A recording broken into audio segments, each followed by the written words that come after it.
Chapter 1268 Future Husband and Wife Compete Unedited Chapter. Wang Wei listened attentively to Immortal Venerable Six-Sword sermon, and once the 1,000 years ended, he opened his eyes, having been inspired to create a few decent sword attacks. He noticed his future wife had also woken up, and her eyes were similar to his. "Can this low-level sermon have any effect on you?" he asked. He figured that, with her cultivation level, such a sermon would be child play for her. Maybe she was inspired to create something, but after living for so long, he believed she had already explored all possibilities of her Tao. "Don't you understand why my sealing Tao is so potent?" Wu Hong asked. "Knowledge," Wang Wei answered without hesitation. "That's right. As such, I never stopped learning no matter who the individual is," Wu Hong explained. "Throughout my life I've sent countless clones to infiltrate events like this so I can amass vast knowledge." Why could she seal almost everything? That's because she knew nearly everything, and to reach that level she spent a lot of time gathering knowledge from everywhere and all kinds of people, no matter how weak they were. One of her primary motives in participating in the Second Origin War and being so active was to use the chaos and gather knowledge from everywhere throughout the chaos universe. Our Wang clan's daughter-in-law is a scholar? I'm sure the ancestor would see this as a blessing considering all of us are a group of rough men, Wang Wei chuckled. Wu Hong had to physically pause after hearing these words. Then she gazed at him, "Getting a little too comfortable, aren't we?" "You're absolutely right and I sincerely apologize," Wang Wei said with a straight face and body language that indicated as such. This bastard, Wu Hong thought. She resisted the urge to slap him into oblivion as she could tell he was the opposite of sincere. Then she displayed a charming smile. Such an act should have made Wang Wei reach cloud 9, but deep fear rushed into his soul instead. "I'm suddenly worried about your safety and future," Wu Hong said, keeping that lovely smile. "How about this? For my peace of mind, I'll train you after this event." "Yes, only with my training can I feel reassured that nothing will happen to you when you face these people." "Oh, common on woman," Wang Wei thought. "It's written all over your face that you want to use this opportunity to beat me up. This is abuse. This is a crime of a wife abusing her husband." Sadly, he did not dare say these words out loud. "Is this necessary? What do you think?" Wu Hong replied, her smile still as angelic as ever. "Fine," Wang Wei accepted his fate. He knew she would beat him, but she'd also train him, and there was no better teacher than her. "I know I should never have trusted in that bastard fate," Wang Wei muttered under his breath. "It lured me with the promise of a beautiful, talented, and strong wife, but without telling me the consequences. All my life I've been suppressed by this woman. All right. Fine. But one day I'll surpass her and have my revenge." After uttering these words, Wang Wei felt his spirit condensing slightly as he formed a second semi-obsession. Meanwhile, Wu Hong, next to him, obviously heard his mumble with her cultivation. "Keep dreaming," Wu Hong thought. However, she felt the pressure. With how she was stuck before the gate that is transcendent, she knew, with his talent, it was only a matter of time before this bastard's strength reached the same level as hers and even surpassed it, since his foundation would be better than her because achievements like 10 Supremacy Foundation, the title of Mortal Emperor, and more importantly, the perfect foundation and becoming an immeasurable emperor. And that's not mentioning how he achieved the taboo realm in all 3 realms while she only did it in 2. All these things may seem insignificant now, but they will become essential factors in how strong someone is in the primal paragon, and Wu Hong theorized they are even more critical once someone enters half-step transcendence. "No, I can't let this bastard surpass me," she thought. Wu Hong could foresee how embarrassing it would be once that happened, and she knew he meant every word about making her pay. Should I just enter the dark truth and practice the perfection foundation?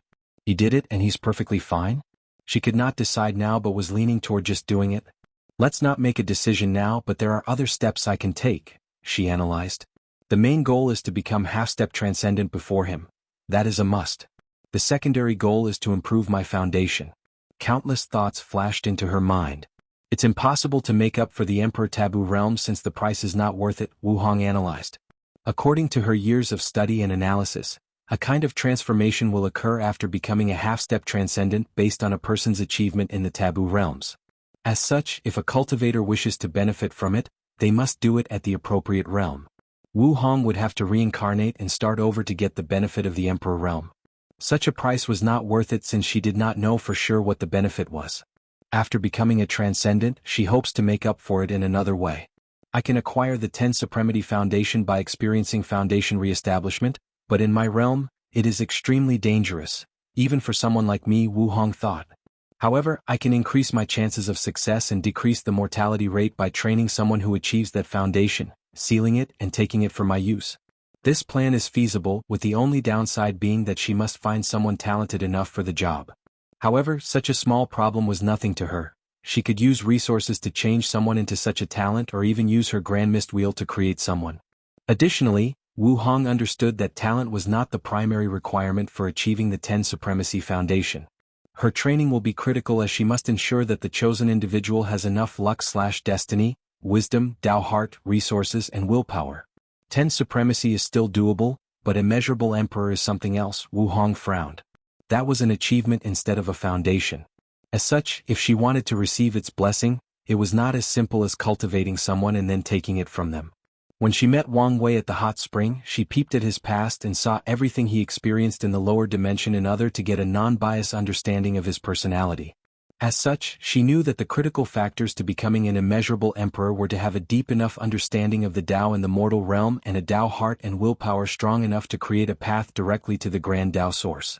Wu Hong knew that she could train such a person as long as she invested enough time and resources.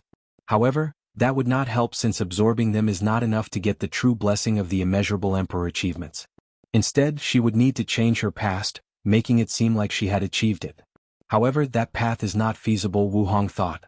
Anything relating to messing with time is already complex enough, but that's not even the main reason this approach would not work. Wang Wei was the first immeasurable emperor of the Chaos Universe. If Wu Hong changed her past to acquire that achievement, she would be rewriting the history of the entire Chaos Universe. The backlash from such an act would instantly wipe her from existence. An alternate approach would be to create a causality-free clone, send it to reincarnation, and absorb it once it becomes an immeasurable emperor. However, that is another problem on its own, Wu Hong groaned. Due to their rarity, the methods of creating causality-free clones are among the most valuable things in the Chaos Universe. People desperately search for them, as this is the only way to make up for past regrets without having to start over. It is the only widespread way to grant a second attempt at the eternal path without reincarnating and starting over. As such, emperors, empyreans and paragons who fail to become eternals, everlasting and boundless, desperately wish to create a casualty-free clone. Wu Hong squinted her eyes. She knew that the rarity of this method was not even the biggest problem. These clones are one of the biggest pits in the universe. Causality-free clones are one of the ways these higher beings manipulate people since it's easier to corrupt the clones and have them rebel against their creators. Unless, as a last resort, I don't want to use this method, Wu Hong contemplated. If you find any errors, ads pop up, ads redirect, broken links, non-standard content, etc., please let us know reports so we can fix it as soon as possible. Chapter 1269 The Other Foundations. While dividing her mind into two to continue listening to the sermon, Wu Hong continued to deduce a better way to achieve the status of immeasurable emperor. In less than a second, her mind calculated 1 trillion possibilities, deducing countless ways for her plan. However, she did not like the solution she came up with until the last one. This method is feasible, but it takes too long. Her main issue was she did not have much time for that bastard to catch up to her, so it would be pointless to delay even more with a method that takes so long. Wu Hong frowned until an idea flashed. How about I ask him? She narrowed her eyes. It will reveal much about him depending on what he answers. So, she waited until the person after Immortal Venerable Six Swords finished their sermon to ask Wang Wei. She told him everything, including her deduction of the importance of the foundation at the half-step Transcendent realm. Meanwhile, Wang Wei looked at her with his mouth agape. He took a deep breath to calm down. Let me see if I get this correctly. You were inspired to improve your foundation to prevent me from beating you, no, rightfully get my revenge. But now you're asking me how to prevent fulfilling my lifelong dream? How you summarize the situation makes it much more dramatic than it actually is. But it is this dramatic, Wang Wei said. In my life there is only one opponent I've never beaten, and it's you. And you expect me to help you continue beating me? He did not hide his frustration, pain, and suffering. You're such a drama king, Wu Hong rolled her eyes. So, what idea do you have? Wang Wei grunted as he caressed his temple. She definitely spied on me somehow. Should I bring it up? Forget it. There is no point in fighting for something like that. Well, you can't use the causality-free clone, that's obviously a big pit. Wu Hong did not mention the downside of this method in detail, but Wang Wei could see it. He could deduce how many suckers suffered under this method. A few of them probably thought they were clever and tried to use reincarnation to better hide their clone by giving them a recognized identity. However, that is another suicide move. They might be lucky if they successfully hide that clone from the Yama Kings, but if they do not, then they are screwed. If any of these bastards have ever offended the Yama King or even gained their hostility for any reason, they can kiss that clone goodbye. And even if the Yama Kings don't do anything to it personally, they can just secretly release the news to the enemies of the original owner. But that's not the worst of it. Even if they could hide it from the Yama Kings, could they hide it from the Samsara Cardinal? So, sending a causality-free clone through reincarnation is like sending your weakness to a higher being. However, as bad as the causality-free clone is to people like us, it's a great method to create pawns at a higher level, Wang Wei commented. If he were on the level of the cardinals, he would spread these clones everywhere as pawns to do his bidding. Indeed, Wu Hong agreed. At that level, it's probably way easier to make those clones. More importantly, the backlash from them getting out of control probably serves no significant threat. They can probably use these clones to lure people into trying to create backlash for them. You still haven't answered my question, Wu Hong continued. Your best bet is to leave the primordial timeline, Wang Wei answered. There won't be much backlash, and if you can find a timeline where I haven't become an immeasurable emperor, then you'll be set. The myriad origin realms? Why didn't I think of that? Wu Hong muttered. The myriad origin realm, also known as the infinite trichiliocosm, was a place of endless wonders, and the rules were indeed less restricted, making it an excellent place for Wu Hong's work. Wang Wei was not surprised she did not think about it. He had noticed the paragons in the primordial timeline were isolationist, mostly ignoring the endless wonders and benefits of the multiverse. He doesn't know whether this results from a sense of superiority for being in the primordial timeline or because Grand Tao has secretly been doing things in the shadows or something else, but it is there. Thank you for your help, Wu Hong said brightly. Such an answer might appear small, but she knew how important it was. Throughout her long life, Wang Wei was not the first man who caught her attention. A few suitors have aroused her attention, but they all failed for one reason or another. The primary fault is that they usually envy her strength and talent. These people wanted to bring her down instead of climbing to the same level as her. They didn't want an equal partner, they wanted a submissive wife. Specifically, they wanted to turn Wu Hong, with all her prestige, power and glory, into a submissive wife. No problem, Wang Wei said as he closed his eyes. No, I cannot let this go on. I refuse to be a wife-dominated emperor for my entire life. I must be on top once in my life by my own strength. Let's see, since she can improve her foundation, I can do it too. Where to begin? Since there is the 10 Supremacy Foundation, why can't there be things like 11 Limit Foundation, 12 Complete Foundation, and 13 Transcendent Foundation? And, I'm semi-satisfied with these names, but if you have better suggestions, I'm open to them. Numerous inspirations flashed into Wang Wei's mind. It's ridiculous to expect Immortal to have the strength of an Empyrean or Paragon. However, they can have second, first, and eternal tier strengths. And the number seems to match perfectly. 10 Supremacy corresponded to the third-class Emperor, and 13 Transcendent Foundation correlated to the Eternal Emperor. Yes. I can follow her path of training someone with the 13 Transcendent Foundation, then re-establish my foundation, and seal and absorb their power to reduce the risk, Wang Wei planned. He drooled thinking about the day she thought she was invincible, and he showed up with his newfound strength. I just thought of something, help me deduce it, Wang Wei said with a gentle smile. However, Wu Hong did not like that cocky smile, feeling something was about to happen. Her intuition was correct. After hearing Wang Wei's plan for new foundations, the only thing left in her mind was, this damn bastard. What do you think? It's feasible.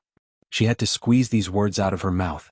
It was already a time-sensitive issue for her to make up for those other foundations, but now there were more. It did not help that with the mortalhood trial, this bastard would enter the Paragon realm too soon for her liking. Wang Wei chuckled. Accept your fate of being dominated. Soon you'll know what it's like to be in my shoes. You're too arrogant too quickly, Wu Hong snorted coldly. Foundation is not everything as it represents more potential. There are many ways in this vast universe to make up the gap of strength. Whatever helps you sleep at night, Wang Wei sneered. Now, can you help me deduce if there are any potential problems with my idea? Wu Hong snorted coldly before closing her eyes and deducing. A few hundred years into the sermon, she opened her eyes, her complexion not looking good. What happened? Wang Wei asked after noticing she had woken up. It's not as simple as you had imagined, Wu Hong stated. You cannot just skip to the so-called 13 Transcendent Foundation. Instead, you must experience Dao Foundation re-establishment for each, and the difficulty will rise with each one, along with the chances of experiencing true death. Given how Grand Dao operates, I should have expected this, Wang Wei nodded. The risk would not stop him. But why is your face like this? This news is not enough to rattle you unless... The smirk on his face was evident, and Wu Hong wanted to slap him. She was annoyed because she would have to waste even more time now. Previously, she thought she could skip the 10 Supremacy Foundation and go directly to 13, but now she knew this was impossible. In other words, she would have to waste even more time catching up. Should I focus on becoming a Transcendent while he's reinforcing his foundation? No, that would be putting the cart before the bull. According to her deductions, these foundations will bring immense benefits to the next realm, especially by combining the 13 Transcendent Foundation and the Perfection Foundation. If she's correct, once they enter the realm with such a solid foundation, they'll be able to defeat at least 10 people on the level of Maitreya and Supreme Unity, who used flawed methods, and 5 people who used flawless methods. And that's not counting the benefit of the Battle Taboo realm. If you find any errors, ads pop up, ads redirect, broken links, non-standard content, etc. Please let us know reports so we can fix it as soon as possible. Chapter 1270 Interruption. Maybe I should take time to create or find some devastating secret techniques that increase battle strength, Wu Hong thought. Secret techniques are common in the cultivation world as they are usually ways for cultivators to drastically increase their strength by paying a price. They are typically used in desperate situations, and the most common methods are burning the blood, body, and soul to increase power. Secret techniques become more important at the pinnacle of the Paragon realm because they are the most widespread method of acquiring the title of Primal. Of course, people who become primal through secret methods are at the bottom of the list. After all, you'll become weak after using this technique since you must pay a price, leaving yourself. Wu Hong smiled wryly, knowing this method would not work. If she became weak after defeating him with a secret technique, wouldn't that leave her open to being bullied? Could it be that she had to immediately run and hide every time she beat him? I must heal my injuries to the point of returning to the Paragon realm. Then I'll enter the dark truth, and during the establishment of the perfect foundation, I can better heal myself when rewriting my existence. She had made up her mind. At this point, hesitating and delaying would only make the situation worse for her. Wu Hong suddenly felt a lot more relaxed after making that decision. It's been a while since I've been so motivated to improve. The feeling is not bad, Wu Hong nodded. More importantly, I cannot let this bastard ride over me. She smiled, feeling more confident than ever. Who was she? Empress Wu. She never feared or backed down from a challenge and was not about to do that now, even for her future husband. Wait a minute, Wu Hong thought. When did I start thinking of him so intimately? This bastard is so smooth. I fell for his scheme without even noticing. She looked back at their 2 meetings and she had to admit, they got along so naturally as if they were 2 sides of the same coin. It's a good thing that we can get along so naturally. The path ahead is long, and it would be a nightmare if our personalities did not match. However, I still need to look at things more rationally, Wu Hong thought. She took a moment to look at Wang Wei from a rational and objective point of view. We are compatible in our personalities, ambitions, and drives. He has the strength and talent to keep walking forward with me and be a support on this long journey of the Tao. He is not selfish and intimidated by my accomplishments and challenges me to be better than I believe I could be. Besides a few other minor things I need to check later on, there are only 2 main issues, trust and goals. So far, he's shown me that he's reliable and trustworthy, but enough to put my life in his hands? Wu Hong thought about this deeply. The fact that she's willing to enter the dark truth indicates a high level of trust, but she views it more as a calculated risk. She saw the benefits, spent many years deducing and calculating, and after meeting Wang Wei she made the final push to it. In the lower dimension, Wang Wei entered the dark truth mostly based on the trust of that clone. But if our situation were reversed, could I so unquestioningly trust him? Wu Hong asked, and she did not have to think long to know she would not. So, it's apparent that her trust in him is not that level, and she reckoned he does not trust her as much as he does that clone. That's fine. We can slowly get to know each other and increase our trust, Wu Hong thought. Trust can be cultivated over time, so there is no need to make a big deal out of this issue for now. Of course, it will be something else if they cannot cultivate their trust to a certain level after years of trying. At that point, she hopes they can part amicably. Finally, it's the issue of goals, Wu Hong continued. Wang Wei is obsessed with achieving absolute freedom, and she has her goals that she would not give up for anything. For people at their level of Tao heart, it's impossible to give up their grand pursuit of the Tao for something that is both fleeting and eternal as love. Here comes the issue. What should they do if their pursuit/goal clashes with their relationship? Should they give up their dream and focus on the relationship? Should one person sacrifice for the other? Or should they go their separate ways? Even worse, what if they have no choice but to become enemies? As previously stated, with Wu Hong and Wang Wei's Dao heart, they can't give up their goals, let alone sacrifice them for each other. So, they must come up with an agreement on how that would proceed. He previously had this conversation with that clone, but we must have it again, Wu Hong thought. She always felt that the clone was a little too in love or too emotional, which is fair if she comes from the future and has known him for far longer. As such, that conversation was too easy by her standards. These types of conversations are the kind that make or break a relationship. They can establish the foundation for a partnership that lasts for eternity, so there must be a much higher level of rationality than the clone used. It's good that we have a clear plan to proceed to the next stage of our relationship, Wu Hong thought. She had certain expectations but kept them under control to avoid being too disappointed when they were not met. As she said to him before, she looked forward to him bringing more color to her slightly dull life, but she was also happy with continuing with how things were. Wu Hong closed her eyes to focus on the sermon. Time passed and the two did not speak much, with a few words in between. All the Tier 10 swiftly finished their sermon, and it was soon the turn of Tier 11. 6 preached, but something occurred when Sun Junyao was about to choose the 7th. She paused with a deep frown, making people wonder what had happened. So close. Why couldn't he have waited? Sun Junyao thought. She was about to choose Wang Wei's booth for the following sermon, but she received a message from one of her ladies that the special guest refused to wait any longer and demanded she see him. Sun Junyao was not happy. She planned to learn what kind of person that fated love was through the sermon, and in the third part of the celebration she would propose they play a game of civilization chess and choose 3 people to be her opponent, and Wang Wei would be the third. Now everything was ruined. Why did I expect any better from these people? Sun Junyao thought as she regained her composure. My deepest apologies, fellow Taoists, but I must leave early. What? People did not hide their shock and confusion. It's only temporary, but something urgent has come up, Sun Junyao explained. Once I return, I promise to sing a wonderful piece for all of you as an apology. Lady Sun, there is no need to apologize. We understand. Yes, take all the time you need. It is your celebration and we are guests, so we don't mind waiting. These degenerates were happy. The last time any public record of Lady Sun's voice was recorded was when someone accidentally recorded a small part and sold it at an unknown auction. An Empyrean literally sold his sect to get it, turning over all lands, treasures and resources, and even the disciples and elders became slaves. The terrifying part is this price was low due to the fact it was too late when the news spread. I'm glad you can all be so understanding, but I will keep my word, Sun Junyao said.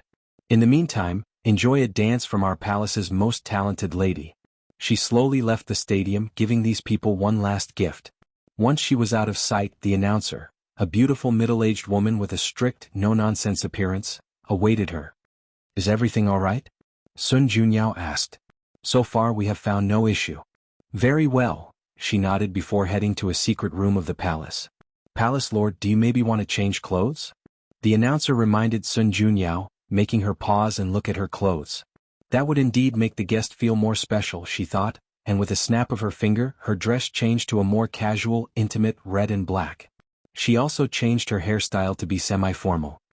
That's perfect. Let's go. Second floor. Wang Wei squinted his eyes after seeing Sun Junyao's departure. Are things about to start, or is this just a small prelude?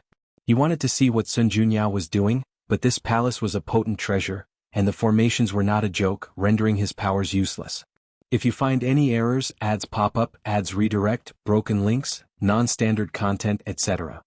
Please let us know reports so we can fix it as soon as possible.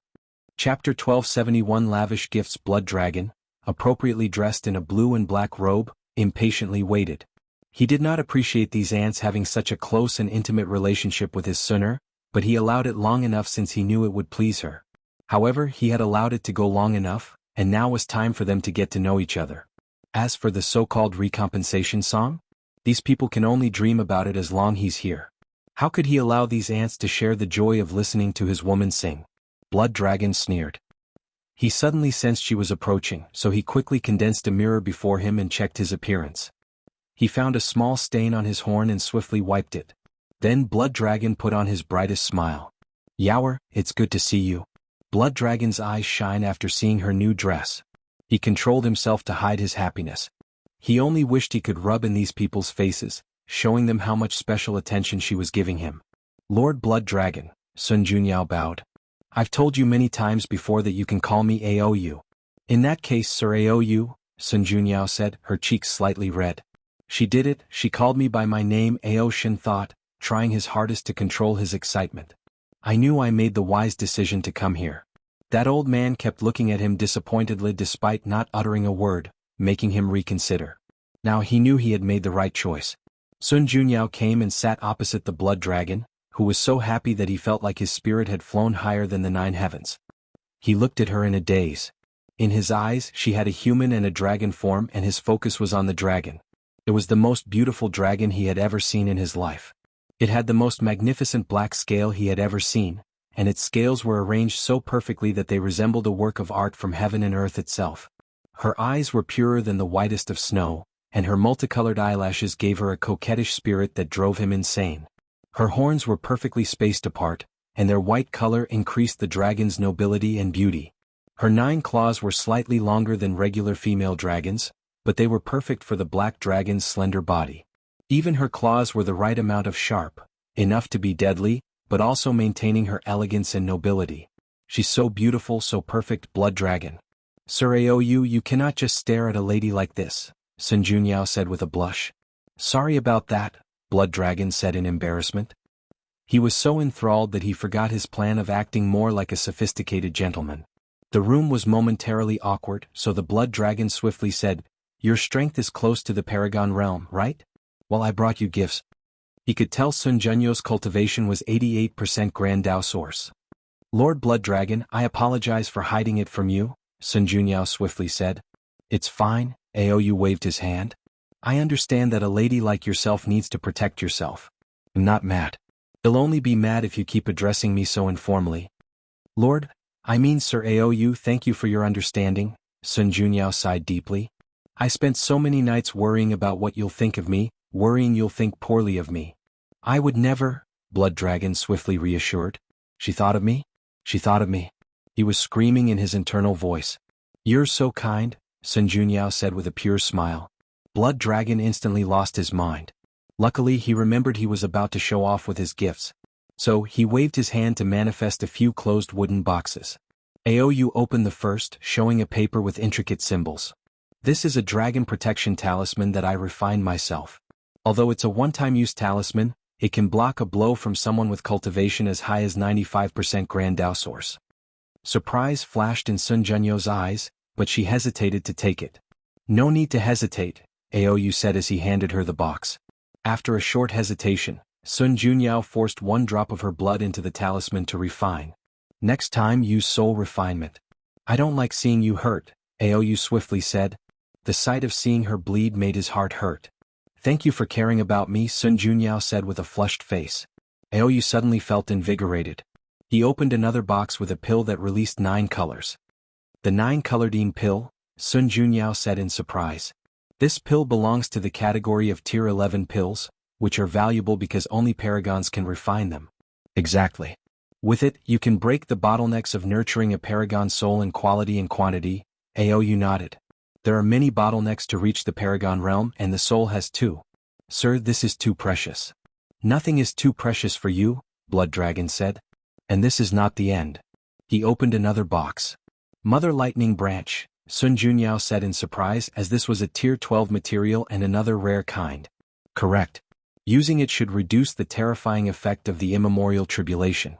Blood Dragon has never forgotten the fear he experienced during his Paragon tribulation.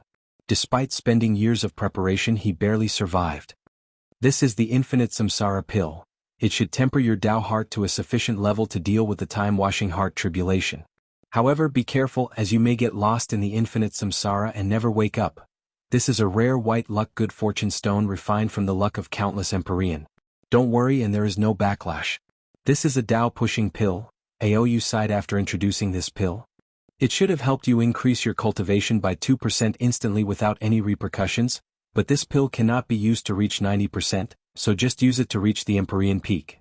A proud look flashed deep in Aou's eyes after seeing the shocked look on Sun Junyau's face. Then he proudly continued. That's a primordial essence heart. It contains enough energy to train your body to the peak of tier 11. However, do not, under no circumstance, open the gate of flesh before your immemorial tribulation, or the difficulty will be 100 times harsher. Sun Junyao took a moment to regain her focus. Sir Aou, why are all these gifts related to, you know? Very astute of you, Aou chuckled. That's right. My greatest gift to you is the opportunity to enter the next realm. Sir, what about the other? I wouldn't want you to get into trouble? Aou suddenly felt a surge of pride and unlimited power. What can they do to me even if they wanted to? He sneered. And no need to worry, everyone made this decision. The frontier situation is not ideal, and we need more powerhouses so everyone gets a quota. I see, she looked at all the gifts. I can't believe the Lord is so generous. Of course, Aou replied proudly. One reminded me that you cannot become boundless. The others will not accept such a thing and will interfere in your promotion if you do. Aou ensured to emphasize to her that it was the others and it had nothing to do with him. That's fine by me, Sun Junyao replied without hesitation, making Aou nod in satisfaction. So, what do you think? Satisfied with my gift? More than satisfied. Then how about you give a gift in return? What does Sir wish for? Sun Junyao asked, her face redder than blood. Aou wanted to say a kiss but resisted the urge. He knew he needed to take things slow or he might ruin everything. Anything you deem appropriate. Sun Junyao pondered briefly. Her face showed some kind of internal struggle, but then she bit her teeth as a sign of resolution. She waved her hand to put all the gifts away and manifested a small table with a meat dish.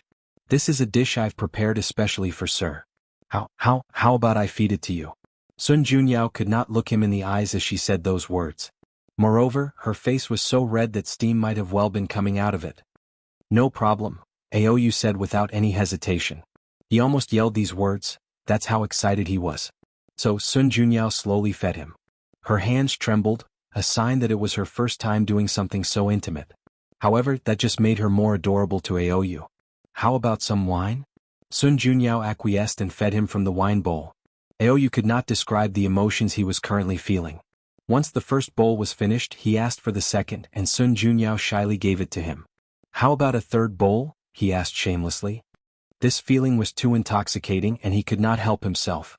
It also helped that the food was probably the best he had ever had. However, he could not tell whether it was because of the taste or she was feeding him, probably both. No, that's enough. Plus, it's about time. Huh, what do you mean by that? Aou felt her tone was weird but could not immediately pinpoint how. However, he did not take long for him to find the answer.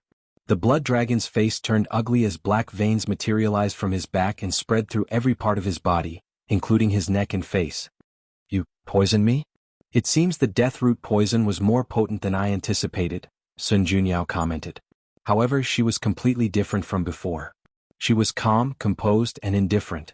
In her current state, people would not instantly notice her beauty but the ruthlessness emanating from her body. If you find any errors, ads pop up, ads redirect, broken links, non-standard content, etc. Please let us know reports so we can fix it as soon as possible. Chapter 1272. Not just one death. Sun Junyao calmly looked at the dying blood dragon. She was a master at reading emotions, so she could tell from his eyes that he was still in disbelief that she would betray him. She shook her head. He was just like everybody else. Sun Junyao sighed, thinking about how much effort she had taken before reaching this point. A look of annoyance flashed in her eyes. Do you know how much time and effort I've spent just on that death root poison alone? After you guys used the world's luck to cast a causality spell that destroyed anything that threatened you, almost all poisons in the world were destroyed. They were nowhere to be found. Sun Junyao wanted to be angry, thinking how many rare resources these parasites destroyed so that they could protect themselves. The only place with such poison was those top lineages, Sun Junyao continued. But they were sealed or did not want you to use an excuse to plunder their sects, so they refused any of my attempts to get my hands on one. As fate would have it, I found that destroyed death root and wanted to revive it. However, you people kill all poison masters, alchemists, or spiritual herb planters capable of such a feat. Sun Junyao looked at him with pity. Fate is truly against you. There happens to be a talented poison cultivator in the lawless zone with the skills to revive and even improve on it. The next step was to get you into ingesting it without noticing. For this part, I would like you to meet one of the greatest contributors. Sun Junyao clapped her hands, and a middle-aged man with streaks of white hair on the side of his hair walked in.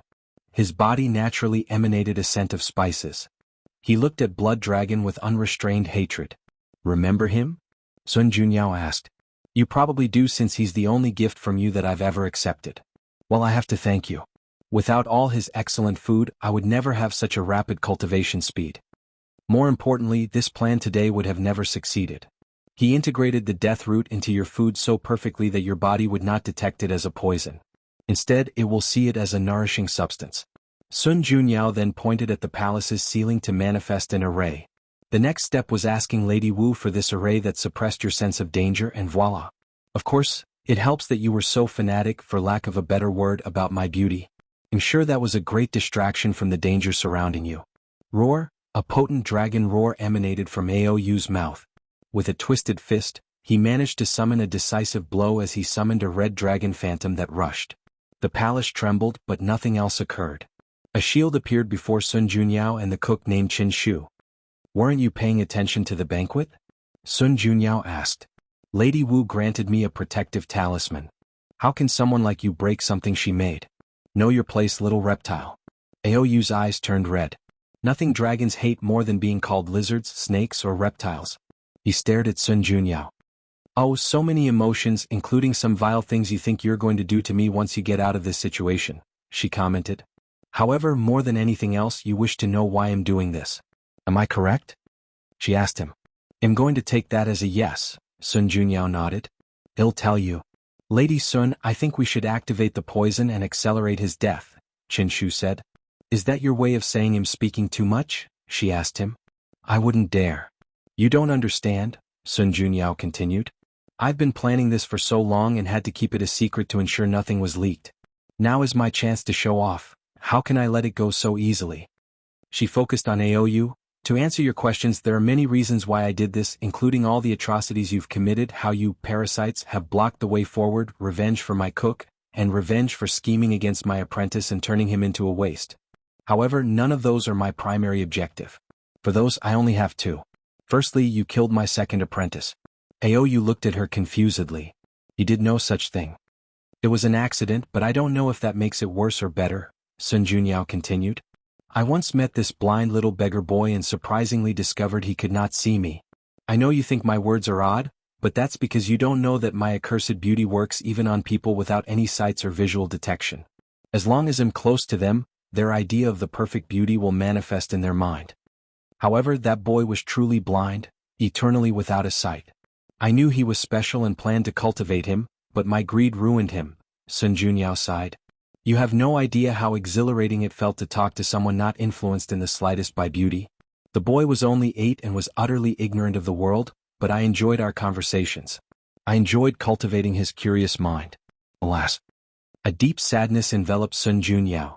"I knew as soon as he became my disciple, our dynamic would change and we could not converse normally, so I delayed things just to enjoy that brief peace and tranquility. Sadly, fate had other plans. I only left for 10 minutes to deal with things at the palace, but when I returned, you wiped out the entire mortal dynasty. Later, I learned it was not even intentional. You had a confrontation with someone and blatantly used your aura in an area full of mortals, killing everyone around. My poor apprentice."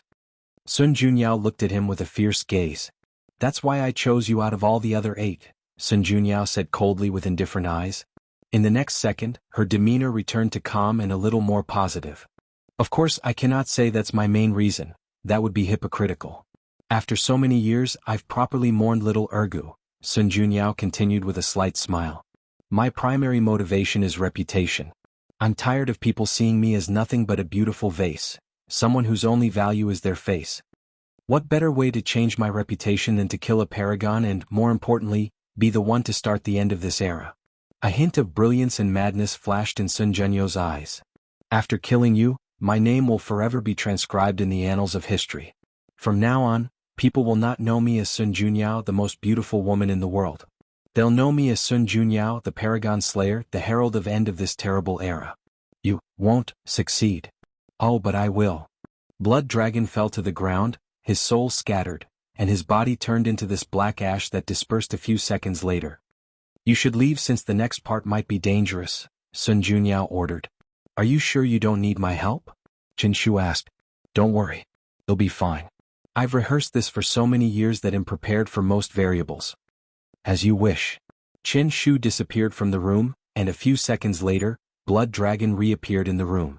The process of returning from limbo was slightly disoriented, but he soon realized what had happened. Real-life talisman, he said with gritted teeth. Exactly, Sun Juneo nodded with a smile. I figure, given how many resources you've leached from the world, there should be a few third-rank longevity resources. Blood Dragon quickly calmed down. Now that I'm not poisoned, do you think you have a chance? He did not hide his sneer. Then why don't you attack me? Sun Junyao asked, calmly waiting for him to make a move. However, even after more than 5 seconds, the dragon only looked at her while secretly analyzing the surroundings with his divine sense. Truly a coward, Sun Junyao uttered while shaking her head. I often wondered how people like you survived the time-washing heart tribulation. I guess that's not fair. Maybe in your prime, you had a pure and courageous heart to pursue the Tao, but after becoming thieves that stole the world's power, you indulged yourselves in power politics and thought only about how to preserve your power by keeping everyone else down. Sun Junyao was genuinely disappointed. All right, since you want to take action, I will. She raised her hand to snap her fingers. Blood Dragon reacted. The difference between their strength was astronomical, so all of Sun Junyao's actions were in slow motion in his eyes. He raised his hand to release a devastating blood magic. However, as soon as he mobilized his power, Blood Dragon fell to his knees, holding his heart. You? Wondering how I knew about your bloodline curse? Well, let's just say you're not keeping as secret as you think, and many of the dragons under your control would do anything to get in my favor, she replied with a smile. If you find any errors, ads pop up, ads redirect, broken links, non-standard content, etc. Please let us know reports so we can fix it as soon as possible. Chapter 1273, Spear of Destiny. Personally, I never liked the dragon race, Sun Junyao continued.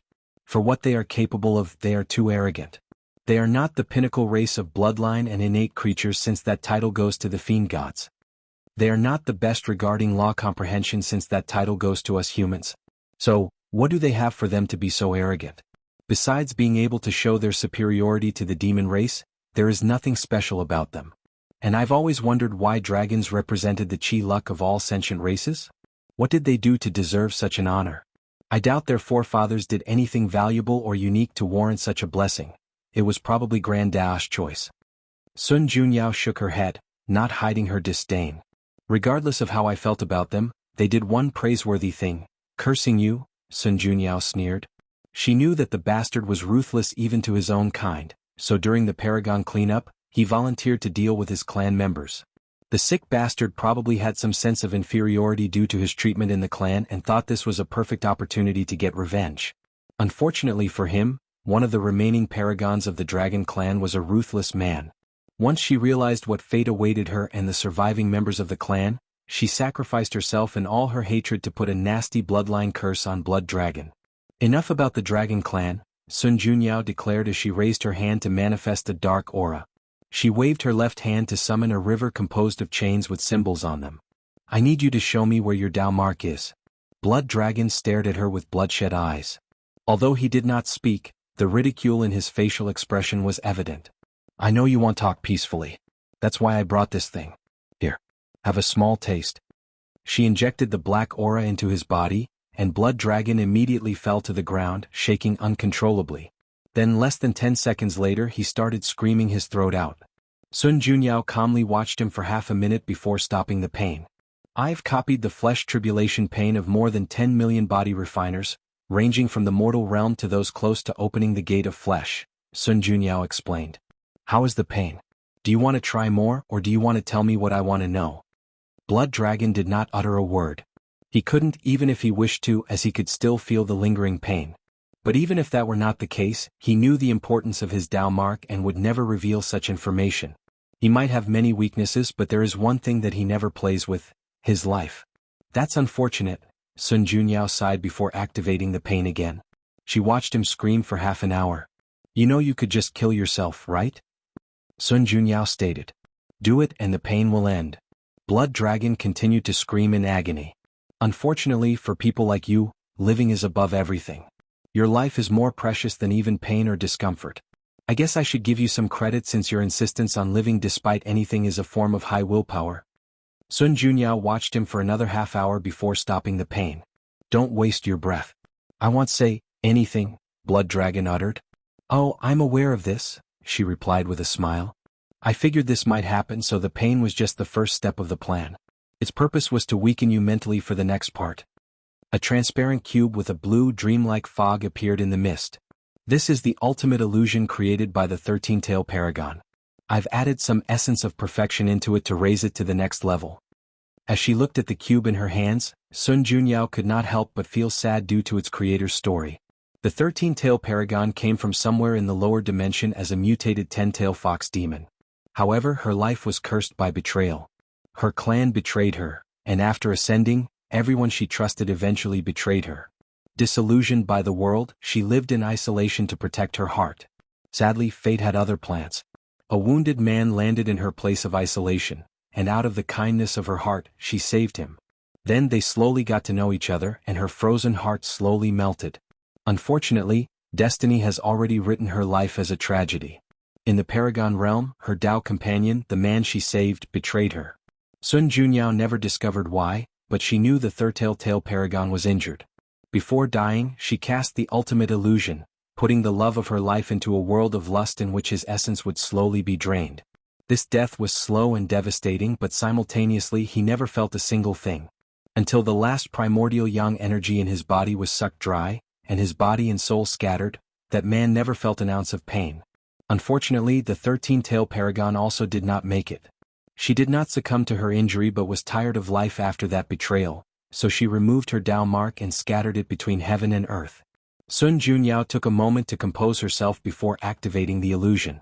She was lucky to find this thing still active in a secret realm and almost died. That secret realm is one of the few instances where her perfection saved her life as it awakened her from that eternal illusion. As expected, Blood Dragon was immediately laughing like an idiot.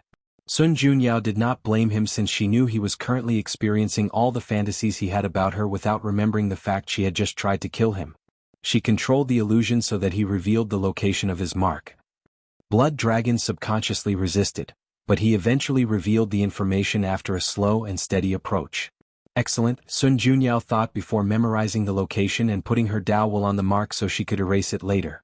This is a perfect opportunity to get information out of him. Should I? No, I've already wasted so much time. She activated the curse to its full power. Boom. Blood Dragon exploded into a pool of blood that scattered everywhere. His soul also disintegrated. Sun Junyao was the only clean thing in the room since a barrier protecting her blocked the stain. She then waited, and a few seconds later the Blood Dragon returned. No, roared Blood Dragon, his voice full of anger and agony. He did not expect the opponent to have more than one real-life talisman. How could she have gathered so much? They've been ensuring these things are extinct for countless yuan epochs. Blood Dragon wanted to attack, but it was useless. After his outburst, the bloodline curse had already activated. He looked at her, and a hint of cruelty flashed in his eyes. He put his hands above his heart and pulled out a red liquid. He's stripping his bloodline? I did not expect this level of ruthlessness from him, Sun Junyao frowned. She knew the consequences of such an action. He will indeed remove the curse's effect, but the backlash was numerous, including flesh weakening, soul injury, and losing countless bloodline abilities and techniques. Even if I urge the curse now, it won't kill him, just further weakening him. An injured and weak paragon was still a paragon. It's time for the third killing method. Old man Tianji, it's your turn. I'm on it. A formation appeared above the room before starting to nurture this golden orb. Go ahead, said old man Tianji. Fellow Taoists, Sun Junyao said, her voice reaching the ears of all the banquet attendants. I've encountered a difficult problem and I know this is a lot to ask for, but I would like to borrow your destiny. I cannot explain in detail now, but I promise it's for a good cause, and I will tell you everything once this is over. Lady Sun needs our destiny? No problem. You can have it. Forget borrowing, he'll give it to you if you wish. Countless chi-luck dragons and celestial phenomena rushed from the banquet room and into the golden light. Meanwhile, Wang Wei and a few people did not act rashly. Instead he looked at Wu Hong. Don't look at me. Things have gotten this far. Can't you just tell me? No. I feel like you're just being petty. Bingo, Wu Hong gave him a thumbs up. Wang Wei sighed, and after thinking about it briefly, especially his conversation with old man Tianji, he sent his destiny. Of course, he also added something to it for protection and to spy on what it's going to be used for. Most people, like Emperor Kong, made similar choices as Wang Wei after pondering about it, and only a handful of people directly rejected the proposal. Old man Qianji, who was controlling the formation, had brilliant lights in his eyes after seeing Wang Wei's destiny. He even sighed in relief. With all the people present, it's possible to condense the spear of destiny, to kill the dragon and ruin his luck, but it will be perfect if the destined one used his destiny. With him added to the equation, there will be no issue. If you find any errors, ads pop up, ads redirect, broken links, non-standard content, etc., please let us know reports so we can fix it as soon as possible. Chapter 1274 The Last Life. Sun Junyao calmly glanced at the golden spear manifesting above the sky and nodded. Meanwhile, Blood Dragon was still suffering, trying to strip his dragon bloodline from his body. It did not help that the curse was acting up, making the process more challenging than it needed to be. However, despite the terrible pain, Blood Dragon gritted his teeth and continued. As soon as he removed the last drop of blood, Blood Dragon felt a terrifying weakness overwhelm every aspect of his body. It took a lot of effort for him not to fall on the floor, as even his legs were trembling. Then, there were the headache and visual hallucinations due to the injury to his soul. Blood Dragon tried to control his mind and use a healing technique. He needed to recuperate as soon as possible since he was still in danger. Sadly, his efforts were useless. Sun Junyao realized he was at his weakest when the bloodline left his body and attacked. The golden spear descended from the sky and pieced the dragon from the back. Ah! Blood Dragon roared in agony. The pain was more unbearable than all these body refiners' tribulation. It was like this thing was his nemesis, like it existed solely to kill him as painfully as possible. Blood Dragon immediately knew he would not survive this spear. The thing not only devastated his body but also wrecked his soul and sea of consciousness. It was savage how much destruction it brought to his soul. However, this was not even the worst part. Blood Dragon saw his Chi Luck Dragon. His luck was majestic beyond anything words could describe. It also had a crown with moon symbols around it, symbolizing how he controlled much of the entire world's luck. However, the spear ruined everything. The crown was shattered, and his Chi Luck Dragon was on the verge of collapsing. No, Blood Dragon thought. He could accept losing such precious longevity resources but not lose his luck. As long as he was alive, there was a way for him to regain these crucial resources, but once his luck was destroyed, he knew the only fate awaiting him was death. "You bitch!" Blood Dragon yelled, his fierce eyes glancing at Sun Junyao. Such harsh words. Is this how you talk to the woman you love? Sun Junyao asked, making a hurt face. Especially after everything we've experienced in that illusion. How could you talk to me like that? Her words only aggravated Blood Dragon's hatred. Mark my word when I say I'll kill you. From now on, no place between heaven and earth is safe for you. And once I get my hands on you, you'll suffer a fate worse than death. I will have every man in the world have their ways with you. From the lowliest of slaves to the stinkiest, most disgusting beggars, they will know what you taste like. Then I'll broadcast the process to the world. The killing intent and hatred in his eyes were so palpable that the room turned black and red. Yes, said Sun Junyao, not affected in the least by those words. Here it is, your true self. The disgusting being that sees me as nothing as a sex object. I've always been tired of you people acting like gentlemen when what you want is so evident to me. It's riveting when the mask is removed and I get to confront your true self. She had a bright smile on her face. She snapped her finger and the spear rushed out of Blood Dragon's body. As the proud dragon rapidly disintegrated between heaven and earth, his eyes never left her sight. It was like he was trying to curse her with his eyes. So, this was a red banquet? Wang Wei said, genuinely shocked. Something like that, Wu Hong nodded. I did not think she had it in her, Wang Wei said.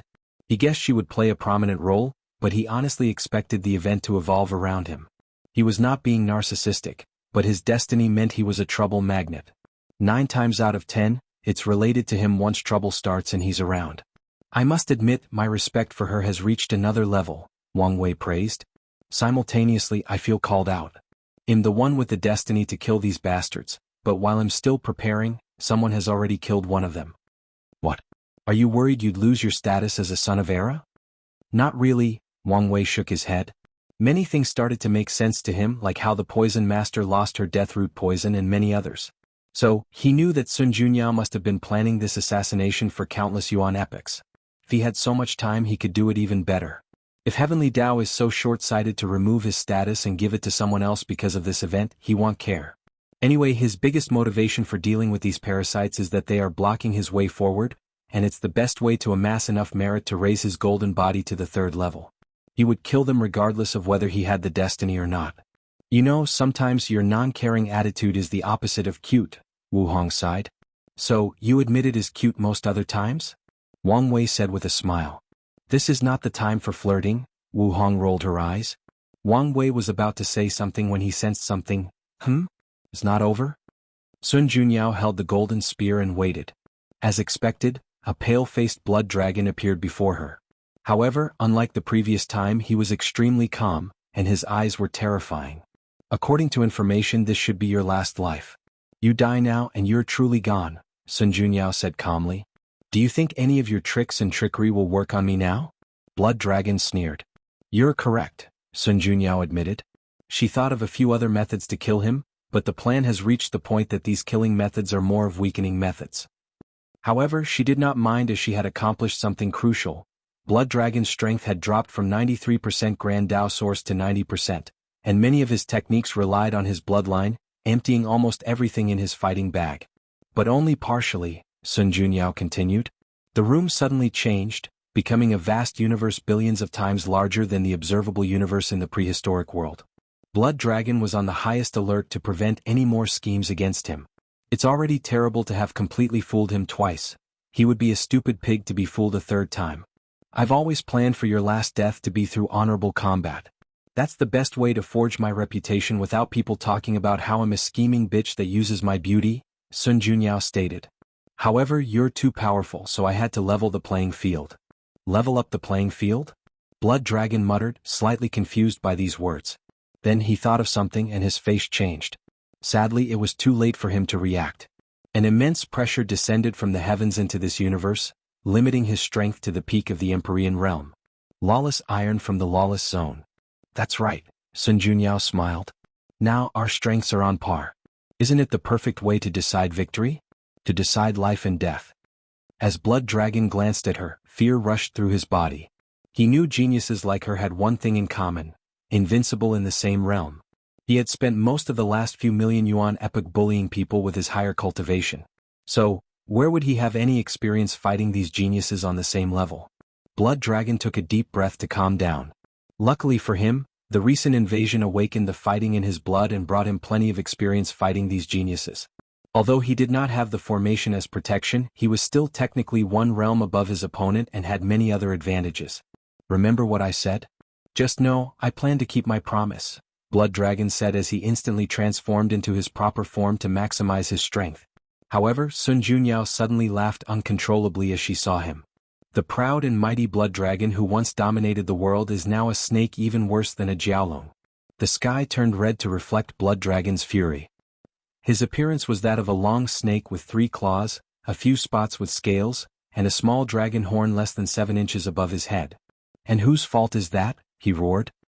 He opened his mouth to fire a beam of corrosive blood. The beam destroyed trillions of galaxies as they rushed toward their target. However, Sun Junyao was extremely calm. She pointed to the golden spear and said, "Copy Dao activate." The sword released a slight golden light before 8 more appeared, for a total of 9. Then, with a thought, they rushed toward the beam and the dragon. Join my Discord to have many discussions about the story and so on. Here is the link, Novel Cold Discord. GG/BensesTipY if you find any errors, ads pop up, ads redirect, broken links, non-standard content, etc. Please let us know reports so we can fix it as soon as possible. Chapter 1275 The Projection and Response, unedited chapter. All the people attending this celebration were shocked. What did they see? A projection of their goddess fighting this snake creature that appeared to be one of the 7 moons, Blood Dragon. These people have spent all their lives being oppressed by these 7 individuals, so they knew Blood Dragon's aura perfectly well despite his new appearance. Some wise immediately deduced why he turned into this appearance. On the 2nd floor, Wang Wei looked at the projection with squinted eyes. He suddenly thought of something and immediately contacted Wang Qi and Red Fate Mask. Patriarch, did something happen? Wang Qi asked since the latter used the emergency contact method. Contact the team and tell them to head to Blood Dragon's territory. Once they see the sign, they must attack immediately, plunder all the resources and take the people away. What's going on? That bastard is about to die, Wang Wei sneered. Really? Wang Qi's eyes lit up. If that's true, this is our perfect opportunity. He grinned. Do you want me to tell the rebellion? Of course not, Wang Wei replied. We don't need more competitors. More? If I guess correctly, Sun Junyao's people should already be in place and preparing for the plunder. Sun Junyao? So she's the one responsible for this upcoming chaos? Wang Qi uttered. Why does it feel that any woman related to you is extremely dangerous? Watch your tongue, Wang Wei warned while looking at Wu Hong in the corner of his eyes. Red Mask, how is our infiltration of the Blood Dragon Palace? We have some people on the outside but no one in the core power, Red Mask replied. The Blood Dragon Palace is the central force of Blood Dragon and his place of residence. Their group is still in the early stages, so their achievements in this area were almost non-existent. Wang Wei frowned. This was expected since their guard had just started and barely had enough time to make any achievements. In that case, we must take the risk and be more direct. When the Blood Dragon dies, there will be a short period of chaos in the palace. You must take this opportunity to infiltrate the inside and take control of the Paragon formations. The attack from Sun Junyao's team and ours will create a distraction and prolong that period of chaos. Use it to get things done. He'll get it done, Red Mask responded directly. Good. Wang Wei ended the conversation, but his work was far from finished. His soul exited his body, floating a few inches above his head. Myriad chains and runes appeared above the soul before slowly dissipating. Wang Wei's soul then pointed forward, releasing a seal that surrounded the entire palace. From now on, no one can enter or leave this palace, including the Blood Dragon himself. If Sun Junyao fails, he will step up to finish the job. She only needs to weaken him so that even if she fails, I can finish the job with the two puppets and my Paragon soul, Wang Wei thought. He then contacted his clone in the fate-changing hall, assembling everyone for this world-class mission. These people will drastically increase his strength and create a better distraction so Red Mask can succeed in her mission. After waking up from the shock of this projection, the participants had mixed reactions. Most realized they were pawned in such a plan, and their lives were at stake. They might despise the 7 moons, but they would never openly defy them. Most wouldn't even do it secretly out of fear of being implicated. There are those from powerful lineages who fear implicating their people. They know these parasites like to use whatever excuse to weaken or plunder their ancient lineages, and there are no better excuses than this one. Then, some people see the opportunity from Blood Dragon's death and immediately consider how to benefit from it. As such, the reaction of these participants could be classified into 3 categories.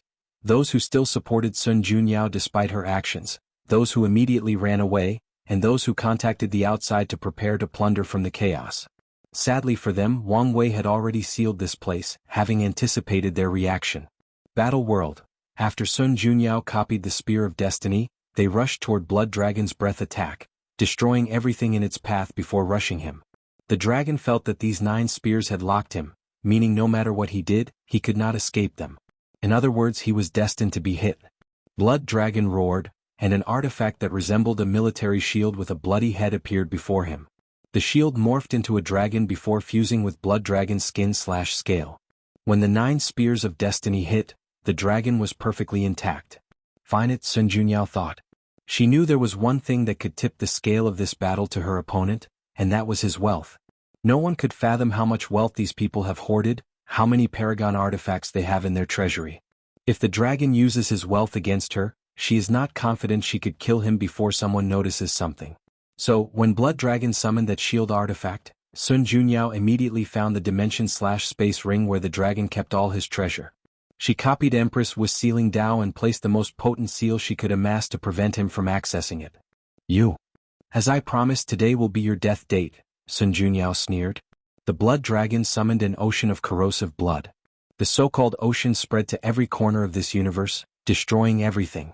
Everywhere it passed, the stars dimmed, galaxies perished, and spacetime collapsed because of its corrosiveness. However, Sun Junyao was calm.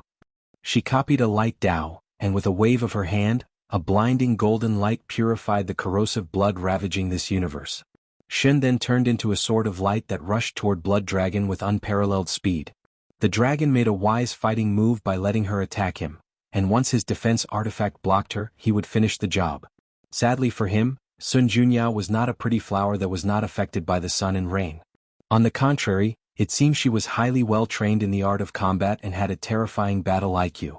After the shield artifact blocked Sun Jianyo's light attack, Blood Dragon used a blood technique to absorb the blood and all vitality from her body, and it appeared it had succeeded until he realized this was nothing but a well-crafted clone. Sun Jianyao primarily dealt with the shield paragon artifact by copying the technique of the infamous thief, the treasure-seeking Empyrean. The art of treasure possession is a rare technique that can control another person's artifact, including proving artifacts that are an extended part of anyone in the Emperor path. Sun Jianyao did not copy the technique 100%. When Lady Wu trained her, she sent her into this pagoda to fight the imprint of countless powerful and unique entities while asking her to copy their abilities to the best of her ability. As such, she did not know whether the treasure-seeking Empyrean's technique would work on a paragon artifact, especially with her only having copied 95% of its essence.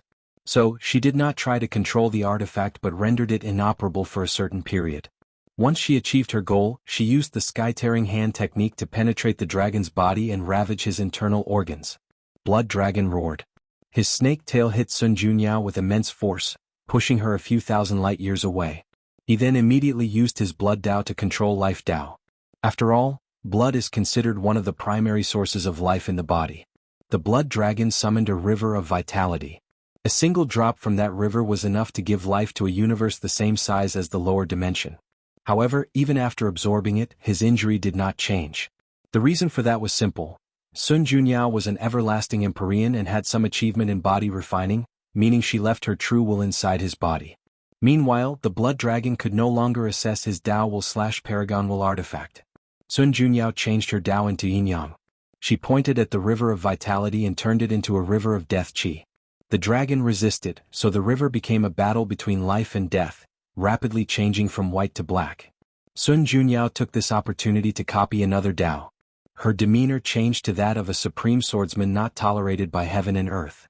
A bamboo materialized on her right hand, and she waved it calmly to release a sword slash.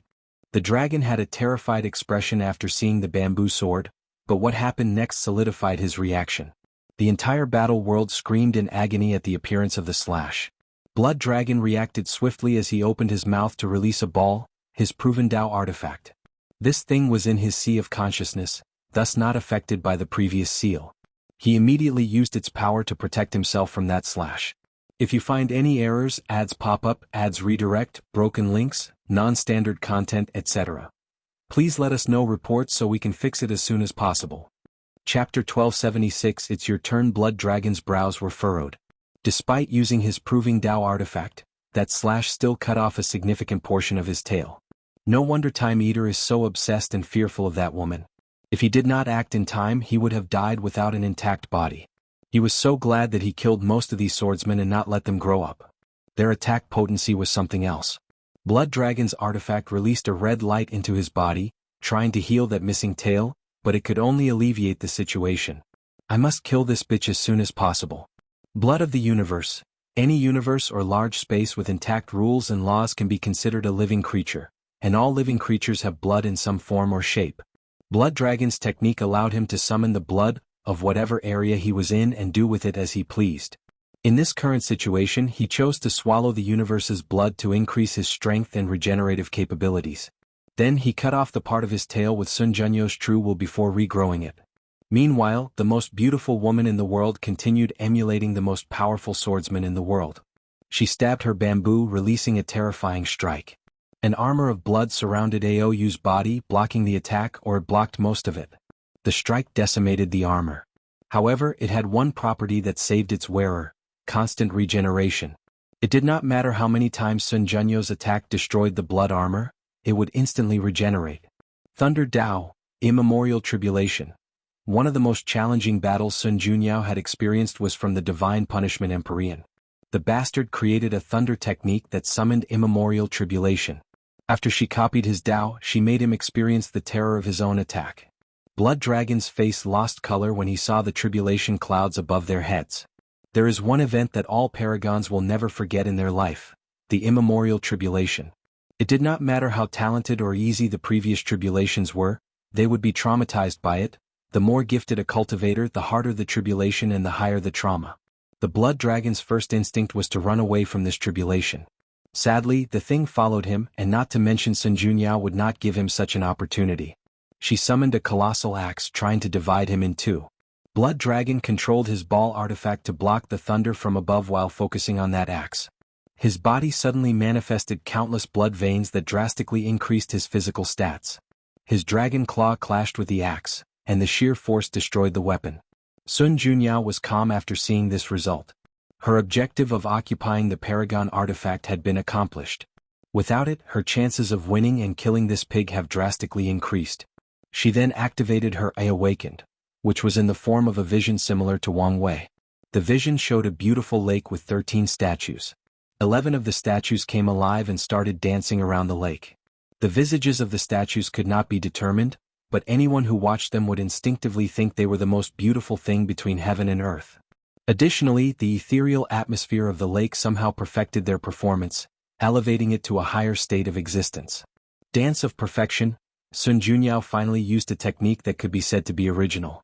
She used her awakened state to cast a potent illusion/charm technique that can lure the minds of people with the strongest Tao heart. The truly terrifying aspect of this technique is its ability to show people what they desire the most. It's not about their ideal version of beauty but what they pursue and want the most in life. Whatever that is, the dance will not reveal it to them but show them a path to achieving it. Sun Junyao knew that if she revealed these people's innermost desires, they would be more likely to realize they were in an illusion. So, she opted for the most captivating option, showing them how to achieve their ultimate goal/pursuit. While the dragon was distracted by that illusion, Sun Junyao controlled the Spear of Destiny to enlarge itself until it was larger than the dragon's body. Then she nailed him. The dragon roared in agony. Luckily for him, the pain woke him up from that illusion. He immediately assessed his situation, realizing he had little time left. The spear contained the destiny of the Chosen One, meaning it was his nemesis. It was one of the best weapons to kill him. As such, if he did not make the correct move in the next nanoseconds he would die, and it would be true death since he had no more longevity resources. In this brief moment of life and death, the blood dragon's mind was extraordinarily calm and calculated. He abandoned the current body and used the technique, Blood Rebirth. His Dragon Ball, the official name of his Proving Tao artifact, stored some of his blood essences in an emergency like this. With that blood, Aoyu survived and returned to his peak. Aoyu left the Dragon Ball with a new dragon body. His aura was fierce and his strength was even higher than before. He felt great. That was until he heard these sarcastic words. "You really are an idiot," Sun Junyao sneered before reciting a spell, and numerous dark marks appeared on Aoyu's body.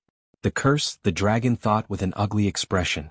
The blood essence he stored was from his previous dragon body, which contained the curse. As he felt his body immobile and unable to move, he gritted his teeth. He became even more ruthless and forcefully destroyed his bloodline a second time. The backlash was even more intense due to how much he rushed. Aoyu's aura plummeted along with his strength. His choice could be said to be the correct one, but it did not improve his situation in the slightest. On the contrary, it made things worse since Sun Junyao would not give him another opportunity. She summoned the Spear of Destiny and blessed it with a bit of destruction Tao. It was apparent she wanted to end this fight once and for all, making the blood dragon desperate. In this case I can do only one thing, Aoyu thought. He knew the situation had reached a desperate level, and only one strategy left could save his life: stall for time. He first cast a technique called World's Protection. No matter how they achieved it, the fact is that the 8 moons and 2 suns were the destiny center of the Eternal Ascension world. Most of the world's luck belonged to them, so Aoyu summoned that luck to condense the ultimate defense around him. Of course, the blood dragon was not stupid, at least not to this unreasonable level. He knew that Spear of Destiny was the bane of his luck Tao-based technique. As such, after the spell succeeded and the protection surrounded him, Aoyu used his blood Tao to convert this technique from luck Tao to blood Tao. Blood Coffin. He changed into his human form to better condense his defense and lay inside a red coffin. Sun Junyao's spear bombarded the coffin, but it was perfectly intact. She tried a few times and it was the same. Damn it, this is the worst-case scenario that I did not want to appear, she thought. She summoned her Proving Tao artifact, a miniature replica of her heavenly beauty palace. With the artifact she can better replicate unique techniques or the ones based on outlaw Tao like times, fate, destruction, etc. With these blessings, Sun Junyao started to bombard the coffin. She made progress, but the process was too slow for her liking. "This is embarrassing to watch," Wang Wei commented after seeing how the blood dragon forgot about the curse and revived from his blood essence. This is what happens when you stand above all sentient beings for so long without having the strength and merit to do so, Wu Hong explained. Things wouldn't have been as bad had they taken this opportunity to improve themselves like Time Eater. Instead, they spent most of their time thinking about keeping everyone down and not reaching their levels. The worst part is something tells me his situation could have been worse, Wang Wei sighed. You're right. If not for the foreign invasion that forced them to fight and improve their battle experience, they would have been worse, Wu Hong nodded. She suddenly looked in the distance. It's your turn now. Excuse me? As bad as these people are, they are not so incapable that they would not notice the dragon had slipped off and is on the verge of dying. So, someone is coming to rescue him? Yes, Wu Hong nodded. Luckily for you, it's just a projection with 90% of cultivation, so you should be able to deal with it. Wang Wei's mouth twitched. Why aren't you doing anything? I've done enough, and this is your destiny, not mine. Wang Wei sighed. He closed his eyes and raised his hand to summon the Spear of Destiny forcibly. He followed that by summoning the puppet the sect left for him as his Tao protector. Wang Wei's soul then left his body and entered the puppet's shell before putting on the black dragon armor. The puppet was about to leave when he suddenly thought of something. Could you lend me a paragon artifact? Preferably a pair that can be used as a formation. No problem. Wu Hong opened a crack in space, summoned a pair of sticks and handed them to him. Don't you have something like a sword? You're the one asking, but why are you so demanding? Wu Hong rebutted. All right, Wang Wei said. The spear disappeared. He then temporarily removed the shackles in his soul, allowing him to immediately notice the being standing in the void, looking at the palace with suspicion. If you find any errors, ads pop up, ads redirect, broken links, non-standard content, etc. Please let us know reports so we can fix it as soon as possible. Chapter 1277 The Kun Fish, and, I made a mistake in the previous chapter. The sect only gave Wang Wei one paragon puppet, and the other was a longevity resource. I've modified the last chapter. He still asked Wu Hong for a pair of weapons he would use later, but he only summoned one puppet. 5 feathers fused with the void while observing the heavenly beauty palace. She frowned deeply. No wonder Time Eater, who was usually so eager to return home, was acting so nonchalantly about this mission. He knew something was wrong. She understood why the latter did not fight so hard to be the one who sent a projection to rescue that stupid dragon. Why is she here? And is she responsible for the dragon's misery? 5 feathers pondered. After her projection returned to the Eternal Ascension world, it rushed to this place, but she did not dare enter because she sensed Empress Wu's aura. Throughout her long reign, 5 feathers was wary of only a handful of individuals, even a few of whom she feared. Empress Wu belonged to the latter. Now what am I supposed to do? 5 feathers knew she could do nothing if that woman wanted to kill the stupid dragon. And if she tried to interfere, the fate of her projection would be the same.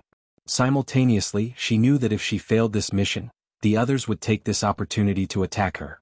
Some might take into consideration the fact they had just lost the dragon and be more understanding, but that bastard, undead phoenix, won't care about such a thing. 5 feathers found herself in quite a dilemma. However, someone broke her thinking session before she could make a decision. She looked at the thing that rushed toward her with undisguised fighting intent. A paragon puppet? Her first thought was that this was one of those stupid people who had escaped the cleanup. During her reign, she faced many assassination attempts from people with low cultivation realms who accidentally got their hands on paragon tier artifacts, arrays, puppets, etc. However, the result was always the same, their eventual destruction. No, this is not just a puppet. It's you, Wang Wei. You're quick to catch on. You can hide your face, aura and everything else, but you can't hide that disgusting destiny, 5 feathers sneered. Noted, Wang Wei said. He realized he needed a superior method of hiding his destiny due to their resonance with the parasites. In the future, if he ever tried to assassinate one of them, such news will be crucial. 5 feathers stared deeply at Wang Wei, her eyes not hiding her profound hatred. Normally, I don't mind beautiful women looking at me, but you're ugly, so please stop that, Wang Wei said calmly. Is this poor attempt at riling me up? I expect better from you, 5 feathers replied. She knew she was beautiful, so such words meant nothing to her. This is what I mean. Your face might be one of the best in the world, but your temperament and inside are so rotten that it's disgusting. Plus, I'm willing to bet my life this is not your original face. Some of your features resembled Empress Wu and my ancestor, the Sword Empress, too much. Others might not be able to detect them, but I can. You.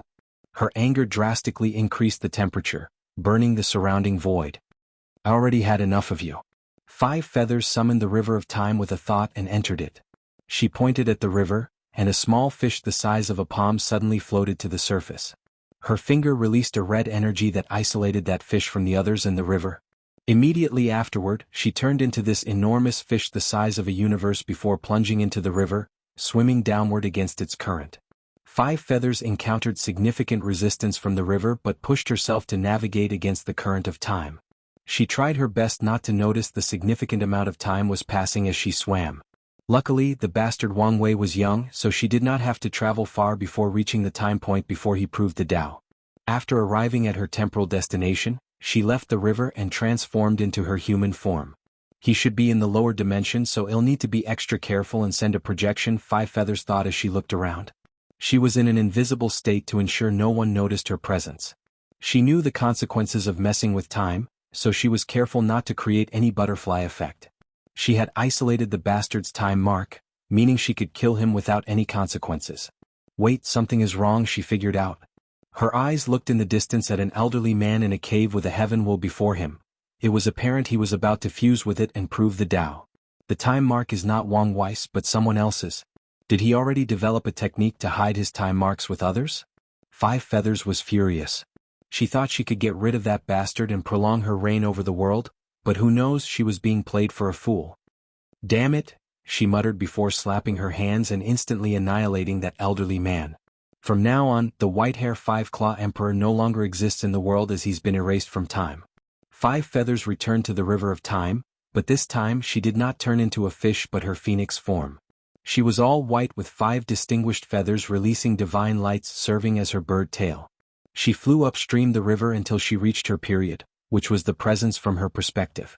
So that's how it is, Wang Wei muttered as he watched her action. There is a mythical fish called Kun.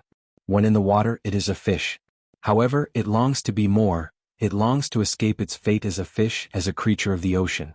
So, it broke the shackle placed on it by heaven and earth, jumped out of the water, and turned into a gigantic bird with a wingspan of 30,000 miles. Emperors have broken the shackles of life and death, achieving immortality and even peeping at the essence of eternity. Empyreans broke the shackles of samsara. With their true self, they can experience infinite reincarnation, and they would not lose their identity. Meanwhile, paragons have broken the shackles of time. Time is no longer linear for them, and if not for the restraint of heaven and earth, they could probably play with it as they pleased.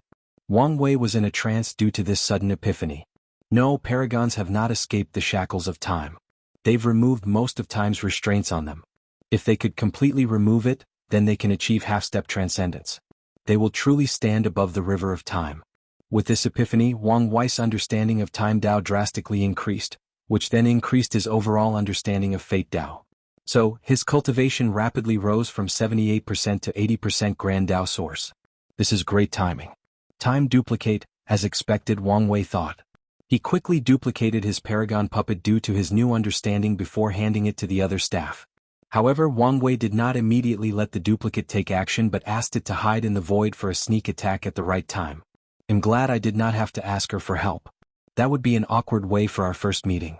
According to Wang Wei's original plan, he would have to ask Sun Junyo's help with her copy Dao if his method did not work. Now everything is prepared. Wang Wei did not underestimate 5 Feather Phoenix because of how Blood Dragon acted. He understood that one of the primary reasons the Blood Dragon's battle was so terrible was because of how emotional he was. Blood Dragon saw Sun Junyao as the love of his life, but she played with him and destroyed him emotionally. Considering his minimal battle experience, the entire fight became a joke due to his poor mental state. However, 5 Feathers was not Blood Dragon. Their battle experience might be similar, but her mental state was perfectly normal. Additionally, she seems more ruthless, given that her first action after meeting him was to find his time mark and erase him from the past. "You bastard," 5 Feathers yelled as soon as she returned. "Why are you excited?" "It's not my fault you acted so rashly," Wang Wei shrugged. "Oh, by the way, watch out." 5 Feathers was momentarily puzzled before she sensed something and raised her head. Wang Wei's 11 fate palaces were arranged into a formation above her head and released a terrifying gray light. 5 Feathers reacted swiftly by opening her mouth and firing a fire beam to block the attack. However, Wang Wei would not let such an opportunity pass by. He appeared beside her and smacked her face with his staff, sending the proud phoenix flying thousands of light years away from this location. This should be far enough, Wang Wei thought. He did not want their fight to affect the Heavenly Beauty Palace and possibly remove the seal he had placed, allowing these people to escape or release the information about the Blood Dragon. If you find any errors, ads pop up, ads redirect, broken links, non-standard content, etc., please let us know reports so we can fix it as soon as possible. Chapter 1278 First Battle with the Parasites, unedited chapter. A flame manifested on Five Feathers' face, her deformed skull returned to normal, and her skin was as smooth as a lake's reflection under the moonlight. She stared at him with red eyes, her killing intent shattering the void, but it healed instantly, creating a situation where countless void tears materialized around Five Feathers. How dare you lowly thing injure me? Lowly? Wang Wei looked at her incredulously before starting to laugh without restraint. It was as if he had heard the biggest joke between all heaven and myriad worlds. You of all people call me lowly? I have talent that you can only dream of. My ancestors created a foundation that spread through the chaos universe. Of all the infinite life in this world, heaven and earth chose me to bear the destiny of the next era. And you dare call me lowly? Wang Wei looked at her with a sneer. What do you have that can stand against me? Your cultivation? It's only a matter of time before I surpass you and can treat you as an ant. Is it because you're one of the 7 moons and a ruler of this world? But you and I both know that you're only a guarding dog of the 2 suns, not the true ruler of this world. So tell me, where does your arrogance come from? Five Feathers clenched her hands. She felt her pride being trampled. The sad part is that the latter is telling the truth, which hurts even more. Her killing intent suddenly increased. You can say whatever you want, but it won't change the fact you're just a weak Empyrean. After I kill you, all the glorious halo that surrounds you will mean nothing. Let's see if you have this strength, Wang Wei smiled. He moved his staff in a circular motion, preparing to attack. Li Jun was a master of weapons, and Wang Wei has fought him countless times using his dream technique. As such, he also learned to wield all weapons.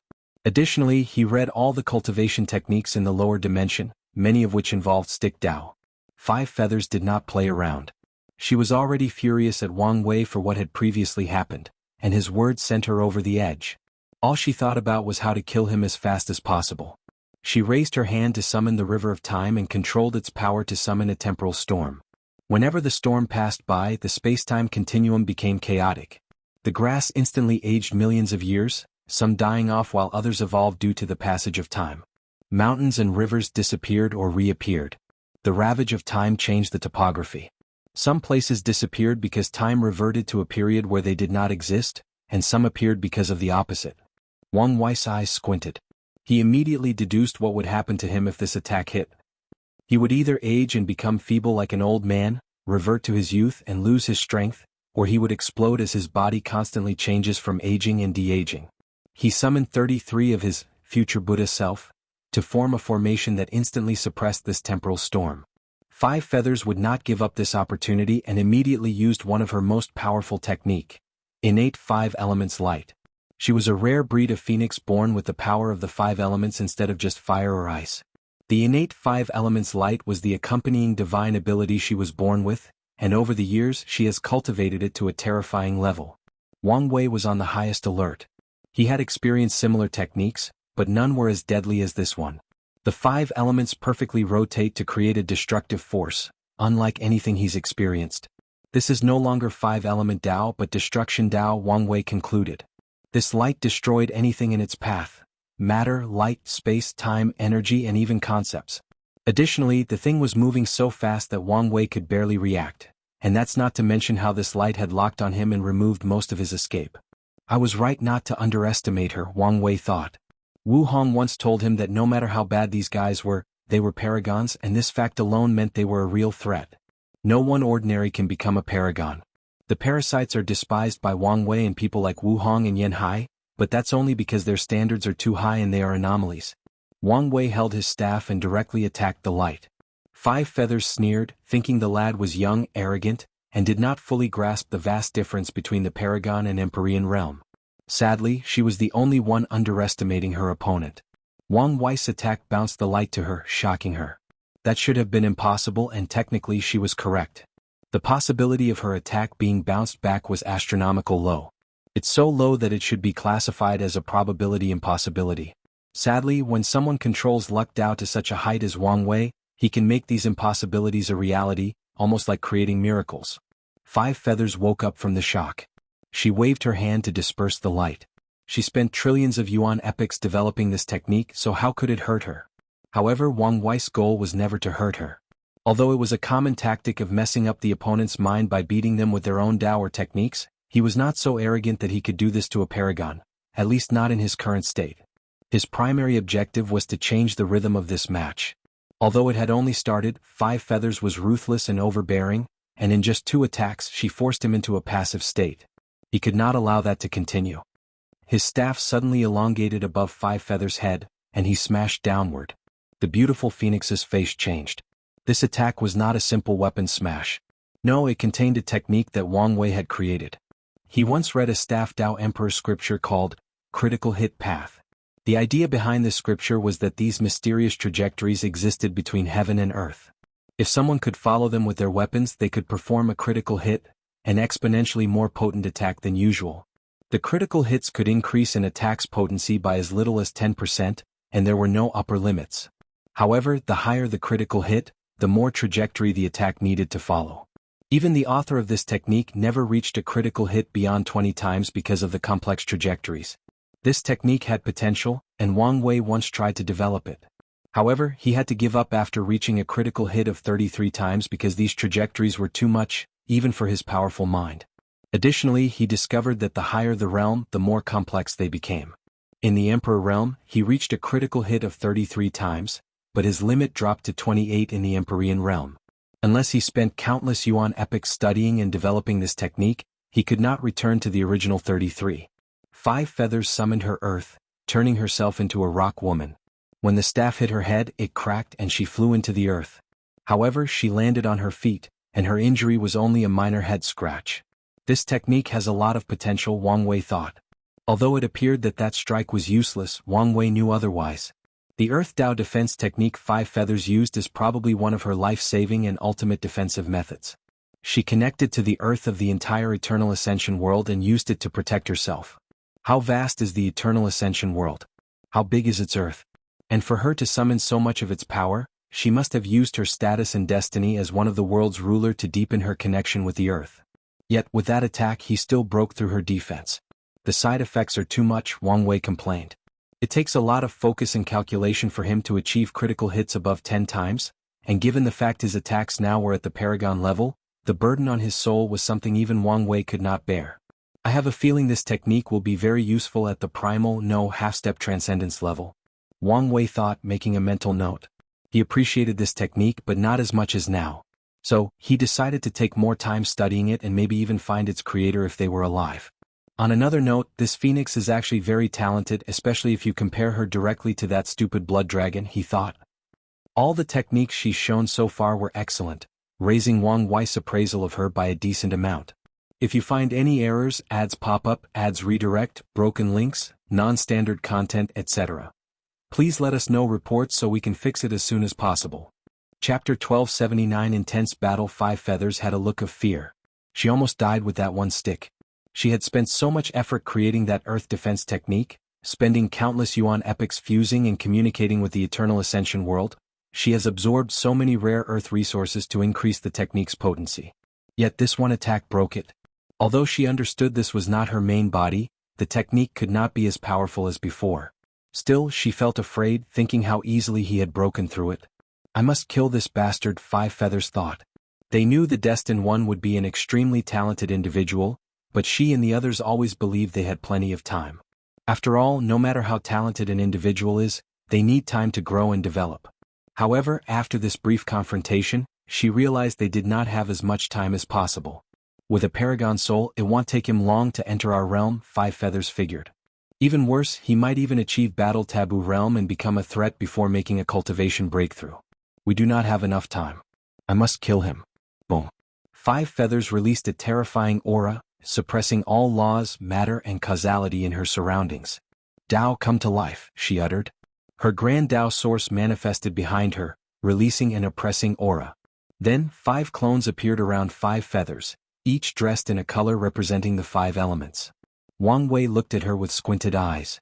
Is this the power of a paragon? He thought. He could feel it. After 5 feathers acted, she became the center of 5 elements Tao throughout the eternal ascension world.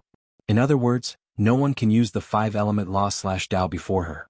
Wang Wei tried to summon his small understanding of the 5-element Tao, and as expected it didn't even work.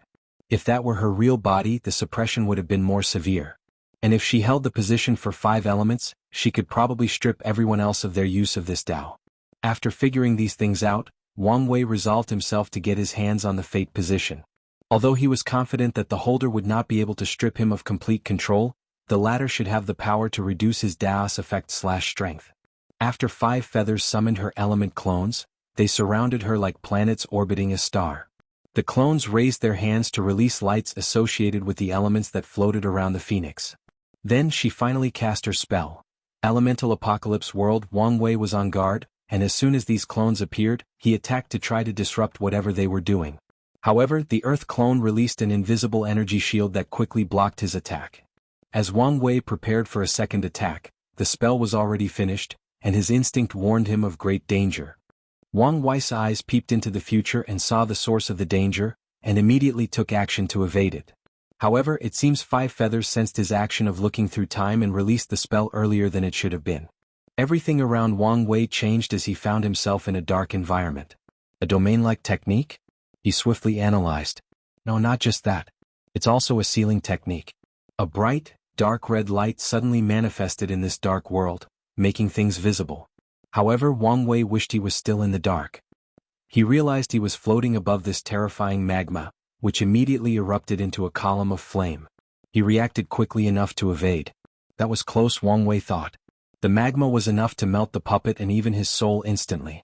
No, why didn't I sense such dangerous magma was so close to me? He quickly caught on the crux of the issue. The darkness around? It's not a simple lack of light, Wang Wei analyzed. She used the idea that fire is the source of light to control darkness Tao. And this lack of light doesn't just affect regular senses. How terrifying were Wang Wei's senses? With all his over-the-top and extravagant Daos, he had so many ways to detect things. But this darkness still worked on him. Wang Wei evaded a few more columns of magma, and the thing seemed to have been tired of him evading, so it condensed a colossal arm to catch or slap him into oblivion. Wang Wei calmly waved his staff in a circular motion around him to create a yin-yang fish diagram. Then, under his control, he separated the magma into its 2 fundamental elements, earth and fire. He sealed these different elements, thus successfully neutralizing this magma. Wang Wei had figured out his next step, but before he could react, he suddenly felt dizzy and almost fell from the air. What's this? Am I poisoned? Damn it, it's the ash.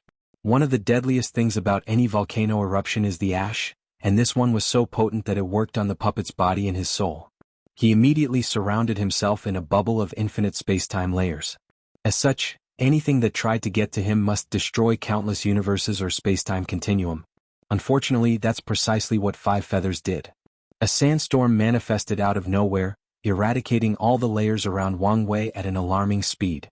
He immediately noticed that this sandstorm was created by combining Earth Tao and the sharpness of Metal Tao. Wang Wei's first instinct was to use the same strategy, divide them into their basic elemental counterparts and seal them separately. However, 5 feathers was not stupid, so the same method would not work twice. When he mobilized his yin-yang Tao, Wang Wei realized it did not work. He immediately understood the reason. 5 feathers must have used the changes between water and fire element to control yin-yang Tao, and when a paragon is using a Tao, how dare he, a small Empyrean, try to use it as well? Of course, such a method has limitations. For example, even if 5 feathers tried to restrict Wang Wei's fate Tao or many of the others, it wouldn't work since they are not her expertise. Since yin-yang Tao won't work, let's try something else, Wang Wei thought. He smashed the sandstorm with his staff, and as soon as they came into contact, he changed the fate/destiny of this sandstorm so that they had never correctly fused. With his high battle experience, Wang Wei made the correct choice. However, 5 feathers anticipated his high battle IQ compared to hers and focused on one thing she had over him: she could react faster than him. No matter how powerful Wang Wei was, it did not change the fact he was using foreign means of achieving paragon tier strength. 5 feathers was a full-fledged paragon, while Wang Wei's was incomplete. He could use his experience and mind to think countless steps ahead of her, but he could not react as fast as her. His deductions are what made him close to her reaction time. All of this is to say that as soon as he dealt with the sandstorm, this apocalypse world changed. A swamp was starting to fill this sealed world at an alarming rate. Meanwhile, it started raining, but not water, but these terrifying metallic liquids heavier than a multiverse. Wang Wei calmly dodged the liquid metals, but each drop that fell on the swamp drastically accelerated the speed at which it rose. Time is running out, and my intuition is telling me my previous methods of dealing with these attacks won't work, Wang Wei thought, his mind working on overdrive. Swamp. A combination of earth, water and wood elements. Liquid metal. A combination of water and metal Dao. No, given the terrifying weight, it probably also contains earth Dao. I see. Wang Wei knew what to do. He summoned his order disorder Dao. Order. All 5 elements Dao's aspects, characteristics and functions will be rendered useless. Usually Wang Wei would only need such a order to deal with people who cultivated the 5-element Dao. However, he was dealing with a being higher on the hierarchy scale than himself. So, such a blatant rewrite of the rules will not work unless he's willing to severely restrict it or pay a price. Disorder, willpower backlash. Boom. A terrifying power that embodies order, chaos, and all the fundamental rules of heaven and earth descended into this world and rapidly dissipated it. 5 feathers appeared in the eternal ascension world with an incredulous look. Meanwhile, Wang Wei's face was pale.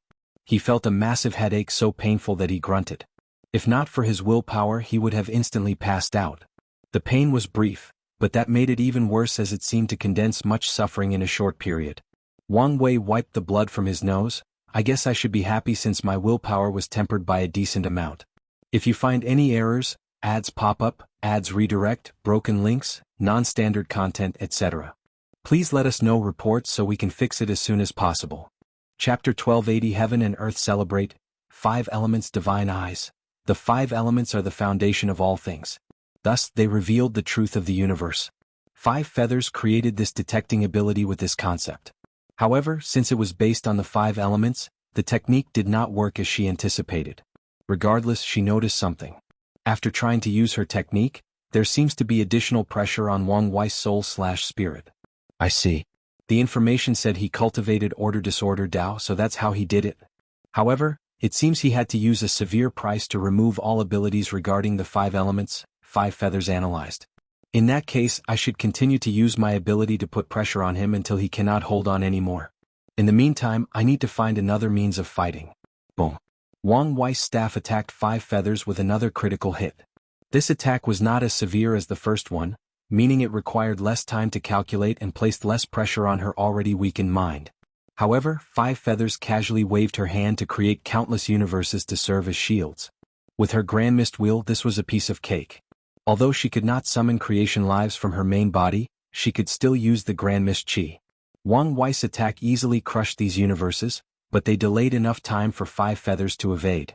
I could use my sub-Daos, but they are only in the Empyrean realm, 5 feathers thought. She was already struggling with her own Dao, so these sub-Daos would be even more useless. Even if she used her soul to boost them to Paragon tier, they would not be as effective. In that case, this is the only way to continue this fight, 5 feathers thought while wishing she had brought any Paragon artifact. Even without her proving Dao artifact, she could forcefully break that order Dao spell. While evading these attacks, she raised her hand, and a phantom of a world manifested behind her. Then, with a downward motion, a black cloud condensed above the sky before releasing a pool of thunder on her opponent.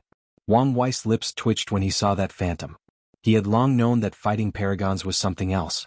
These people simply had too many means, making battles at that level extremely complex. One of these many means was chi/energy. A paragon's soul is so powerful, so it's not hard to imagine how much energy from the source chi space they could control.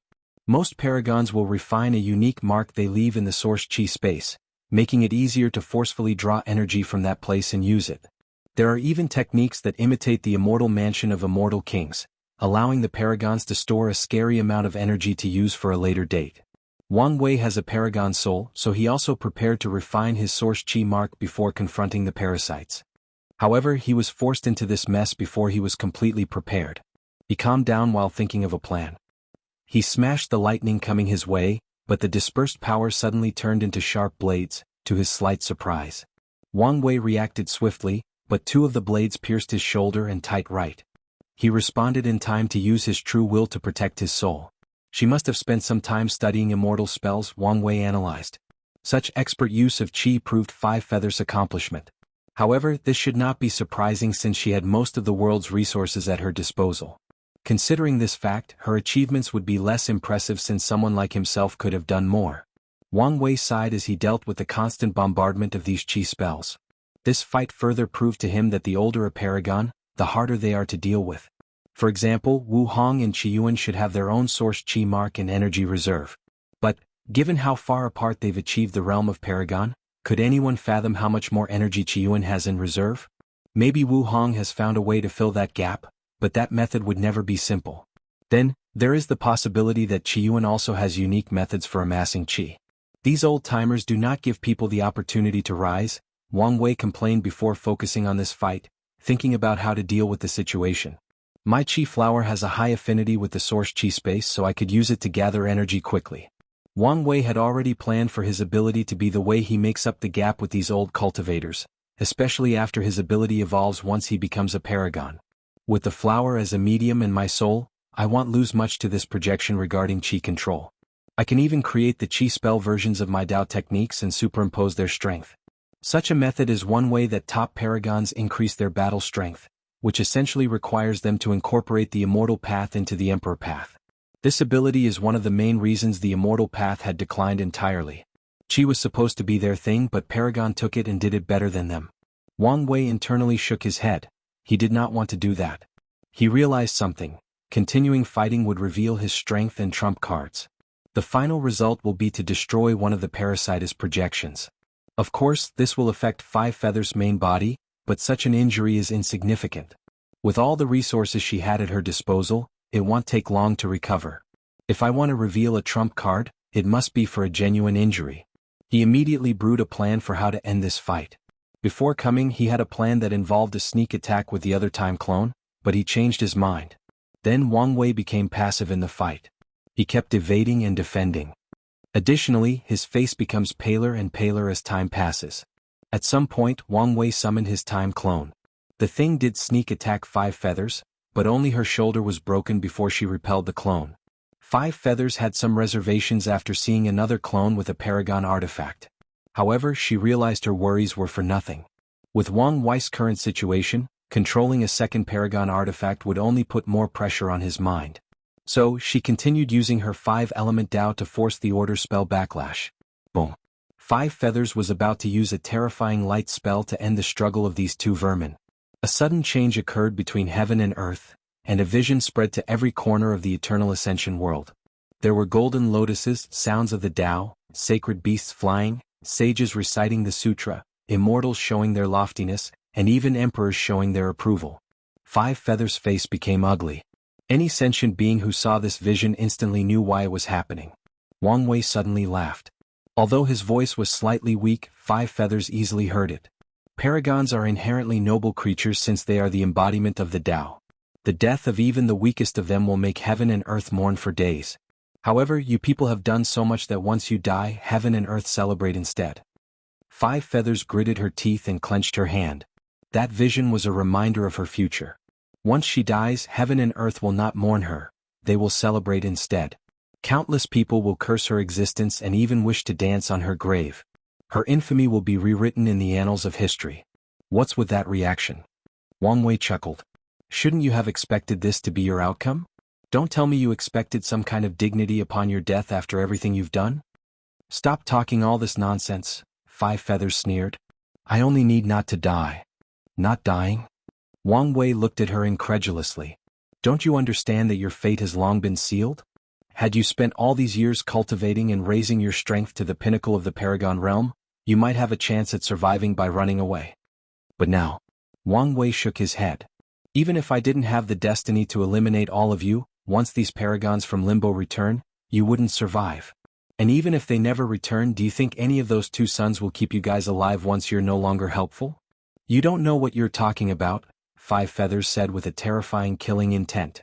Is that so? Wang Wei smiled. However, it was not the charming kind but the kind that made people wish they could beat him up. Mithrea already finds you guys useless and doesn't need you anymore, so she'll definitely eliminate you once she has the chance. Supreme Unity is cold and indifferent, meaning it's only a matter of time before he sacrifices you for his gain. So, as I said, Your fate was sealed the moment you accepted their offers to become this world's ruler. If you find any errors, ads pop up, ads redirect, broken links, non-standard content, etc., please let us know reports so we can fix it as soon as possible. Chapter 1281 Finally move? What's going on? Despite Wang Wei's careless attitude and his act of riling up 5 feathers, his mind was somewhere else. My feeling is not wrong. Something significant is about to happen in the Heavenly Beauty Palace, and it seems to be an opportunity one should not miss. After figuring this out, Wang Wei knew he had to end this fight as swiftly as possible. Blood Dragon was already dead, meaning it was time to plunder that dragon's territory. Although he's blocked the people from the palace, other bold people who saw the heaven and earth vision will also have the same idea. In that case, let's have the body find out what's so important in that palace while I use the puppet for the plunder, Wang Wei finalized. Bastards, have you said enough? 5 feathers roared. She did not need anyone to remind her of her ultimate fate. She had plenty of advisors who did the same and she killed all of them already. Divine Judgment. 5 feathers used much of the chi she had reserved to cast a light spell with a wide area effect. The sky turned bright as trillions of sword lights manifested. They descended toward Wang Wei and the time clone with the utmost prejudices. To these lights, these two are the greatest sinners between heaven and earth and must be destroyed or purified. Wang Wei's face became paler as he saw this attack. He immediately acted in tandem with the clone, setting up a formation with their staff artifact. The two made a circular motion above their heads with their staffs, generating a shield that covered them 360 degrees. The light swords purified everything in their path. The laws of heaven and earth stood no chance against them, let alone things like spacetime or any sentient life in the surroundings. Crack. A cracking sound echoed between heaven and earth, and it originated from Wang Wei's shield. He gritted his teeth and increased the resonance between the two staffs, allowing him and the clone to repair the crack and raise their defenses. However, soul blood kept dropping from his nose, which was an indication of his current state. 5 feathers sneered after seeing this and used another spell. An incalculable amount of swords suddenly grew from the ground. Damn it, Wang Wei cursed.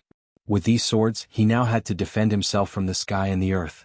Wang Wei used his soul to mobilize the energy between heaven and earth to supplement himself. His actions created a vacuum of energy in the surrounding billion light-years. Such an act should have disrupted the cultivation of countless people.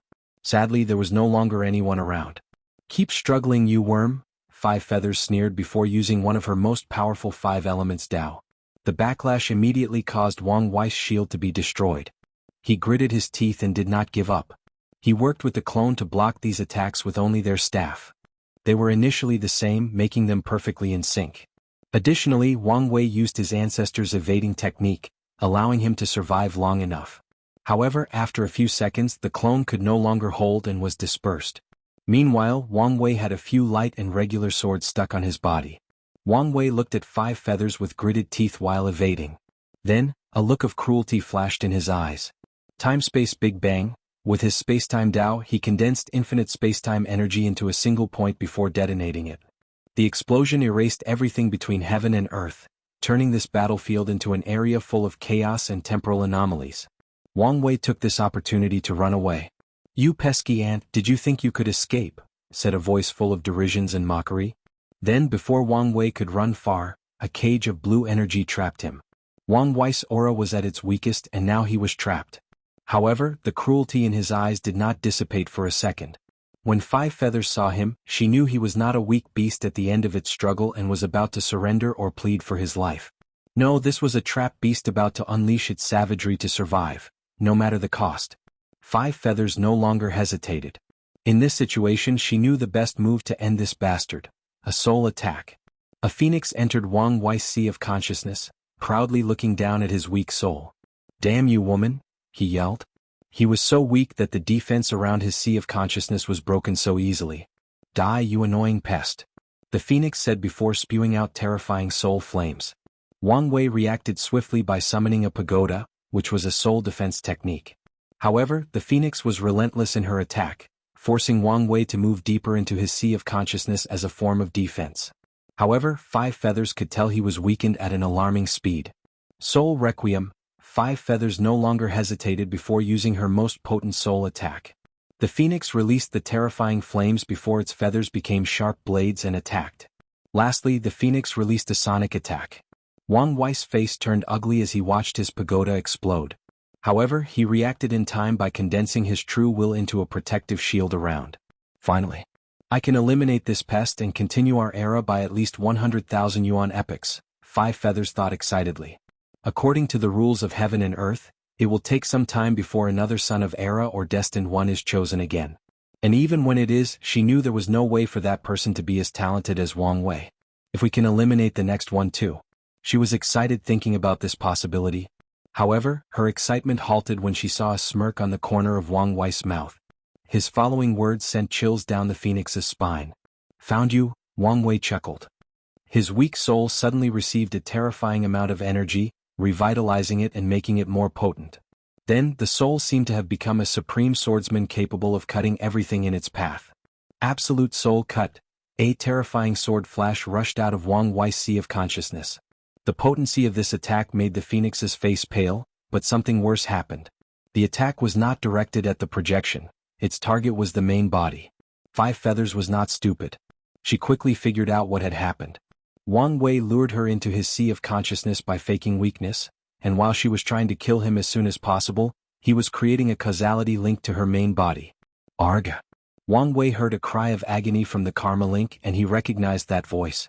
Such a sound was music to his eyes, bringing out some of his masochist tendencies. He smiled before gazing at the phoenix. Damn, this is not over, Five Feathers thought.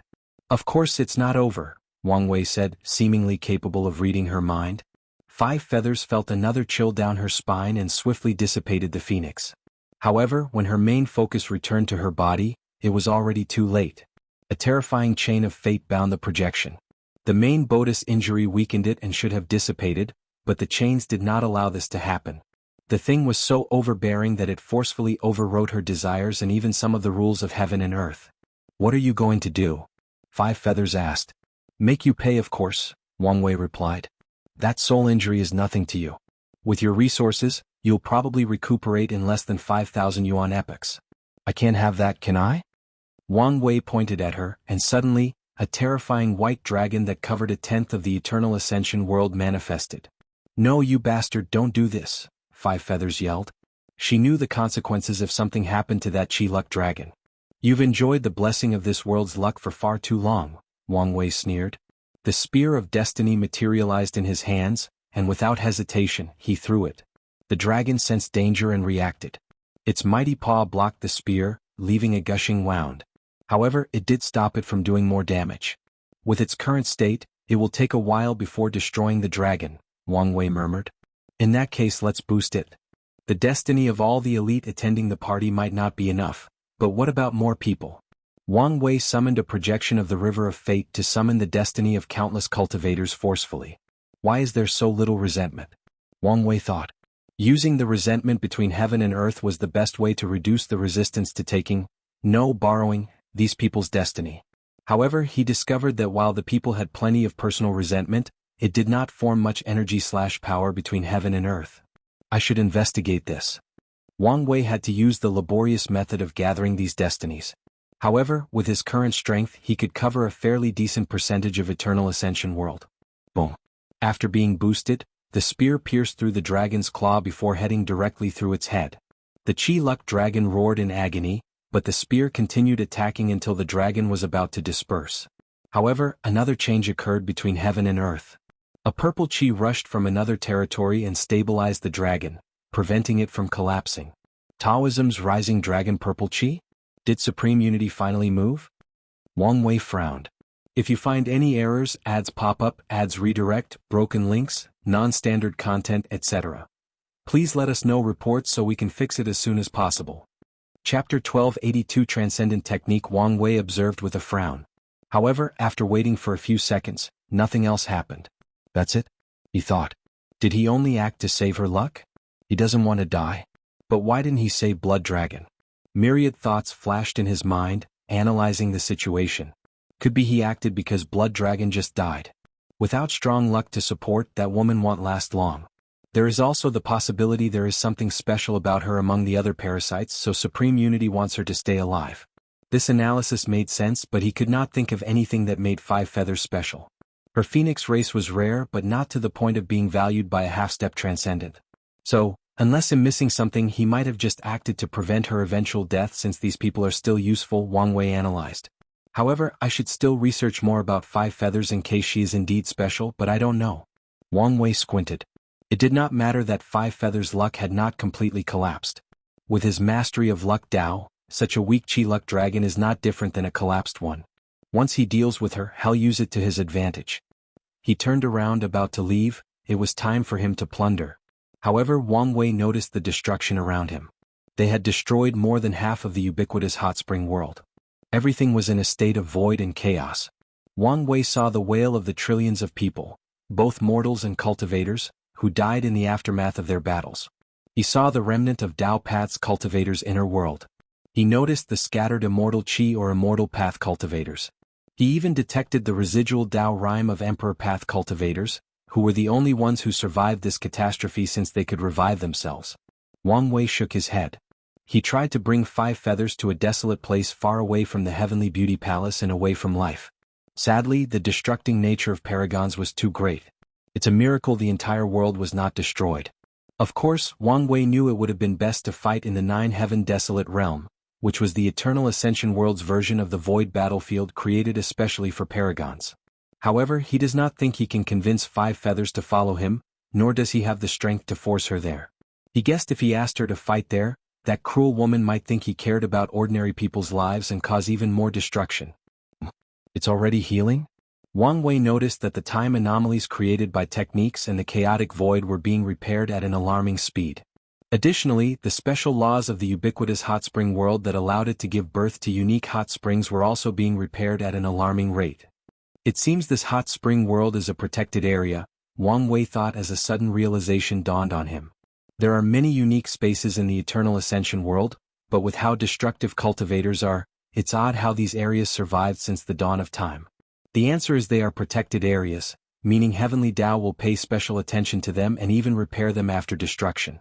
That also explained why the entire thing was not destroyed, Wang Wei thought. Their battle intensity was enough to destroy this area, but only half suffered.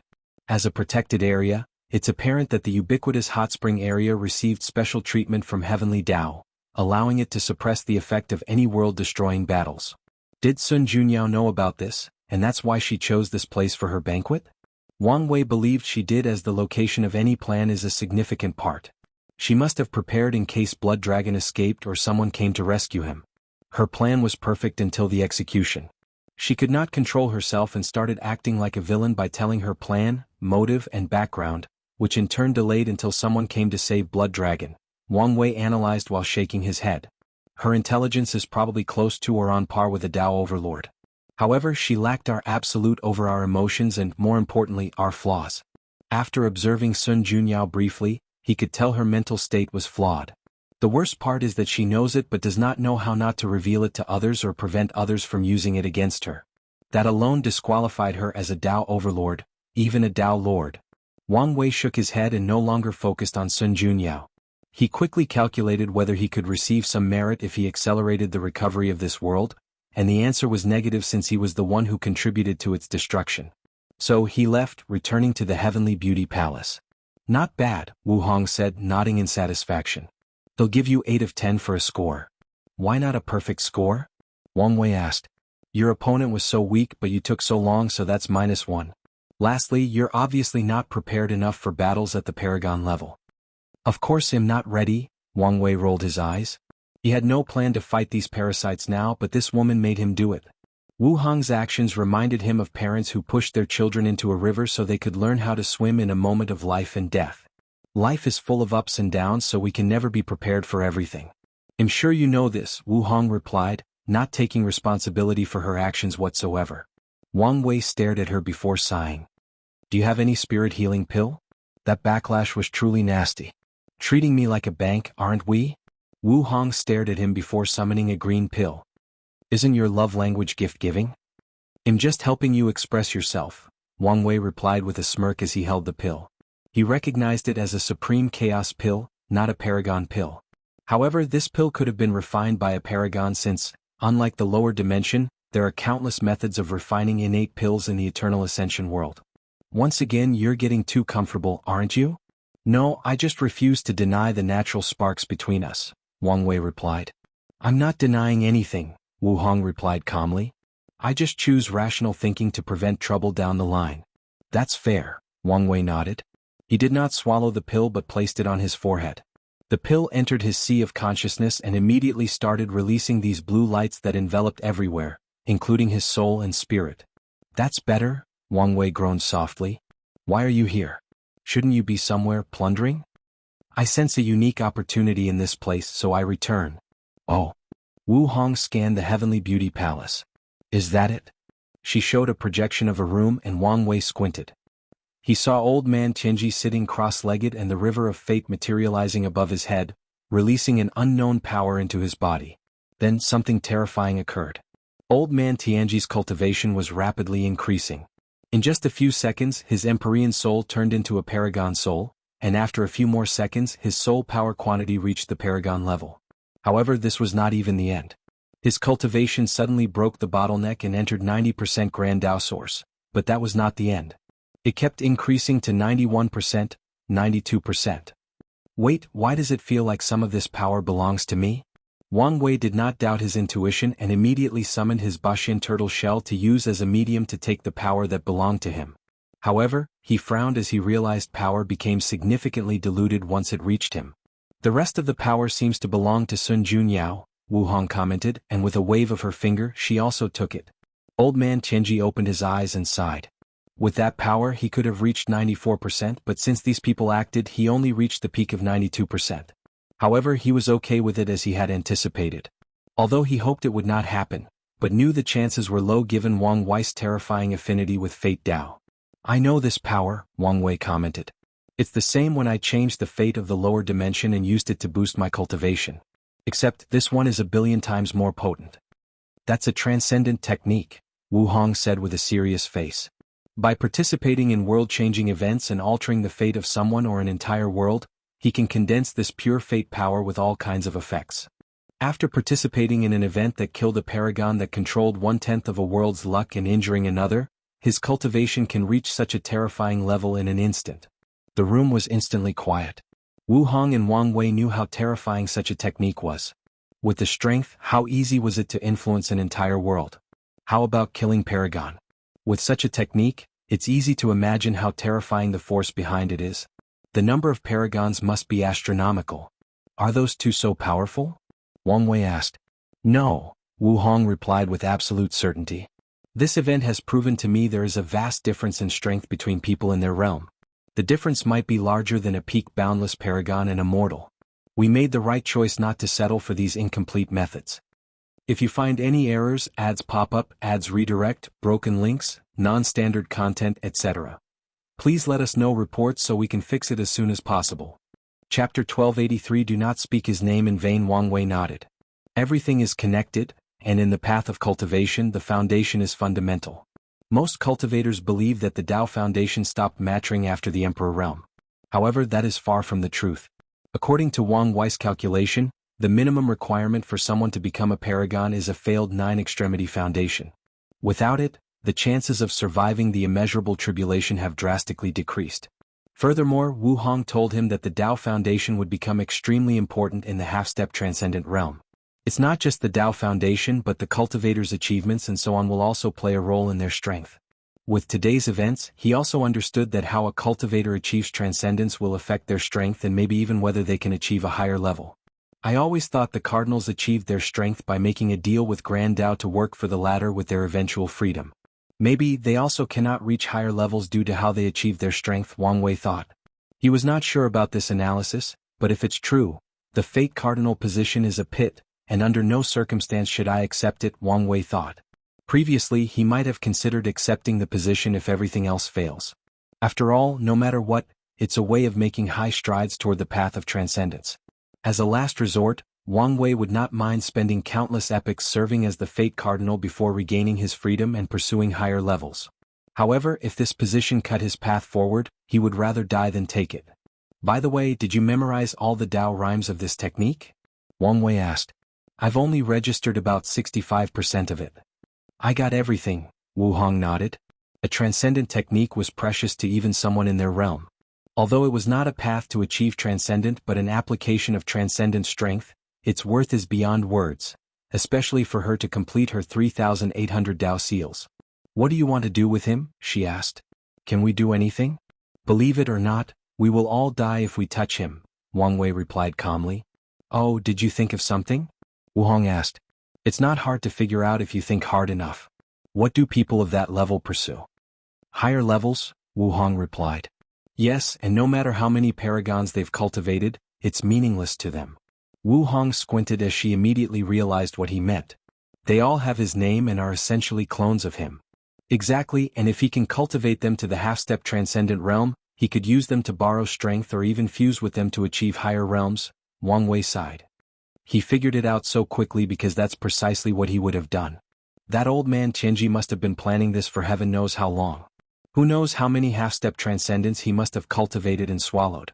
I'm sure this technique has some limits, but even so, I reckon he must have walked very far on the transcendent path. Boom. The world trembled slightly and everything stopped. All cultivators, matter, energy, and even the rules of heaven and earth. Only two people were not affected, Wang Wei and Wu Hong. Then a pair of eyes appeared above the sky, glancing at them. Two little ants figured out my plan? A deep voice echoed between heaven and earth. Wu Hong and Wang Wei immediately felt a few running deep through their souls. This was not because of their character or flaw in their mind, but the instinct reaction of a creature meeting a higher life form. However, even as lower life forms, these two were extraordinary. They remained calm, controlled their body's natural instincts, and calmly looked at that pair of eyes. Interesting, said the voice before looking in the distance. Two people who were fighting were now looking at him. One of them was indifferent, but the latter sent a warning. However, he did not care. Although they were in the same realm, these two were too weak, so the eyes focused on the ants. I command you to be able to keep calm in the situation, said the pair of eyes. However, you know too much. A colossal hand descended from the heavens toward these two. He did not want information about his plan to get out. Although a few people on his level suspected his plan, no one knew for sure. Additionally, he could tell these two were highly talented, with the potential to reach his level, especially that woman. After seeing her, he felt a tiny threat.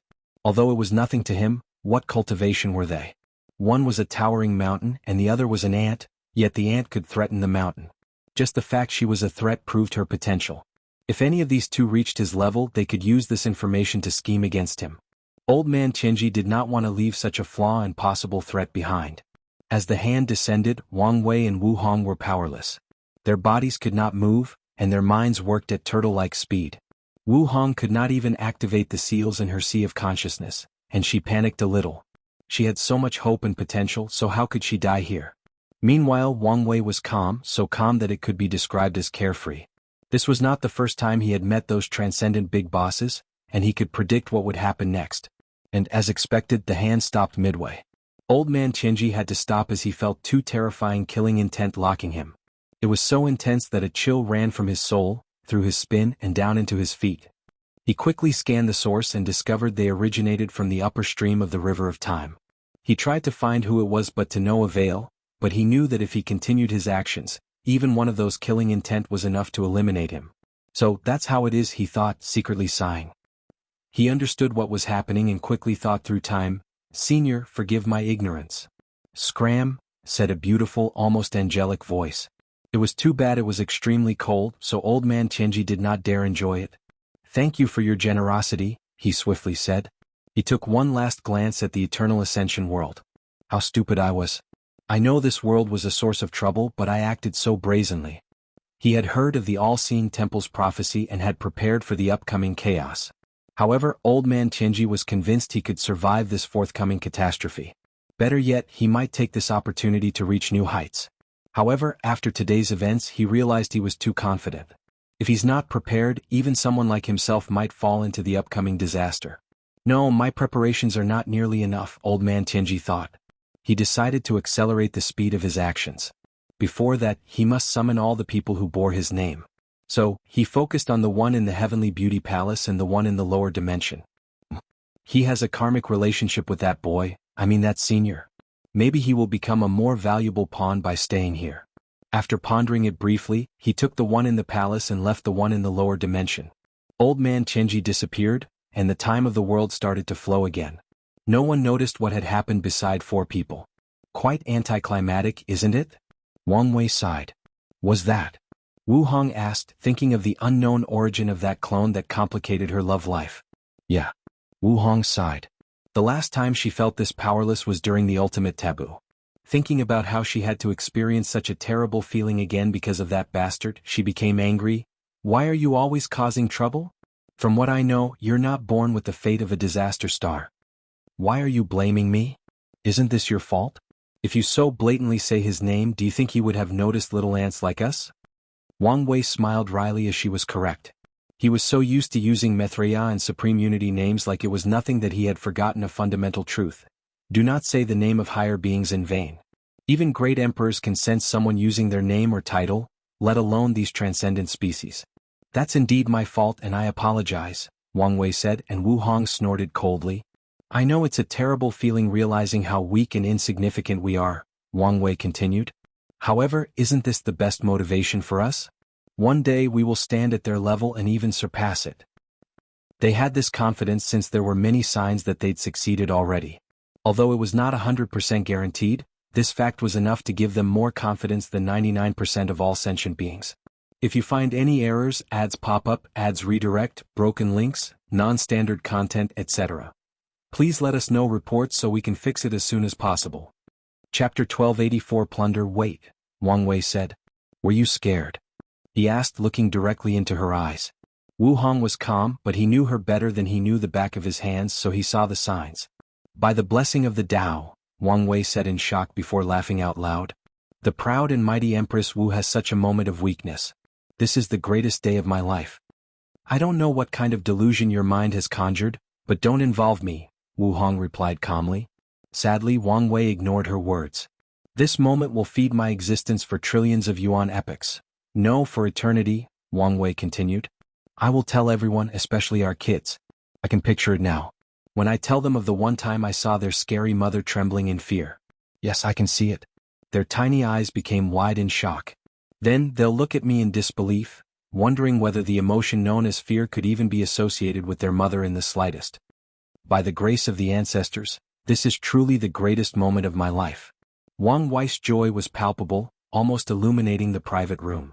Meanwhile, Wu Hong was gloomy. If you dare utter a word, the things they'll do to you could no longer be described as unspeakable, she warned. It doesn't matter, Wang Wei replied, his face showing a hint of unparalleled confidence. No matter what trials and tribulations you put me through, no matter what darkness, the fact that you were once scared is enough for me to survive anything. You. Wang Wei grinned in response. Then a cunning light flashed in Wu Hong's eyes. Her demeanor suddenly changed as she became sad and even docile.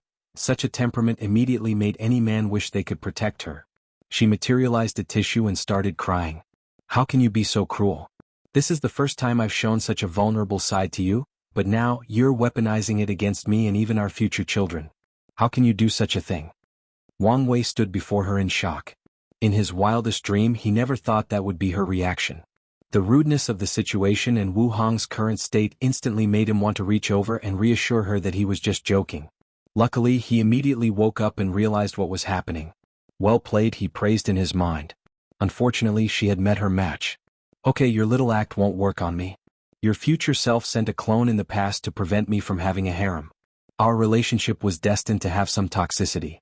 Accept this loss and move on. You bastard, Wu Hong said, returning to her calm and authoritative self. This is not over, she declared after putting the tissue away. I'm sure it's not, Wang Wei smiled. They have an eternity to spend together, so it's great for their relationship to have its uniqueness. Otherwise they will face the same fate as most Dao partners, getting bored of each other. By the way, why were you scared? Didn't you already guess about our future selves? Of course I have, Wu Hong replied. But I'm not as crazy as you to put so much faith in my so-called future self. Have you never wondered whether these people protected us as our future selves? What if they are someone else pretending to be? And even if they are ourselves, who knows how much we've changed? At their levels, the past might not matter much to them. Wu Hong sighed. The entire situation seems ridiculous and unnecessarily complicated to me. Wang Wei nodded. Of course, he's thought of all these questions and possibilities. All I can say is firstly, we cannot interfere in these battles yet, so we have no choice but to believe. Secondly, there are no signs of a problem so far, so all I can do is keep calm, retain that level of faith and keep my guard up if I detect or deduce some kind of anomaly. Wu Hong looked in the distance. In this overtly complex situation, his mindset was the best choice. It seems I must enter the dark truth as soon as possible. She realized that since the ultimate taboo, she might have become conservative in her actions. Otherwise, after so many years, as long as she took the risk and left the Eternal Ascension world, there are plenty of ways to heal her injuries and return to peak strength. Don't you have plundering to do? Wu Hong said, looking at him. Damn it. Wang Wei almost forgot. Wait. Here. Wu Hong handed him the power of fate she took from old man Tianji. This is Sun Jianyo's share. Give it to her. Wang Wei nodded before teleporting away. Wu Hong calmly watched him leave, and a few seconds later she smiled. She was correct in thinking he could bring some colors to her life. Let's continue observing before making any final decisions. Although she had a favorable view of him, this was not something she could decide after only 2 meetings. Anyway, they had eternity before them, so there was no need to rush. Wang Wei teleported to the domineering dragon realm. He scoffed at the name as he knew the blood dragon changed it after taking control of this territory. Wang Wei immediately detected countless energy powers, so he focused on the largest one. He saw countless people attacking this beautiful palace, which was surrounded by auspicious clouds, dragons roaming around, and floating in the void as a massive ocean held it up. A powerful shield surrounded the palace, and no matter how many people attacked it, it remained intact. The Dragon Palace, Wang Wei muttered. This was Blood Dragon's primary residence, meaning it was the place with the most outstanding amount of resources. Wang Wei flew to his people. Sect Master, you're finally here, Wang Qi said. He recognized the latter from his aura despite Wang Wei still being inside the puppet. What's the situation? With the help of the changing Fate Hall and the Fate Guard, we've plundered the most powerful branches, outposts and allies, Wang Qi explained. The Blood Dragon ruled trillions of worlds, universes, domains and realms. As such, he needed help to control such vast territories, so he had many branches and allies scattered in his territory. So that only leaves the Dragon Palace, Wang Wei nodded. Yes, but with the Paragon Array we're powerless, Wang Qi replied. Additionally, someone already went in? Oh. I think it was Sun Junyao, Wang Qi continued. Her people were already waiting, but once she arrived, she used an array-breaking talisman to make a hole in this place's defense and entered. Wang Wei frowned. Where is Red Mask? She and many of her people were already inside before the formation was activated, but we've lost contact. She should have contacted us if her mission had succeeded, Wang Wei commented, thinking about his next step. He could not wholly rely on Red Mask now that he knew Sun Junyao had entered. By the time she takes control of the array and opens a path for them, Sun Junyao might have already plundered the best resources. Even though no paragon is controlling the array, it will take me too long to use brute force to enter, Wang Wei analyzed. However, since Sun Junyao could enter with an array-breaking talisman, it means the formation is not at its peak, so maybe I can use a similar method. Wang Wei did not have a rank 12 array-breaking talisman, but he could try other ways. The array virus? He immediately shelled this idea. In the lower dimension, the idea of the array virus was elevated to Emperor tier, but it was useless for a paragon array unless it could be further improved. However, that was impossible in such a short period. In that case, I can only use a more direct and radical method, Wang Wei concluded before summoning his people. Monk, his wife, the second prince and everyone else stopped attacking the array and regrouped with Wang Wei.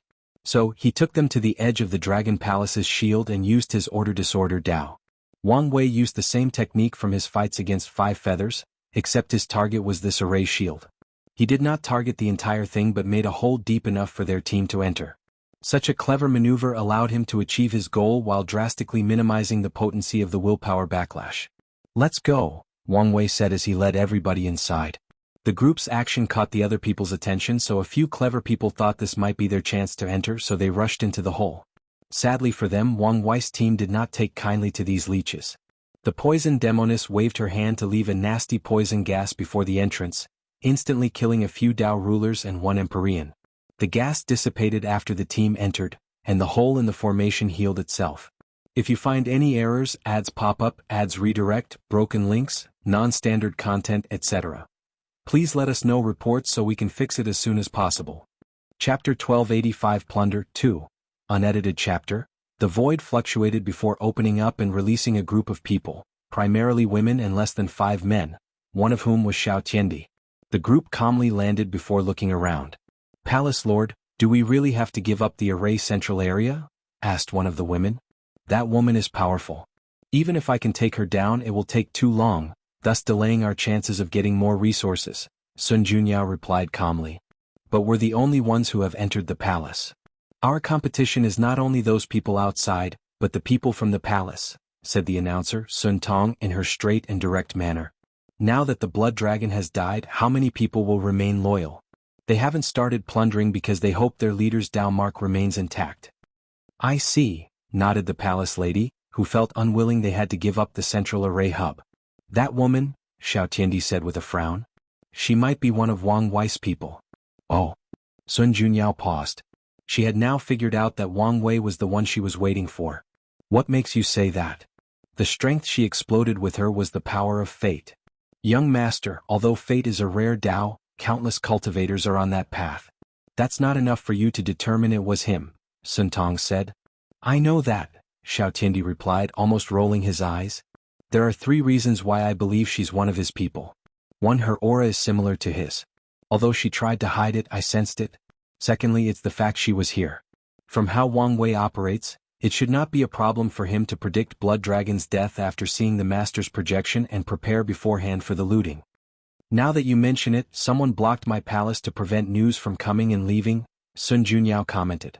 That power was terrifying, so she had to use the strength from the palace, a supreme chaos artifact, to leave after killing Blood Dragon.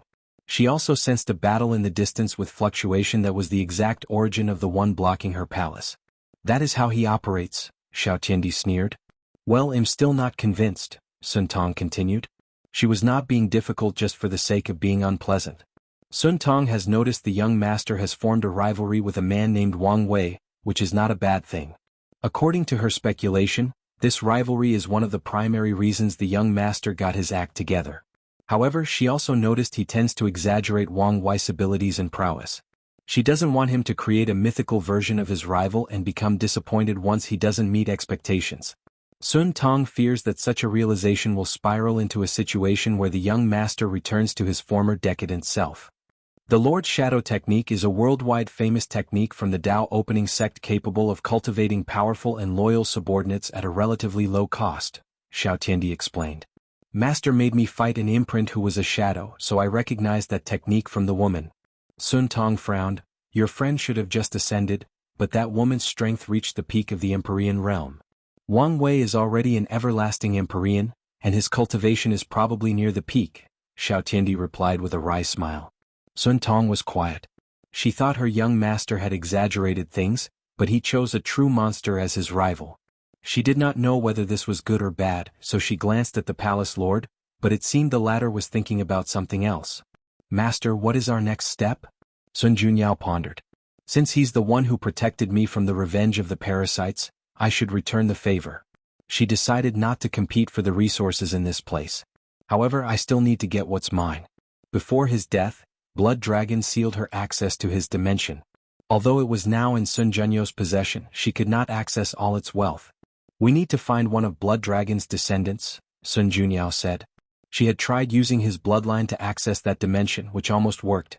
However, Blood Dragon was truly petty and predicted her actions, thus leaving preventive measures. Now Sun Junyao will try another way, copy his descendants' bloodline and use them to access that dimension. Let's go, Sun Junyao. She knew that the lustful Blood Dragon had a few children before proving the Dao, and luckily one of them when he was an Empyrean. Her mission will have been accomplished as long as she gets her hands on one of them.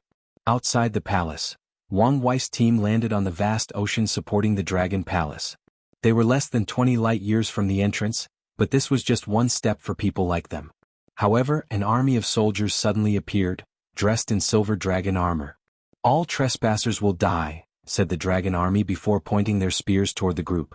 They were perfectly in sync, and the killing intent released by them showed they were well trained and had seen blood. An army of emperors and empyreans? Commented the flesh demon. Well, given these people's resources, I shouldn't be surprised. Their weapons? It's all Empyrean artifacts, added the flame blacksmith. This army comprised at least 500,000 individuals, yet each held such a powerful weapon. Wang Wei frowned the moment he saw these people. Something feels wrong, Monk said. Indeed, Wang Wei nodded. Poison flesh, go test them out. The two demons did not hesitate before immediately attacking this army with all their strength. However, the devastating destruction that many anticipated did not appear. The army activated its formation, which gathered its power to condense two Dharma images above its heads that directly confronted the flesh and poison demons. The poison demon's poison was excellent for large-scale killing, so even with the Dharma image's effort, numerous soldiers died in the aftermath. However, as soon as one person dies, a light descends from the sky, and another solder replaces the missing one, ensuring the formation remains in peak shape. "This is an illusion formation," said Jiaping, the second prince. His double pupil finally saw the truth. "I was thinking there was no way for anyone to cultivate such an elite army," the puppet demon nodded. The world finally made sense to him. "You're only saying this because of your ignorance," Monk said. He knew top lineages like the barbarian race or those overlords had large armies of Empyreans, let alone this one that consisted mainly of great emperors. The puppet demon looked at him before looking away. He couldn't beat this bastard, so there was no point in arguing with him and possibly suffering humiliation. "It seems the people inside have activated the other formations to prevent us from entering," Dulgun commented. She shook her head. "None of this would have happened had they been the first to enter." "What now?" Monk said before flicking his finger. He released an enormous force that instantly annihilated the two Dharma images and the entire army. However, as expected, they immediately recondensed. "Even if we know this is an illusion formation, it does not mean we can escape. The enemy's purpose was probably to trap them here and even force them to fight until exhaustion with these illusions. Additionally, even if they knew they were in an illusion, it did not mean that these soldiers' attacks were suddenly invalid to them. A Paragon tier array would not have such an apparent weakness." "Jiaping, let me borrow your power," Wang Wei said calmly. "No problem, Lord." Jiaping's eyes suddenly returned to normal, while Wang Wei suddenly had the double pupil. Wang Wei did not waste time and immediately found a few operational flaws in this array and placed temporary seals on them. The soldiers suddenly became illusory before completely disappearing. However, the team did not have time to rejoice before something else attacked them. A terrifying pressure descended from the heavens, rendering them immobile.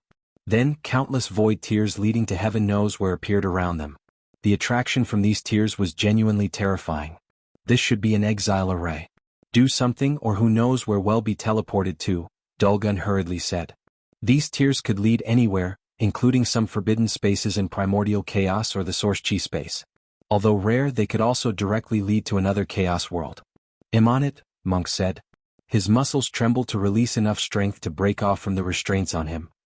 Then he manifested a colossal golden giant above his head. The giant palmed downward, releasing a terrifying pressure that closed all the tears. Everyone sighed in relief. "It's not over," Wang Wei said calmly, bringing bad news to them. The sky above their heads suddenly turned dark, and everyone's faces turned pale. Their danger senses were activated, and a terrifying warning of death was constantly reverberating in their mind. "This is," Wang Wei thought, noticing something. "If you find any errors, ads pop up, ads redirect, broken links, non-standard content, etc. Please let us know reports so we can fix it as soon as possible." Chapter 1286 Plunder 3. That's the power of nothingness, Wang Wei thought. He focused, and as expected, that's the power he was familiar with. The Dragon Palace used nothingness to create this potent killing formation. If there were any other people involved, they might die or, at the minimum, be severely injured after dealing with such power. Unfortunately for them, they met Wang Wei. This is a great opportunity, Wang Wei realized. Nothingness-based formations are extremely rare because of the materials required and the fact that most array masters refuse to install them due to the danger. Unless they spent years studying it, most array masters are unfamiliar with this kind of power, meaning it's easy for them to make mistakes in the installation process. However, the slightest mistake also means their deaths and everything around them. By controlling that formation, I can gather enough nothingness power to condense my wheel and enter the battle taboo realm, Wang Wei analyzed with excitement. It seems my luck is on the uptake. As soon as Wang Wei had these thoughts, he paused as he realized something. Besides a few minor setbacks, my luck has constantly risen since my ascension. And after today's haul, no, after my training with the future wife, it should reach its peak. He squinted. After luck reaches its peak, there is only one way for it to go, down. In other words, Wang Wei can already predict that his life will not be so good once he's done training with Wu Hong. I must be ready, he thought. He realized that Supreme Unity was the only person who could truly make his life miserable. In other words, the latter should be making a significant move soon. A sense of urgency suddenly loomed over Wang Wei. However, he also understood this was not the time to be worrying. He no longer wasted time being distracted and summoned his nothingness wheel to control the upcoming power, allowing their team to navigate this killing array unharmed. He used nothingness for his flesh enlightenment? How crazy is this guy? Monk thought as he saw how Wang Wei dealt with this situation. The barbarian race is masters of body refiners, so they've tried a few times to walk the path of nothingness throughout their history. Unfortunately, everyone brave enough to use that concept, except for one, died tragically as their bodies, souls, and Tao were extinguished by the very power they had tried to control. The only survivor was an inextinguishable paragon who wanted to change his concept from eternity to nothingness. To that barbarian's credit, he made excellent achievements in the path of nothingness during his attempt. His achievements were even higher than Wang Wei. According to Wang Wei's division of the power nothingness, there are 4 stages: intangible, void, emptiness, and true nothingness. Wang Wei was currently at the peak of the void stage, and once he achieves taboo with this power, he'll enter the emptiness stage. That barbarian reached the peak of the emptiness stage. Sadly, he made the same mistake as everyone who tried to walk this path, trying to control true nothingness in one step. According to Wang Wei's recent speculations, Hell only achieved true nothingness after entering the half-step transcendent realm. That barbarian did not understand this and almost died in his attempt to control true nothingness.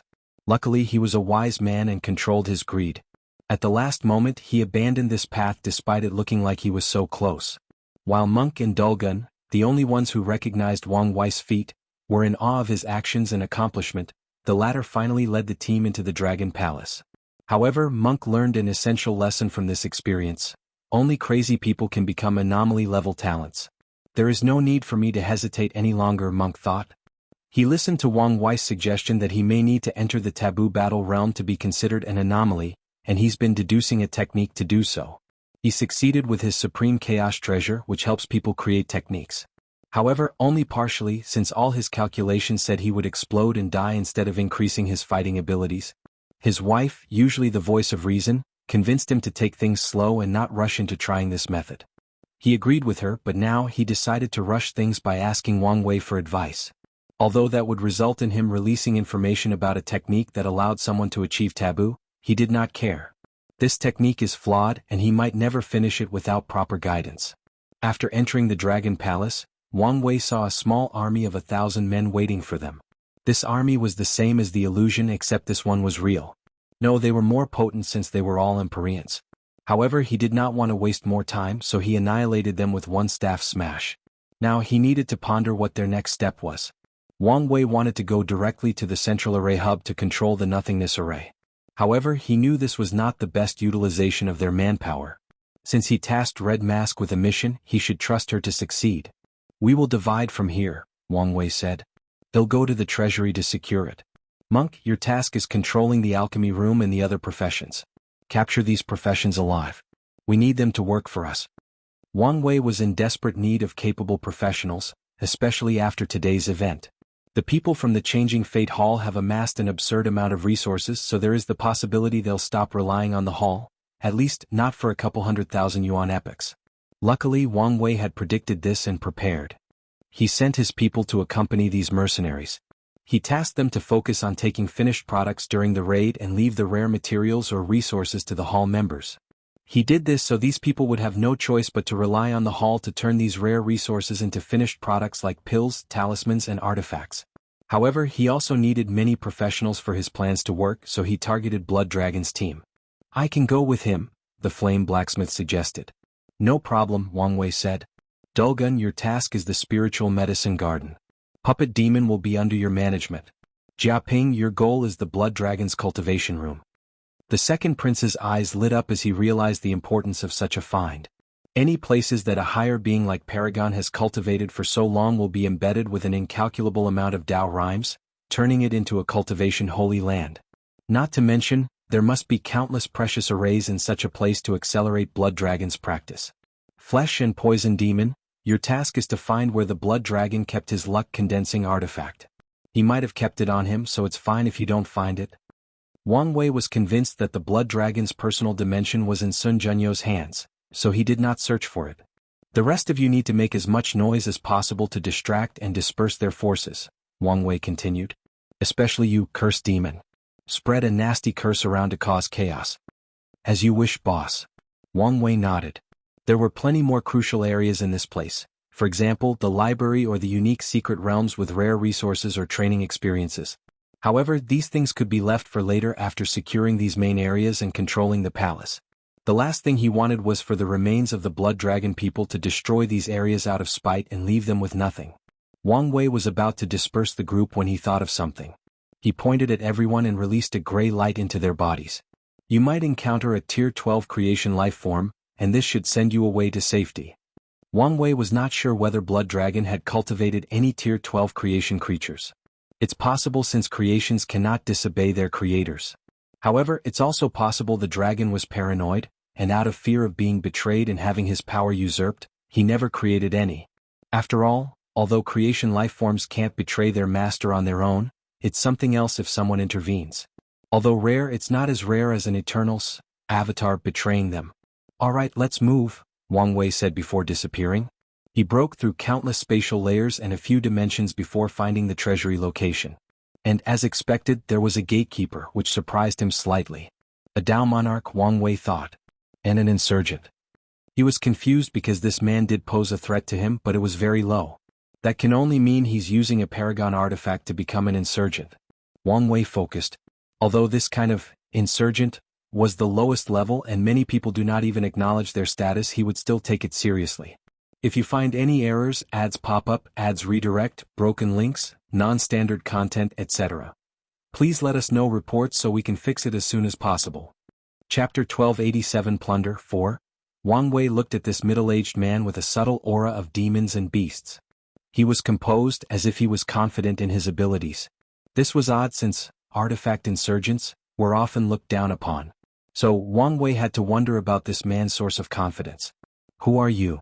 Wang Wei asked. A dead man does not need to know my name. So, it's Xan Tang Tian, Wang Wei added, having already divined this much information. However, his actions made this guardian frown. Wang Wei was a master at controlling a conversation's rhythm, so with this simple move, the advantage was already on his side. So, Xan Tang Tian, why are you so loyal? Wang Wei asked. Your oppressor is already dead. But instead of taking this opportunity to get some remuneration and running away, you're still doing his bidding. Why is that? What do you people know? This is only a temporary setback. Once the Lord returns, none of you can survive his wrath, Xan Tang Tian sneered. He will hunt all of you until the end of the earth. Wang Wei calmly looked at this man. Your threat is not as intimidating as you think. As long as these plunderers hide in the lawless zone, they'll be fine. Even if Blood Dragon returns, what can he do? With his terrible fighting ability and the rules of the lawless zone, he'll be useless even if he invaded with all his troops. Xan Tang Tian was immediately speechless. These words had some truths to them. The lawless zone rejected any form of intervention from the outside world, so these people might get away with it if they hide there. Not to mention that by the time he revives, there should be a few more paragons in this world, Wang Wei added, and Xan Tangtian's face contorted. With all the resources plundered, he knew it was guaranteed that a few peak Empyreans would immediately attack the Paragon realm after they left. In the current political climate, one Paragon is enough to disrupt the situation, especially if it's someone highly gifted in fighting or worse, a boundless Paragon. All these created a sense of urgency in Xan Tangtian's mind. You still haven't answered my question, Wang Wei said. Why are you so loyal? The controlling method Blood Dragon used in your soul should have dissipated after his death, unless he went as far as using a Dao mark as the basis of the technique. But even if he did, his weakened state should be enough for you to take the risk of removing it. Why do you care? Xan Tang Tian snapped before summoning his Paragon artifact, a bracelet. He activated it, transforming him into this golden ape with black armor, boxing gloves, and a terrible fighting intent. Xan Tang Tian had turned into a Saint Battle Ape, one of the most powerful demon races in the Eternal Ascension world. With hesitation, the ape punched Wang Wei. This was a simple punch, but it contained such a potent fighting intent that the surrounding space and time twisted. It was as if this battle intent's purpose was to fight anything between heaven and earth, including conceptual existences. I like to figure people out, and your actions haven't made sense to me yet, Wang Wei calmly responded as he evaded the punch. It seems that the fact that Blood Dragon allowed you to be one of the few Tier 12 cultivators in the world has twisted your psychology, somehow making you feel special. But is this enough to be this loyal? I don't think so. Wang Wei evaded millions of punches, and during the entire thing, his eyes never left Xianxia. The latter roared in anger and frustration before using even more potent battle techniques from the Saint Battle Ape clan. However, the result was the same. I see. Your loyalty is out of fear, Wang Wei continued. But is Blood Dragon so terrifying? A ripple suddenly emanated from Xianxia after hearing these words, and Wang Wei took this opportunity to read more about the latter's fate. So, that's what happened. He once faked his death to catch all the people who wished to betray him, so this fear remains in your heart, Wang Wei nodded. He had to admit that his view of the dragon increased slightly after seeing how he put the fear of God into his subordinate after faking his death. Shut up, you damn rebel, Xianxia yelled before his fist turned golden and he smashed down. Wang Wei calmly raised his staff to block that attack. It was so potent that he flew a few kilometers away before stopping. However, a smirk could be seen in the corner of his eyes. It's done, he thought before suddenly condensing millions of runes that rushed into the Paragon array protecting the treasury. No, a woman's voice emanated from the formation area, followed by an intense energy fluctuation. Unfortunately, it was pointless as the runes sealed core areas and minor flaws in the formation. What have you done? Roared Xianxia. Wang Wei calmly looked at him. Now that his main objective was accomplished, there was no point in wasting time with this bastard. He suddenly appeared before the ape and punched it in the stomach. Xianxia howled in pain. Then, to his horror, he swiftly transformed to his human shape. Wang Wei took the bracelet from him and observed it. An artifact with summoning and demon-controlling laws? Interesting. He realized the artifact's primary purpose was to collect powerful creatures to summon in battles while also transforming into them to acquire their bloodline abilities. However, Xianxia only had the ape inside, which showed how much trust the blood dragon had in him. Such a precious artifact was wasted on you? Wang Wei shook his head. He was not saying that just because there was only one creature inside. The Saint Battle Apes were one of the most powerful demons in this world, especially in the previous era when one of the tribal sacred mountains' two primal paragons belonged to them. Whenever there was a conflict with the Premarch Origin Temple, this race was on the front line, tearing the enemy apart. Their achievements in body refining and fighting had reached the peak of the world. Xianxia probably never experienced more than 10,000 battles in his life, perhaps less after becoming a Dao monarch. How could such a person truly utilize the power of the Saint Battle Ape? Wang Wei put the bracelet away before looking at the treasure entrance. His eyes were not looking at the door but at this woman surrounded by runes. When he arrived, he noticed two presences, Xianxia and the array spirit of this treasury. In the lower dimension, due to the intense nature of competition and the zeitgeist of self-reliance, most world/cultivation systems do not use things like artifact/array spirit. Instead, those artifacts are given limited intelligence while focusing on increasing their overall attack potency. However, the upper dimensions have more room for leniency, so such methods are more common. Wang Wei was not surprised that this protective formation had a spirit that could control it. However, he also realized the danger of this spirit. It will be exponentially more challenging for him to forcefully break through the formation with a spirit controlling. More importantly, even if he did, the latter could destroy everything out of spite, and there would be nothing he could do about it. So Wang Wei had to lower her guard during his fight with Xianxia, find its weakness/flaw and seal them. She is resisting so damn hard, Wang Wei thought while shaking his head. I should warn the others if they encounter a similar situation. He didn't want any of them to be careless and make him lose a substantial amount of resources. Wang Wei sent the news but immediately sensed something. One of the protective measures he left on his men was activated. His eyes penetrated countless dimensions and he saw someone pursuing the second prince. A look of shock and anger flashed in Wang Wei's eyes as he saw that person. He saw something that he thought was impossible. He saw a heaven-will paragon. Great emperors who continue to absorb heaven's will to cultivate have their paths cut off since 99% die at Empyrean's immemorial tribulations. Despite this low possibility, many people still succeed and become heaven-will Empyreans. This world is too vast, there are too many resources, and there are too many cultivators, thus making it possible to give birth to heaven-will Empyreans. However, that's how far this path goes.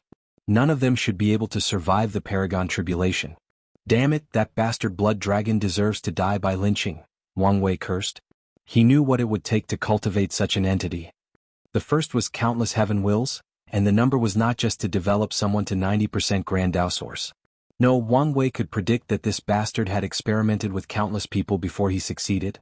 As such, the number of heaven wills wasted in such an experiment was astronomical. The second requirement for this plan to succeed was talent.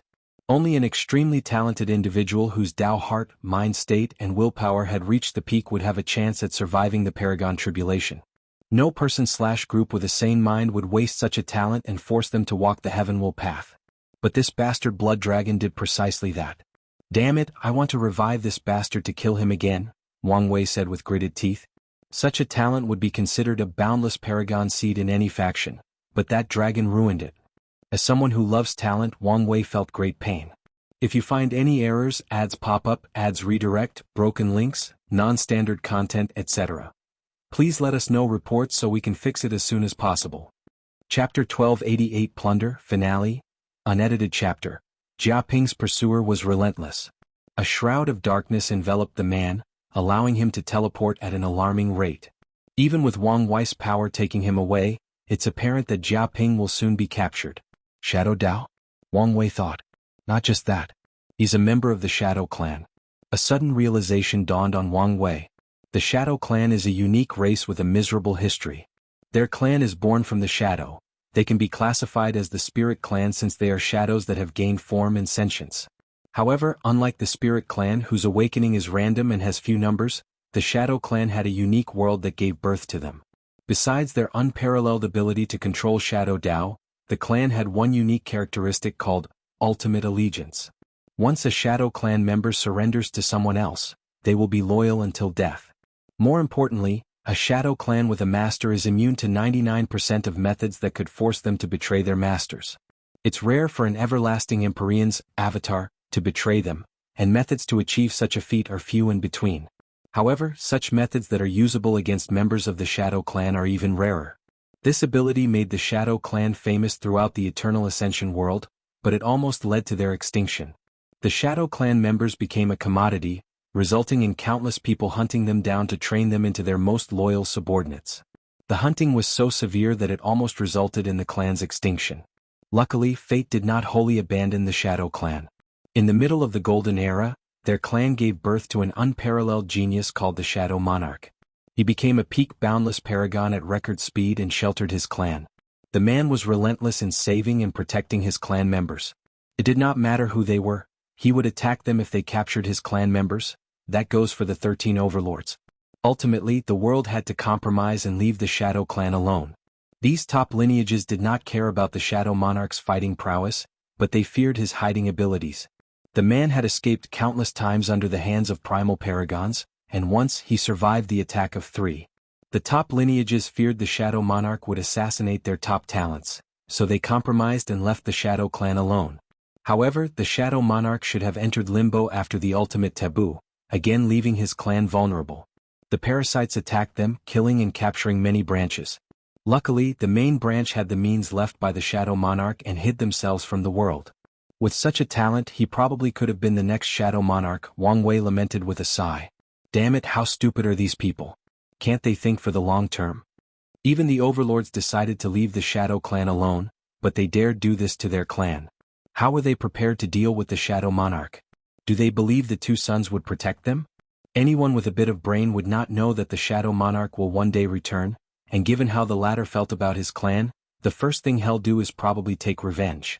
Even if not for revenge, the Shadow Monarch must kill these people to establish his prestige.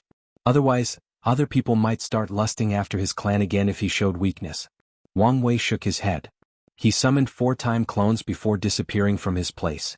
He did not immediately attack but waited for the right moment for a sneak attack.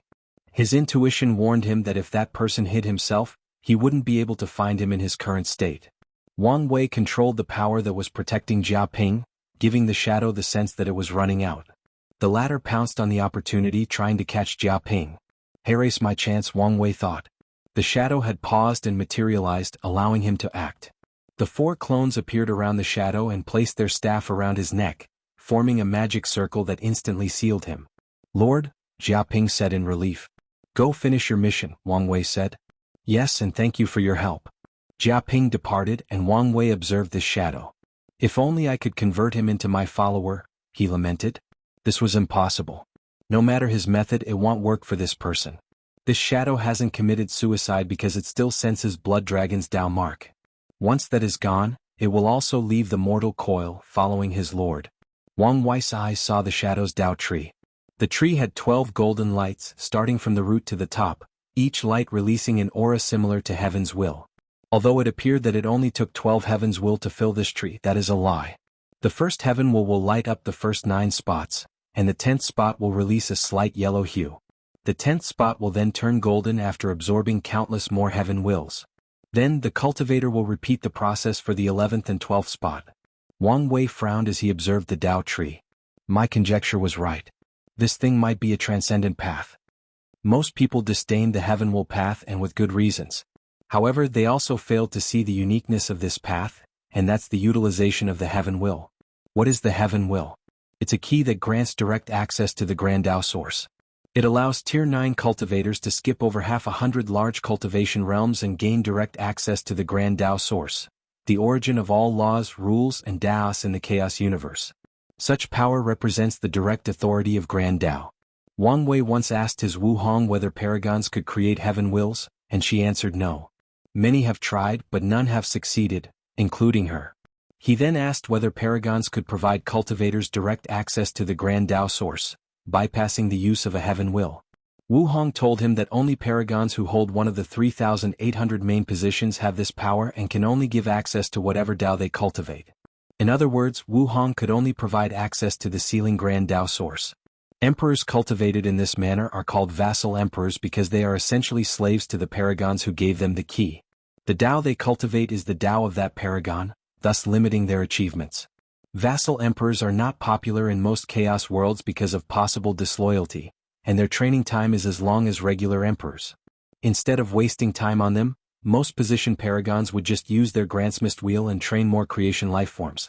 Countless thoughts flashed through Wang Wei's mind as he observed and analyzed the Dao tree. The person who created this method has an extreme understanding of the Heaven Will. Wang Wei had 2 theories about the creator of the Heaven Will method. First, an emperor or empyrean created this method to bypass their lack of talent and reach a higher realm. The other is that a peak paragon created this method as their path to transcendence. This idea is that since the Heaven Will is an access key, they could access the core of the Grand Dao source after absorbing enough of it.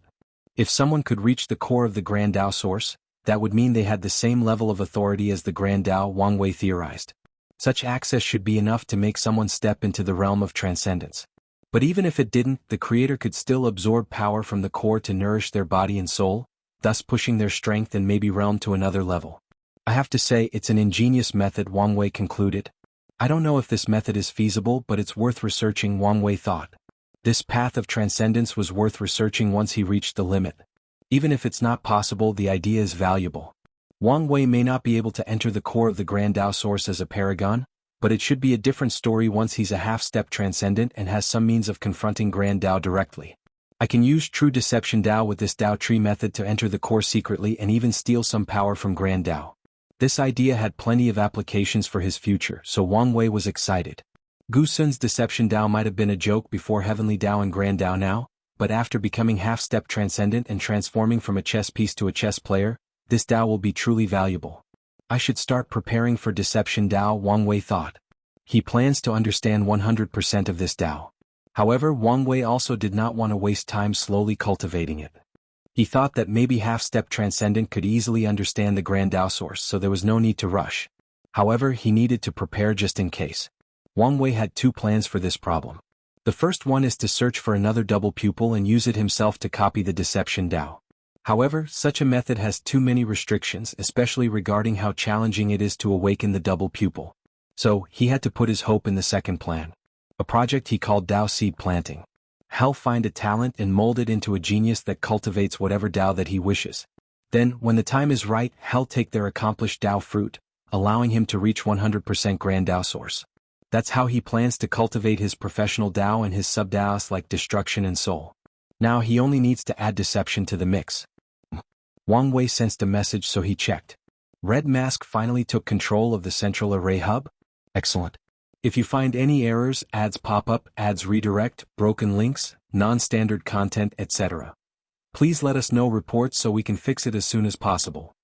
Chapter 1289 Spoils and Temptations. Wang Wei waved his hand to materialize a small screen with Red Mask's face. He smiled while asking, "Everything's done?" "Yes, Lord," Red Mask nodded. "I apologize it took so long." "No, you're not to blame." Wang Wei would never blame her for taking so long. On the contrary, he would praise her for succeeding in this mission. In the lower dimension, his Fate Shadow Guard had a deep foundation, so he was always strict with Wang Ju when she failed. However, in the upper dimension it was the opposite. Their foundation was weak, and any success in these challenging missions is proof of Red Mask's capabilities.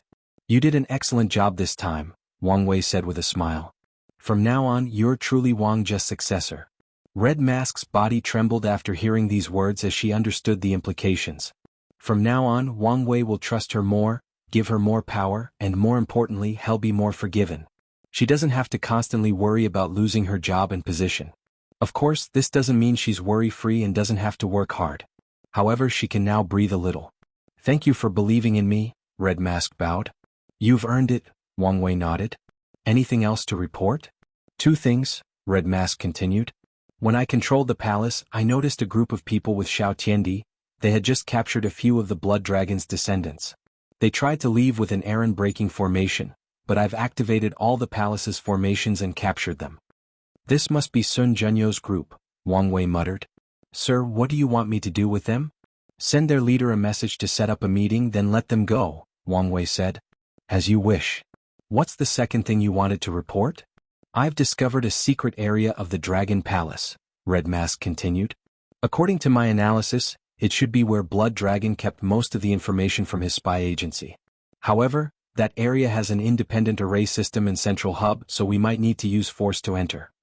"Not necessarily," Wang Wei replied. "Ask Sun Junyao for a few blood essences from the Blood Dragon. Then use his bloodline to open these formations." "Very well," Red Mask nodded.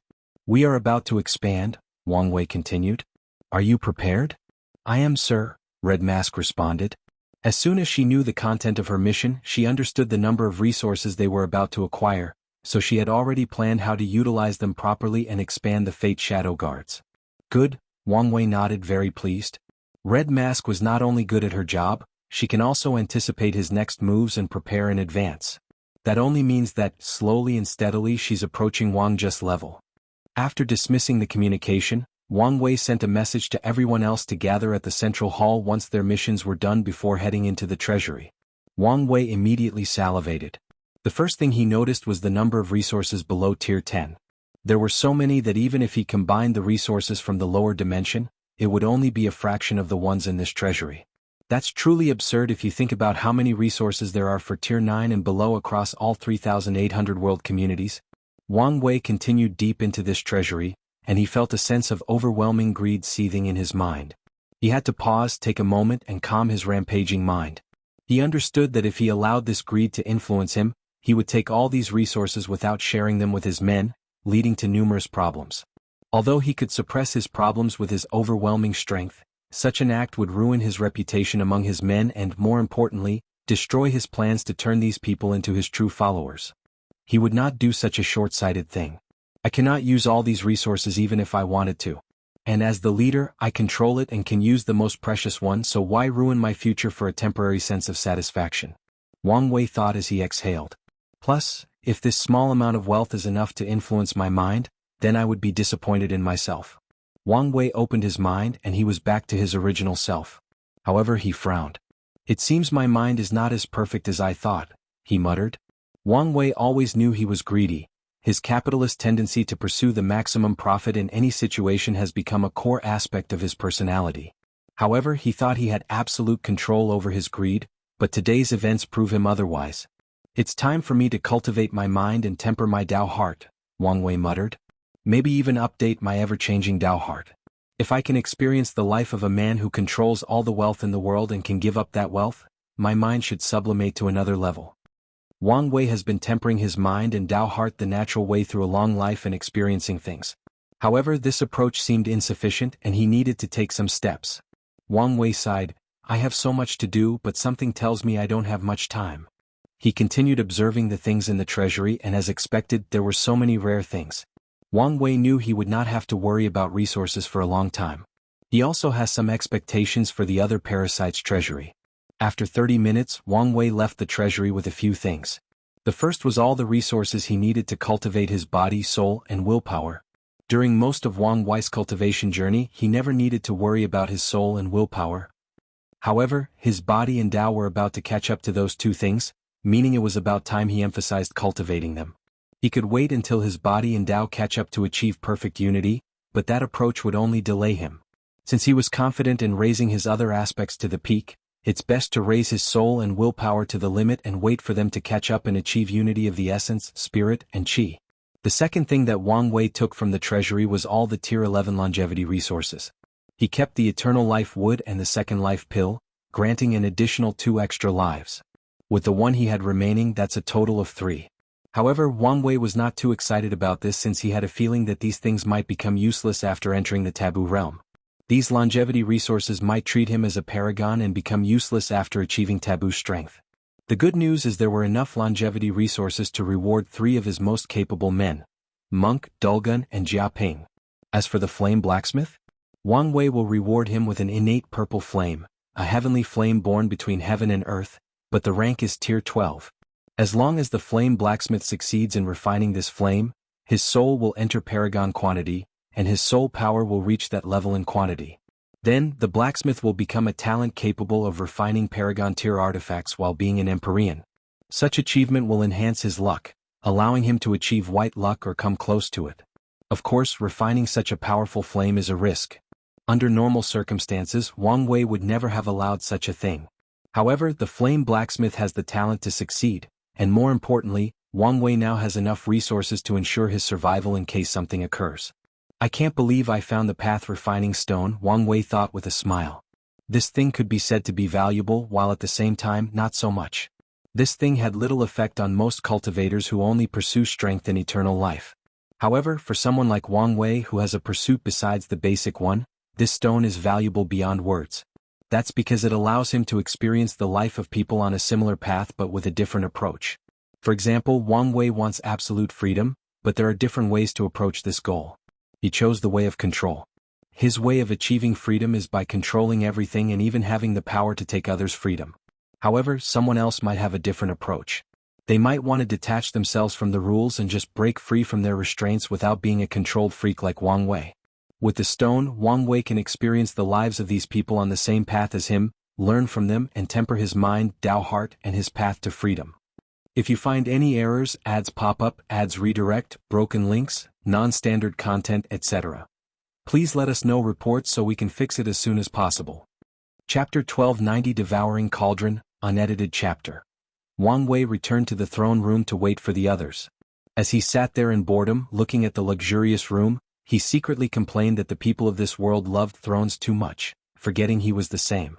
The concept of a great emperor, one being who stands above all other gods, demons, immortals and Buddha and has transcended life and death, has been ingrained in the fabric of this world.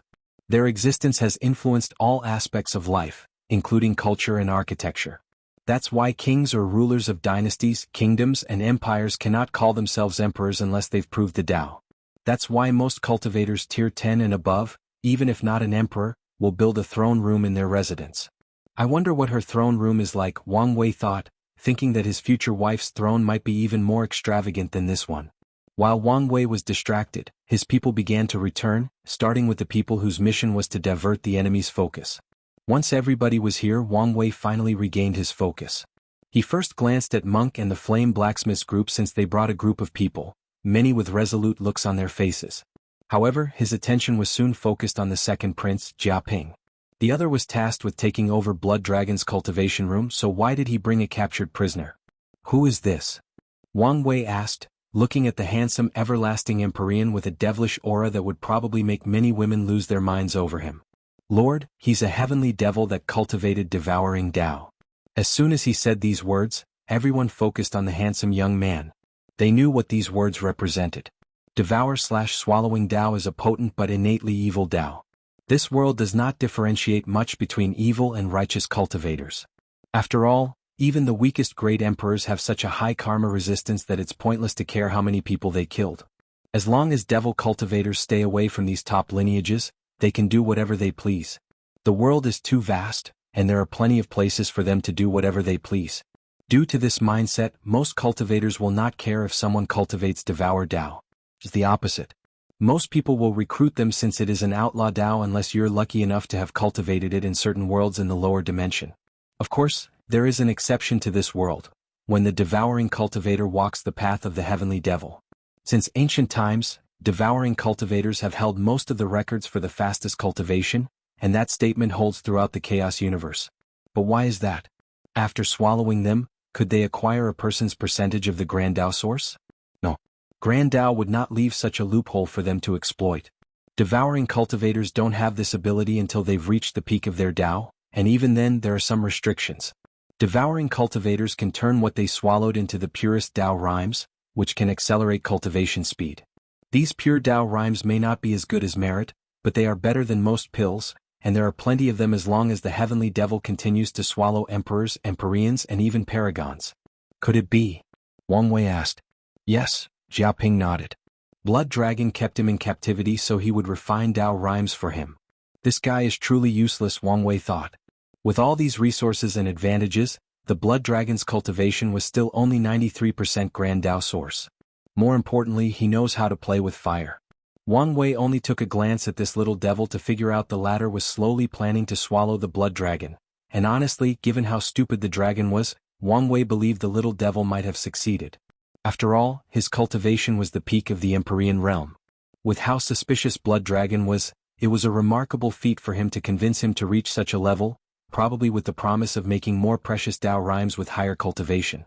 Sir, what do we do with him? Asked the Curse Master. This little devil was a fantastic resource, and as long as he gets a small amount, his cultivation can increase. Give him to me, Wang Wei said. The devil flew into his hands, and as their eyes met, the heavenly devil's body trembled out of fear. He knew this man was not the idiot that was the Blood Dragon and might be able to control him truly. Your instinct is correct, Wang Wei said as if he could read his mind. Wang Wei pointed his hands on his forehead, and the little devil started to fight back. Sadly, the seal put on him by the Blood Dragon was still active. Additionally, Jianghu was careful and added his means of restraint. Wang Wei's power entered the devil's sea of consciousness and sealed all his memories, thoughts, and emotions, leaving him in a cold and indifferent state, similar to a machine. Then, under Wang Wei's control and the shock of everyone in the room, the devil turned into a cauldron. For the last touch, Wang Wei changed his fate, giving him the duty of only producing Dao rhymes. Unless someone intervened and altered it, this would be his fate for the rest of his life. Wang Wei looked at the latter's emotions and memories and decided to keep it for now. In the future, he might allow the latter to enter the Paragon realm so that he could create better Dao rhymes. As for the cruelty of Wang Wei's actions, no one said or cared about it. On the contrary, they think Wang Wei's approach was brilliant. The cultivation world was cruel, and themes like survival of the fittest and cannibalism are mainstream. Additionally, the devil was not some innocent person. The fact he chose the path of the heavenly devil meant he was prepared to start a storm throughout the world by going on a killing/swallowing spree. We may need an array to boost his production speed, Wang Wei said to everyone else. Additionally, we need bodies to refine Dao rhymes. He paused briefly. This is what we'll do. You guys can hunt devil cultivators and attack the bases/allies of the parasites to gather materials. 60% of the Dao rhymes belong to me and the rest is for you. The others did not mind the fact Wang Wei had the largest share. Things have always been this. The boss gets most of the resources and others share the soup. The fact he was willing to give 40% was quite generous. Wang Wei looked at Wang Qi.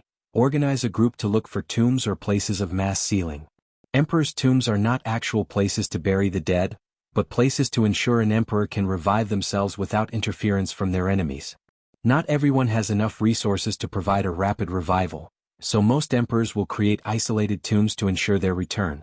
As for the seal places, many factions will seal themselves when encountering a catastrophe. As long as they wake up countless Yuan epochs later, the catastrophe might have passed, or their enemies might be dead or long forgotten about them. Wang Wei's target was those places since they usually had countless emperors and Dao ancestors. As long as we can capture these bodies before their consciousness awakens, they can be fed into this devouring cauldron to make Dao rhymes. He'll get it done, Wang Qi replied. He immediately sent a message to the Changing Fate Hall to create a new mission about finding tombs and sealed places. Wang Wei nodded in approval with his swift action. His focus then finally shifted to monk. These are the professions you wanted, but we refuse to serve anyone else, said a middle-aged man dressed in a red robe with cloud patterns. He had a severe expression, and his body emitted a faint aroma of herbs like most alchemists. You are?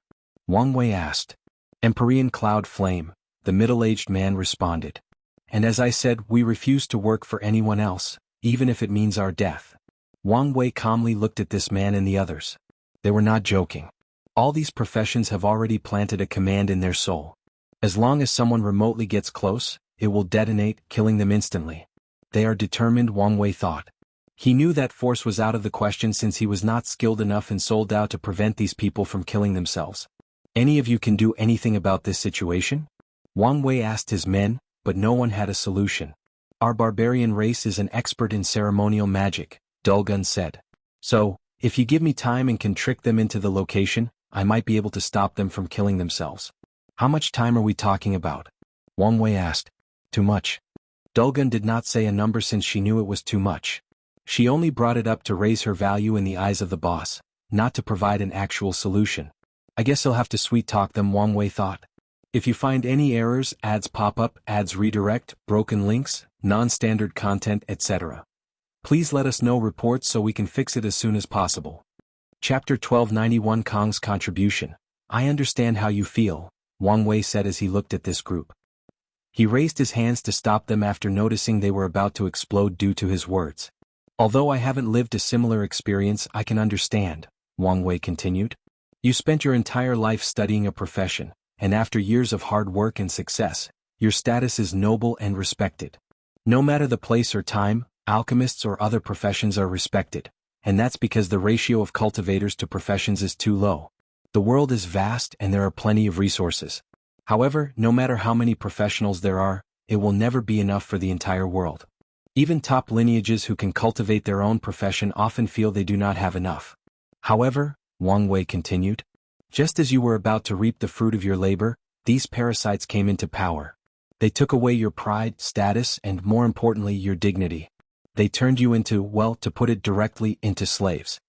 They controlled your lives, showed you no respect, did not pay you, and more importantly, cut off your path of progress. Am I right? The room was quiet. He was correct. That's how these people felt. That's why they would rather die than submit to someone else again. Empyrean Cloud Flame took a deep breath to calm down. What's the point of saying this? Are you trying to put salt in our wounds? Of course not, Wang Wei replied with a gentle smile. I'm telling you this to show you I understand how you feel and that I'm different from Blood Dragon. Our working relationship will be more of a cooperation. You'll work for me, but you'll also be compensated. They'll give you the dignity and respect you deserve. More importantly, you'll have your freedom, and I won't care where you live as long as the things I want are delivered in time. Wang Wei had a sincere smile, but Red Cloud would not buy it, so he said, that sounds too good to be true. What's the downside? Where is the trick? He looked Wang Wei in the eyes. Might as well be direct and truthful because we have nothing else to lose. We have already considered ourselves dead. You're being a little overdramatic, Wang Wei said calmly. As for the downside? All I ask is you make my orders a priority. In other words, you want us to work exclusively for you, Could Flame sneered. Now you're twisting my words, Wang Wei said. I said to prioritize my orders, not that you only take orders from me. Plus, I'm not asking you to work for me for the rest of your life. Our contract can have an expiring length, and after that date, based on our previous experience, you guys can decide whether to sign again.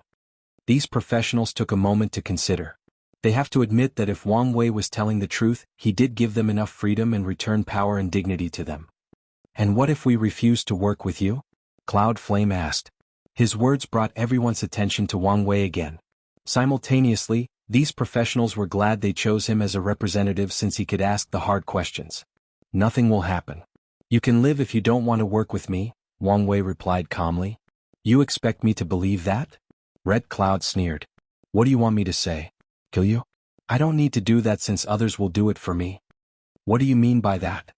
Wang Wei looked at them calmly.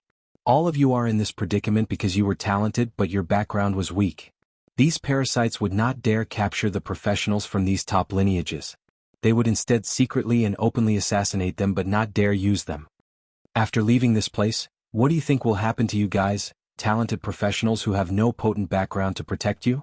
You'll either die at the hands of the remnants of Blood Dragon, the other parasites will try to capture you again, or some other faction will once again lust after your talent. And you know they will not be as friendly to talk as me. Some of them will not care about whether you wish to die or not. To them, your death means their enemy will not become powerful, and their foundation will not deepen. The faces of these professionals turned ugly. They knew there were some truths behind Wang Wei's words. Many of them once belonged to another of the moons but were acquired by Blood Dragon through competition, gambling, and even direct kidnapping. They were treated as commodities, as a game to weaken the forces of the other moons. They were stuck in the alchemy hall not only because the Blood Dragon wished to control their lives but also to protect them from the others. Cloud Flame wanted to tell Wang Wei to stop using fear-mongering tactics but did not do so. His purpose as the elected representative of the group was to protect their interest, and knowing the truth they will face once they gain their freedom is in their best interest. This is Wang Qi, one of my most trusted subordinates, Wang Wei said. He has all the power to represent me. You can negotiate with him the nitty-gritty of the working contract. If you disagree with the final result, he'll give you some starting funds so you can leave and start your life in the outside elsewhere. For those who leave, my doors will forever be open if you choose to return. Come with me, Wang Qi said to the group, leading them to another room for the negotiation. As he was leaving, Wang Wei sent him a message through divine sense. Use the fact in the Destined One and their hatred for the parasites to get more advantage in the negotiation. However, you can be more lenient regarding the length of the contract. Wang Wei knew what these people valued more than anything currently was their freedom, so he did not mind a short contract. As long as they sign, he can treat them better so they can sign again and eventually turn them into his men when he returns to the Dao opening sect. Why are you here? Wang Wei asked, looking at Red Mask. She should have been organizing Blood Dragon's information and spy agency. There's a space dragon in charge of the spy network, and he was causing chaos when we opened the vault. Did he destroy the information? Wang Wei asked with a frown. I've acted swiftly, so he did not destroy anything valuable, Red Mask responded. However, their headquarters is a mess. We'll take time to organize everything.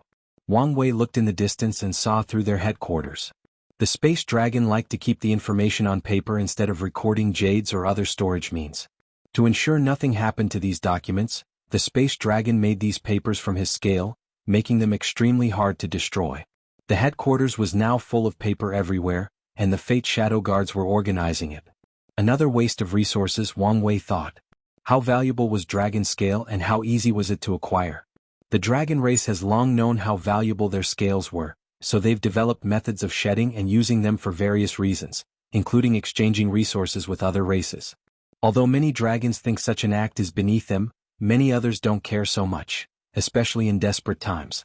You should not have come here just because of the chaos, Wang Wei said. No, my lord, we found something important and I wanted to report it immediately, Red Mask responded before showing Wang Wei a blueprint. A pillar? Wang Wei first thought before looking at it closely. So, that's why the world is not full of resentments. These parasites have built these pillars in their territories that can transform the resentment between heaven and earth. But since when were they so capable? Wang Wei finished reading this blueprint and realized something. The core of this blueprint is transformation. The transformation of resentment into something beneficial to heaven and earth. Such brilliant methods would require a deep mastery of transformation Dao. This is Emperor Kong's work. As astute as always, my lord, Red Mask praised. According to the information gathered, Emperor Kong offered this method to the parasites. He probably used this to convince them to reopen the academies under his leadership. Heroes truly rise during adverse times, Wang Wei sighed. Is Emperor Kong a hero? It depends on what perspective his actions are observed. The resentments of all sentient beings should have slowly eroded the chi luck of all these parasites, and by washing them away, Emperor Kong essentially prolonged the reign of the parasites. However, such large-scale resentment is not good for the eternal ascension world. If it were not dealt with, there would be more cultivators with heart demon, and people would be more impulsive, resulting in countless more killings worldwide. So, Emperor Kong's actions could be said to have saved trillions of lives. I remember I had a meeting with Emperor Kong, Wang Wei thought. After everything that has happened, it's very likely for the latter to cancel it, so he decided to send another invite. If you find any errors, ads pop up, ads redirect, broken links, non-standard content, etc. Please let us know reports so we can fix it as soon as possible. Chapter 1292 Aftermath, unedited chapter. Anything else to report? Wang Wei asked. Nothing for now, Red Mask replied. All right, Wang Wei nodded before looking at Monk. What's the current situation of the profession hall? There were not as many resources as expected, Monk replied. It seems Blood Dragon controlled these people strictly. However, I discovered countless heavenly flames available for them to use. Additionally, Blood Dragon once refined a Paragon soul into a formation to provide enough soul power for their work. No wonder these people were determined, Wang Wei commented. He could predict the working situations of these professionals. Blood Dragon forced them to work for countless Yuan epochs without rest, using the soul formation to replenish their soul power and spirit instead of taking a break. I'm surprised these people did not break sooner, Wang Wei commented. There is a reason for that. Oh. Have you heard of the Dao Path tablet? Wang Wei took a moment to remember. You mean the luck condensing artifact from the Skill Dao Association? The one that contains the explanation of all professional Daos from 0% to 100%? That's correct, Monk nodded. These parasites took it for themselves and have agreed to share it on a time basis. These professionals endured for so long just for an opportunity to use that thing. Tell me it was our turn and this thing is in our possessions, Wang Wei quickly asked. Unfortunately no, Monk broke his dreams. Blood Dragon went through a lot of effort to make a copy, but it only goes until 89% or the peak of Empyrean. What a shame, Wang Wei sighed. Boss, even if the real thing was here, would you dare take it? Monk asked. You should know what Skill Dao Association will do to retrieve this item once their ancestors return. Why wouldn't I take it? I'm not the one who stole it in the first place, Wang Wei replied. Of course, it's another question of whether to keep it. Such an item is enough to start a Dao war between two overlords. I figure you would say that, Monk chuckled. We must get our hands on that thing, Dulgun said with a severe face. Of course, Monk nodded. Blood Dragon might not be able to copy it fully, but the Barbarian clan and the Dao opening sect should have no issue. This was a supreme artifact used to cultivate professionals. Although many top lineages have their methods of cultivating professionals, they are not as good as the Skill Dao Association or the Origin Seal Continent. However, the latter is not so good at training professionals as they are excellent at teaching runes, which is the foundation of these professions. If the Barbarian race and the Dao opening sect can get their hands on that artifact and copy it, their lineage's overall foundation will drastically improve. This is indeed a once-in-lifetime opportunity, Wang Wei thought. Under normal circumstances, the Skill Dao Association would never allow such an artifact to leave their sight. Truth be told, Wang Wei did not believe the Parasites could force the association to hand over such an artifact. They would rather fight and perish with those bastards than hand it over. The only way they could have succeeded is if the two sons intervened, or one of the Parasites, probably Time Eater, used the name of the two sons to force the association to hand over the artifact. Do you know whose turn it is? Wang Wei asked. The Earth Emperor, Monk replied. That's what the professionals told him. Should he be my next target? Wang Wei thought. However, he soon gave up that idea. His next target must be chosen after years of gathering information, analysis, and maybe even waiting for an opportunity. Put a little more emphasis on the Great Chu Divine Dynasty, Wang Wei ordered Red Mask. The current situation should have everyone on edge, so lie low and be less aggressive until their nerves are no longer tense. I understand. Anything else? Wang Wei asked Monk, but he shook his head. So, he focused on his wife. What's the situation of the spiritual herb garden? I've never seen an entire garden made of primordial chaos soil, Dulgun sighed. However, despite her words, Wang Wei was not surprised. He knew these parasites had amassed too many resources, most of which were wasted. So, he was not surprised Blood Dragon had access to the rare primordial chaos soil, capable of growing anything. That is good news, Wang Wei nodded. Emperor tier and above spiritual herbs have different requirements for soil, nourishment, environment, and even growing time. As such, raising these magical herbs usually takes time and a great deal of expertise. However, primordial chaos soil removed most of these hassles. It can grow 99% of herbs without worrying about the environment. It can draw nutrients directly from the source Qi space or the Grand Dao source to nourish the herbs, and lastly, it can significantly accelerate the maturing time. Yes, Dulgun. Additionally, the garden has also birthed its own plant spirit, which also greatly enhanced the maturing time of the herbs. So, it's a top spiritual garden, Wang Wei said. Does it have its own time acceleration formation? It does, Dulga nodded. Better yet, it also has a good fortune array and a supreme wood array to aid it. Is the garden naturally made? For a moment Wang Wei thought the thing might have been some kind of supreme chaos artifact. No, artificially, Dulgun replied. She also had the same idea as Wang Wei and checked, but she realized the thing was the result of Blood Dragon's hard work and effort. I see, Wang Wei nodded. Anything else? The Blood Dragon planted a lot of bloodface flower, Dulgun reported. Wang Wei frowned. Bloodface flower was something used by innate creatures and demons to accelerate their bloodline development.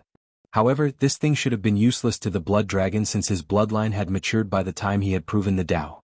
So, unless he had acquired a unique bloodline on par with fiend gods or a supreme chaos bloodline, it would have been useless for him to use this flower. However, Wang Wei remembered one of the minor effects of this bloodface flower: increased physical strength.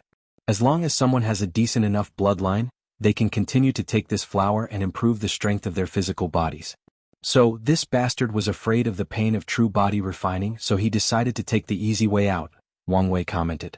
It's possible for someone to have the physical strength of an Empyrean or a Paragon without being a part of the true power Tao realm. Most likely, Dulga nodded. Well, it doesn't matter now, Wang Wei said. The bloodface flower was perfect for his human fiend god bloodline. Once this mess is finished and he retreats, he has more confidence to cultivate his body to a higher level with the fastest speed possible. I think that's it for now, Wang Wei announced. The aftermath of today's operation was far from over. After all, Blood Dragon controlled millions of worlds, and the resources available to him have not been counted and categorized yet. However, this kind of work is for Wang Qi and his managerial team. All of you have done a great job in this operation and you'll be rewarded, Wang Wei continued. However, you have to wait for a few days until Wang Qi categorizes everything. In the meantime, you can try to convert Blood Dragon's people into our own. The ones who agree can be integrated, but you can feed the rest to the Devouring Cauldron. Wang Wei paused briefly after saying this. Everyone is dismissed except for Monk, Dulgun, Jiaping and Flame Blacksmith. These words should have ended this meeting, but Puppet Demon, who was gritting his teeth in the corner, suddenly spoke up. Sir, I have something I want to report. Oh, I'm listening, Wang Wei said. With enough resources I can build a puppet army on par with the army we saw in the illusion, Puppet Demon announced. They will be fully armored, powerful, have no feelings and can be extremely useful after teaching them a powerful enough array. More importantly, they will take less time to be built. That's a bold statement, Wang Wei said with squinting eyes. I've thought of a new method, sir, Puppet Demon. With enough professionals at my side, we can build the puppets with a standard size. Then we'll create different parts before assembling them. With this method our efficiency will increase exponentially. Did he just create the cultivation version of the assembly line? Wang Wei thought, looking at the Puppet Demon strangely. When did this guy get so smart? Wang Wei looked at him and realized what had happened. This guy felt the pressure. He realized Wang Wei mostly valued Monk and the others while the others were just pawned. Feeling the pressure, the Puppet Demon thought of this way to make himself valuable and enter the inner circle. If you find any errors, ads pop up, ads redirect, broken links, non-standard content, etc. Please let us know reports so we can fix it as soon as possible. Chapter 1293 Puppet Method, and, I apologize in advance. This chapter was supposed to be short and brief about the puppet method, but I just went on a tangent and could not stop writing. Things should speed up from now on. Come with me, Wang Wei said to the Puppet Demon, an act which made the former demonic leader excited. Meanwhile, the other looked at him with envy. Simultaneously they felt a sense of urgency. Their boss did not hide his high regard for Monk and a few group members. However, after today they realized that there was an inner group among their team, and the requirement to enter was to be valuable. Zhou Bo, the former leader of the Grand Mist Gang, clenched his hands as he watched the Puppet Demon walk away to another room with the leader and the others. His eyes shifted to the corner to glance at the Bloodline Gang leader, and the killing intent in his eyes almost leaked. If I can pass that tribulation and become an everlasting Empyrean, he'll not only be able to kill that bastard but he'll also be like the Puppet Demon. A resolute look flashed in his eyes. Zhou Bo was not the only one thinking about how to enter the inner circle. After what the Puppet Demon did, everyone had the same thought, the same ambition. Wang Wei sensed the changes in these people's moods with his divine sense. He seldom does anything randomly, so his actions of leaving Monk and his group behind were done purposely to motivate these people. He needed to establish a hierarchy and force these people to compete for better resources and his approval. Such a tactic was Management 101, and he used it brilliantly. The puppet demon's action was unexpected, but it helped his actions. After all, these people saw how the puppet demon made an outstanding achievement and was invited into the inner circle. What better way to light a fire under these people than seeing someone who was once on the same level as them rise to the top and acquire privileges they could only dream of? Wang Wei found a quiet room and everybody sat opposite each other. He did not serve tea or anything like this and went directly to the business. "Tell me more about your idea." The puppet demon exhaled. He came up with his idea on the spot, and he took significant risks by presenting it to Wang Wei. However, he was now a fired arrow and there was no turning back. During the short walk from the throne room, he refined his idea but did not think it was enough. "Fuck it. Let's just wing it," Puppet Demon said before using the energy between heaven and earth to draw a diagram. "It's like this." He explained his thoughts while designing this new kind of puppet. Luckily for him, the flame blacksmith was interested in his idea, and he had some accomplishments in puppetry, so they discussed and refined this idea. The puppet demon's idea was the cultivation world's version of an assembly line. He divided the puppets into 5 parts: head, torso, upper limbs, lower limbs, and core. All the parts will have a standard of refinements, allowing them to be assembled to create the finished product. This method drastically reduced the refining process since the puppet master does not need to refine the entire thing, just a part. The puppet demon's idea was great but also encountered a few problems. 2 primary ways for professionals to refine their products were direct baptism or rune resonance. Direct baptism requires the professional to deeply understand whatever Tao they will infuse in their creation. For example, if a refiner had to refine a fire sword and had a deep enough comprehension of Fire Grand Tao Source, they could directly nourish the refined artifact with Fire Grand Tao Source. Rune resonance, the more universal approach, allowed professionals to use Taos with whom they have no understanding or relationship. However, the study of runes is no less complex than directly comprehending a Grand Tao Source. The puppet demon's method cannot use direct baptism to make the puppets, as that would require utilizing professionals who have comprehended the same Tao. However, there were also problems with using rune resonance. Soul power/spiritual power is used to engrave runes. However, refining is deeply personal, meaning every professional is different, making their soul power different. They have different compositions, strengths, weaknesses, frequencies, and even ideals and goals that will affect the nature of a person's soul power. Due to the difference in soul power, the inscribed runes on the puppet parts will also differ, resulting in their incompatibility and conflict. This made putting them together in the final stages impossible. However, Flame Blacksmith easily solved this problem, suggesting using arrays to purify the refiner's soul power and ensure they had the same soul frequency. This problem was solved without an issue, but another arose and it was in the same area of compatibility. Refiners have different skills regarding rune engravement. If the rune in the puppet's arm is way better than the one in its arm, the final fusion will also fall apart. Wang Wei did not waste time and pointed out the crux of this idea: standardization. Everything must be of the same standard: the puppet's body parts, the soul power used to engrave the runes, and the skill of the refiner. Only with this approach will they achieve their objectives of manufacturing these puppets at a record speed. Flame Blacksmith frowned after seeing the final result. This method can indeed drastically increase the speed of manufacturing puppets, but their strength will be average. The standards they've created cannot be too high, and most puppet masters or refiners will not meet the standards. Additionally, most refiners are prideful and would disdain doing such soulless work. Wang Wei heard his words but did not immediately comment. "What do you guys think?" "I think speed is the key to this idea," Monk commented. "Sacrificing power for speed in a large quantity." He realized the value of such a method, especially for top lineages with many professionals. This was a method to increase the war prowess of any faction. As for the blacksmith's comment about professional pride and soulless work, Monk and the others do not care. They understood that professionals value wealth as much as everyone else, so most will do this kind of work as long as they are paid sufficiently. The question is, how much should we invest in this new method? Jia Ping added. "From what I understand, we have just acquired a bunch of talented puppet masters. One puppet they make might be worth hundreds, maybe 1,000 of these fastly produced puppets, albeit it takes much longer to make. So, should we focus on making elite or ordinary puppets?" "That is a fair point," Monk nodded. Although he supported this idea and cannot wait to integrate it into the Barbarian Clan's foundation, that's something for the future. In the current situation, the cost-effectiveness of this method is worth discussing. After hearing this, the puppet demon was instantly worried.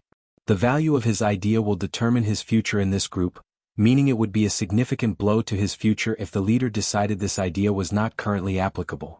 The answer to our problem is right in our face, Wang Wei finally spoke. The puppets are ordinary, meaning the skill requirements to create them are also ordinary. We can take ordinary emperors or empyreans with above-average souls and refining talents and teach them this method. They only need to remember how to refine less than a dozen ores and memorize a few hundred runes before they can make these puppets. Most of the people in the room were smart, so they understood the implications behind these words. Better yet, Dulgun added, we can hire the refiners with low aptitude. Many professionals in the world can only refine a few products, which takes too long, and their success rate is abysmal. They have the foundation and will only need minimal training, Dulgun continued. Exactly, Wang Wei nodded. In the past, these lesser professionals could still make a livelihood through the Skill Dao Association, but now... The flame blacksmith shook his head. That only means hiring them at a lower price will be easier, Jiaping added. Everyone agreed. I have a question, Wang Wei continued, looking at the puppet demon and the flame blacksmith. The final assembly of the puppet parts requires an emperor, correct? If you're making a tier 10 puppet, yes, blacksmith replied. Is it possible for someone in tier 9 and lower to do it? I mean, with training and assistance from arrays and so? The non-professional's eyes lit up. The cost of these puppets would further decrease if that were possible. It's possible, the flame blacksmith responded.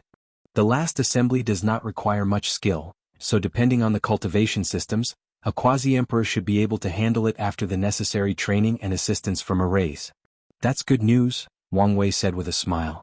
He then looked at the puppet demon. If you find any errors, ads pop up, ads redirect, broken links, non-standard content, etc. Please let us know reports so we can fix it as soon as possible. Chapter 1294 Recycle. Wang Wei was puzzled how someone like the puppet demon was capable of such an idea. It's apparent from his performance that he suddenly thought of this, meaning such a level of ability was beyond his norms. It's perfectly possible for him to suddenly have an excellent idea, Wang Wei thought. My suspicion is mainly because his idea involves puppets. I've been planning for so long to train Kai Song into the ultimate war machine, and this puppet demon suddenly had an idea that could eventually help in that cause? It was too suspicious. So suspicious that Wang Wei suddenly believes that his future self might have implanted this idea into the puppet demon's head to lay down a foundation for Kai Song's eventual rise. Wang Wei sighed. Ultimately, it did not matter. The puppet demon's value had drastically increased, and one day he might become Kai Song's right-hand man. You did a great job, Wang Wei praised. Thank you, Lord, and I couldn't have done it without Blacksmith. I just helped a little.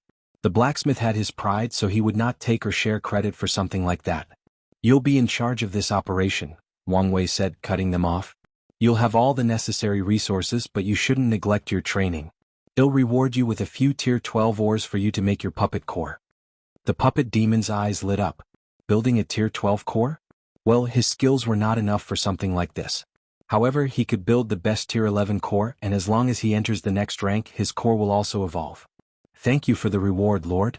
Wang Wei nodded. All of you have contributed greatly to this operation, so I'll also reward you. He gave them the longevity resources, along with the heavenly flame. Everyone thanked him. After all, who wouldn't want an extra life? However, the flame blacksmith had a hesitant look. Is something wrong? Wang Wei asked. I don't think I deserve such a high reward, flame blacksmith. Those were his genuine thoughts. He did not help much with the defensive arrays outside or the other arrays after they entered. It was Monk who killed everyone in their path and subdued all the resistances in the professional halls. As such, Flame Blacksmith felt he did not do anything to deserve such a reward. Just your help with Puppet Demon's idea is worth the reward, Wang Wei said. Plus, I have a mission for you. If you feel you haven't earned this reward, use this opportunity to compensate for it. Oh. You'll be in charge of these professionals, Wang Wei ordered. I need you to monitor their state while also creating an environment for them to feel a sense of belonging to our cause. Can you do it? I'll do my best, Flame Blacksmith nodded. That's all I ask for, Wang Wei nodded before summoning the sealed Shadow Clan, showing it to everyone. What an absolute waste of resources, Monk said. He figured out the same thing as Wang Wei, knowing the circumstances of giving birth to a heavenly paragon. This should be a crime, Dulgun added. Jiaping had a pained look on his face. Even at their prime, his dynasty might not have the resources to do something so atrocious. The puppet demon was confused but kept calm as if he knew what was happening. Meanwhile, the flame blacksmith shook his head and said, "I thought heaven will pills were already the most wasteful things in the world, but this is another level. The alchemists of the Eternal Ascension world have explored using heaven wills to make pills. The most famous was the Pure Source pill, which can allow a great emperor to instantly increase their cultivation by 20% without any side effects. Although this pill is only helpful for people with cultivation below 50%, it is indeed precious. However, this pill requires a minimum of 10,000 heaven wills and an Empyrean alchemist. No sect or faction is willing to waste the potential birth of 10,000 great emperors to help one great emperor drastically increase their cultivation, so this pill rarely happens. As for its counterparts for Empyreans and Paragons, the former exists, but the latter is only a rumor." "I had the same reaction," Wang Wei sighed before focusing on Dulgun. "Is there a way you could recycle some of heaven wills from the truth?" Wang Wei had a few methods he could try, but based on his calculations the final result would be abysmal. He could probably only recuperate less than 100 heaven wills. He was unsatisfied with this number. "Our clan has a ceremony that can reverse cause and effect," Dulgun replied after mulling it over briefly. "The ceremony should be able to recycle 10% of the heaven will used." Wang Wei pondered. This number looked small but exponentially higher than his measly 100. But of course Wang Wei wanted more. Could it be higher? "If I can study more about heaven wills and Dao trees, and with the help of your Dao, we might be able to raise the percentage by another 15 to 20%, Dulgun analyzed. However, she glanced at her husband but did not finish her line of thought. Wang Wei understood her meaning. She would need a significant amount of knowledge on these topics if this plan were to succeed. However, this couple was in a similar situation to his. They were in exile to protect themselves from the Parasites, and now that they've joined Wang Wei, they also wanted to distance themselves from their clan to give them plausible deniability in case everything went sideways. The couple would need to contact their clan to acquire the knowledge required for this plan, and doing so is dangerous since they might leave clues. Not to mention that the world was now in a sensitive situation after Blood Dragon's death. They must be careful before deciding whether to contact their clans. "I understand your worry, but don't worry. I have a way to get the knowledge you need," Wang Wei reassured. However, his words only made Dulgun frown. "Lord, you should understand that Blood Dragon is new rich. Even if he had studied heaven's wills, his accumulation is nothing compared to our lineages. Unless you're thinking of contacting your sect." Monk frowned. This task might become complicated if the boss had to risk contacting his sect while he and his wife evaded the responsibility and did not do the same. "I'm not talking about the Dao opening sect," Wang Wei replied. However, his words were not reassuring. "Then from where?" Dulgun asked. "I'm not trying to pry, but if the knowledge is subpar, it will be useless." "Don't worry," Wang Wei reassured with a smile. "This person should have the greatest library in the world." Those are bold words, Dulgun thought. However, she did not believe Wang Wei was the kind of person to brag without any substance to back it up. However, she could not think of someone who can confidently say they have the world's most fantastic library. The Myriad Temple of Records, before it was shut down by these parasites, held copies of all the cultivation systems in the Eternal Ascension world. However, such a library still could not be considered the greatest in the world since it only contains cultivation techniques. Most top lineages will have a much grander library than the temple. Dulgun shook her head. Since she could not think of it, there was no point in overthinking. She had to believe in Wang Wei's words. "Then it's settled," Wang Wei said as he handed her the seal. He did not mind their skepticism. However, he was not bragging. His future wife's Dao involved knowledge, so he does not doubt she has the most fabulous library in the world. Just thinking about it made him excited. "Well, that's it for now," Wang Wei said to the team. There was nothing else for them, so he dismissed everybody.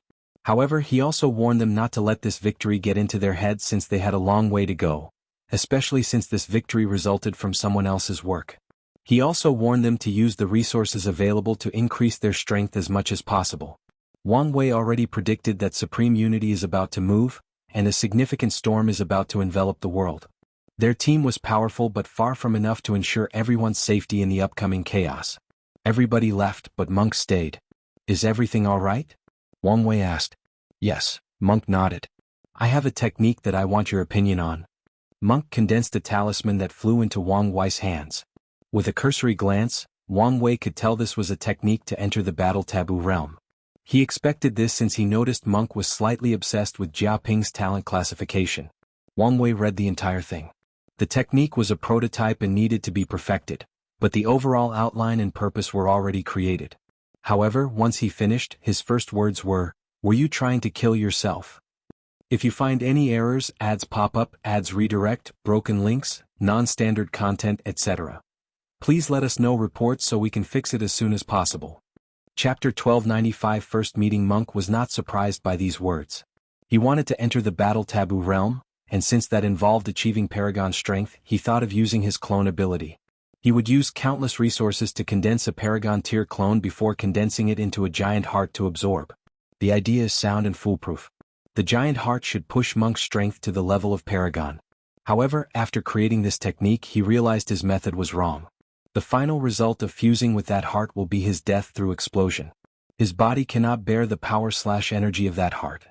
He would need to open the gate of flesh to bear its power, but doing so would contradict his desire to enter the battle taboo realm. So, what do you think? Monk asked. You're missing the crux of entering the battle realm, Wang Wei said, thinking how to explain his thoughts best. From the Emperor to the Paragon realm, a cultivator will experience 3 extreme life transitions, each more potent than the other.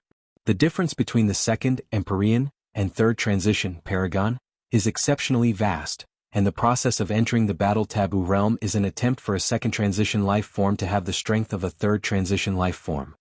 The process does not involve absorbing power or energy from the third transition but expanding the container of the second transition life form without experiencing the third transition. Expand the container? Monk muttered. But how to expand it? Simply training the body or the soul won't do much since those have limits. He paused as he suddenly thought of something. It seems you've figured it out, Wang Wei said. Existence. Exactly, Wang Wei nodded. What your technique needs is a way for you to add the giant attribute to your existence. And in the process, expand your container so that you can absorb the giant heart and acquire strength on par with a Paragon. I see, Monk nodded. Now that he had a way forward, Monk had some confidence in finishing this technique. As a body refiner, it may appear that he knew nothing about existence. But that was far from the truth.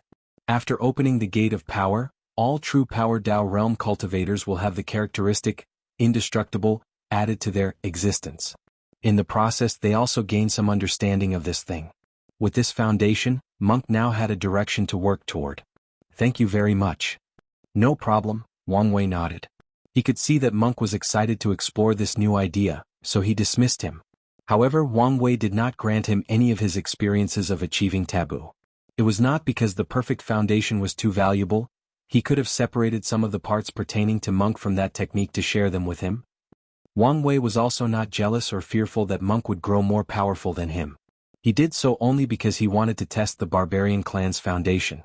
The only way for Monk to complete this technique is to gain access to some deep and rare knowledge about existence.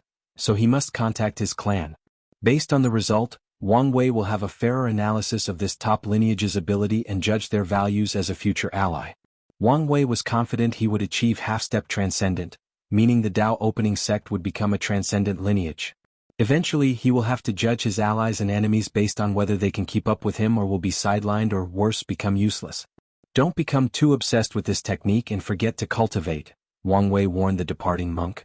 The future leader of the barbarian clan had reached the 10th heaven of the adult fiend god realm, but his will-body fusion was only advanced and not perfected.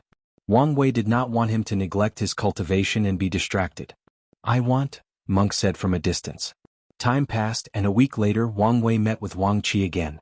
The negotiation with the professionals finally ended, and it was time for Wang Wei to sign the contract. He looked at the results and nodded. The overall conditions met and exceeded his expectations, except for the duration. 1,000 yuan epoch, Wang Wei muttered. I knew it would be little but not so little. I tried my best, but these people were adamant about not being restricted for too long, Wang Qi said. Wang Wei pondered. You said they all wanted a few million years as a vacation before starting to work? Yes. Good, Wang Wei sneered. It'll change their fate to have bad luck during the vacation. They should then understand how cruel the world has become. Wouldn't that be too obvious? Wang Qi asked. You're underestimating me, Wang Wei replied. Things will happen inconspicuously and naturally since He'll be using his fate Dao. Plus, he won't do it to all of them so as not to raise eyebrows. On the contrary, he'll grant blessings to some of them.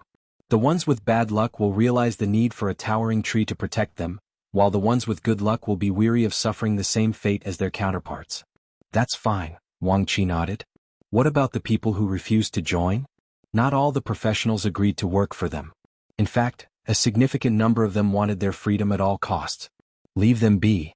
Wang Wei will also give them the same treatment, but he won't do anything extra.